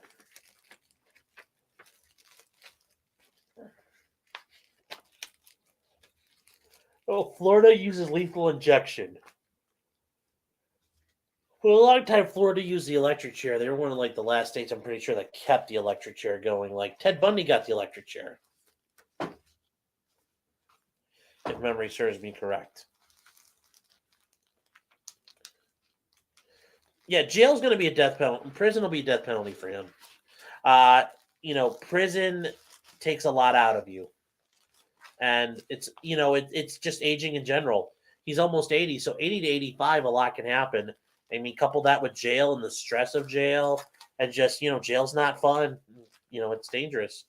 Yeah, it's not hard to stay healthy, but it's hard to maintain the optimum levels of health. So.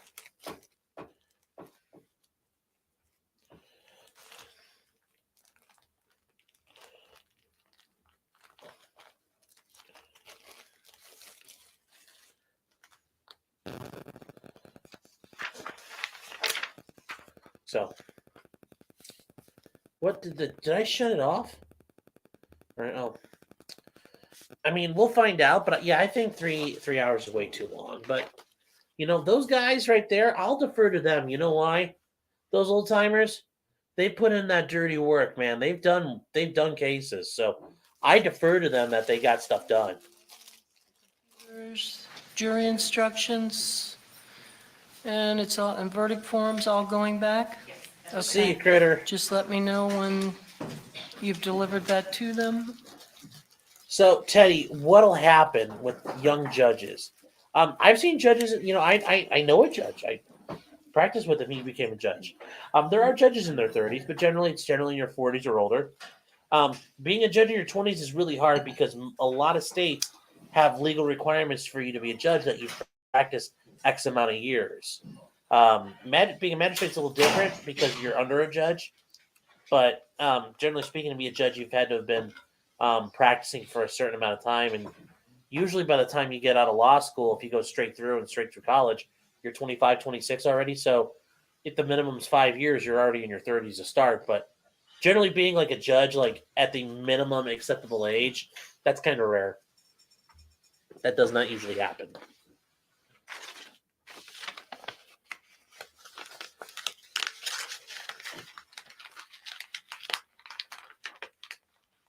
So now there's the waiting game. And I think they're just waiting until everything's sorted out. The jury gets their instructions. And then you go wait. And you wait and wait and wait and wait and wait and wait and wait. And those guys, those attorneys there, they got to start preparing their next cases and stuff. What do they got coming up next week? Because they probably do have stuff. I did a video about this. There's a lot of waiting. They're going to make sure Curtis chills the fuck out because he's probably going to lose his marbles. But yeah, you've got to get ready to start working on your next round of stuff. And at some point, like, those guys are mentally exhausted. They're going to want to, like, they're probably about ready to take a nap. This has been a very intense time. Generally speaking, after I do a trial, I'm just exhausted.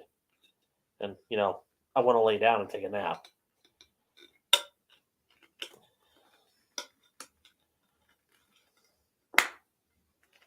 So, good night, Gabby. Have a nice night.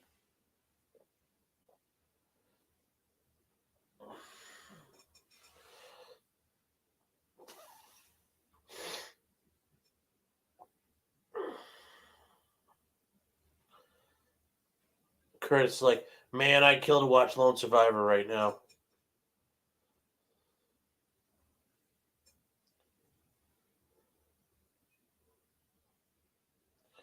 Okay, so it's all done. All right.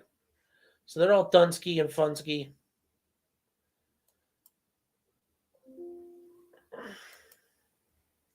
Yeah, that's really it, guys. You guys got any more questions at all I could try to answer real quick?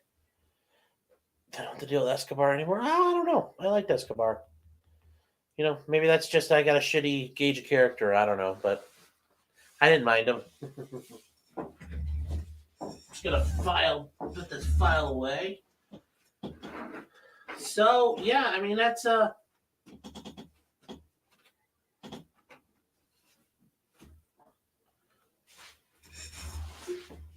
we don't talk about Bruno too. Yes, I will be on for the Edgecombe sentencing. I gotta double check. I might have something scheduled that morning. No, I don't. I will be available. I'm gonna do that one. So that's gonna be very interesting. Edgecombe is gonna get nuked. I guarantee it.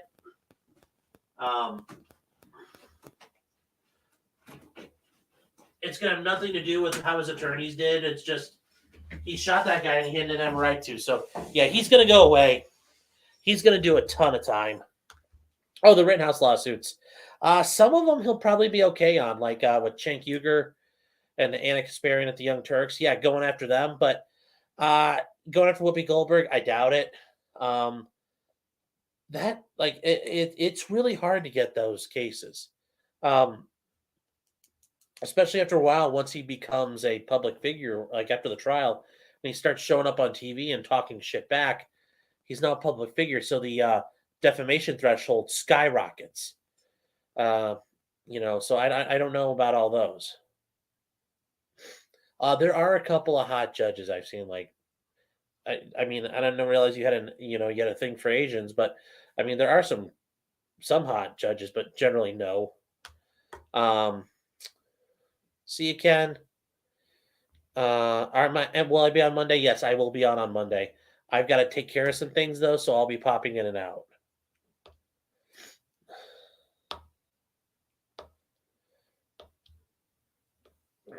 I mean, Kyle will make a little bit of money, but not as much as like Nicholas Sandman and the Covington kids did or hopefully got. So, yeah, guys, that's it. Yeah, we've been cranking this out all day long. So, yeah, once again, have a nice night. We'll see you guys Monday. And, pull for Ukraine. They're going to need it. Once again, may they stack Russian soldiers' bodies like pieces of firewood throughout their homeland. So, good night, Claire. Once again, thanks for stopping by. If you like it, I see some hot judges on YouTube. Jeez.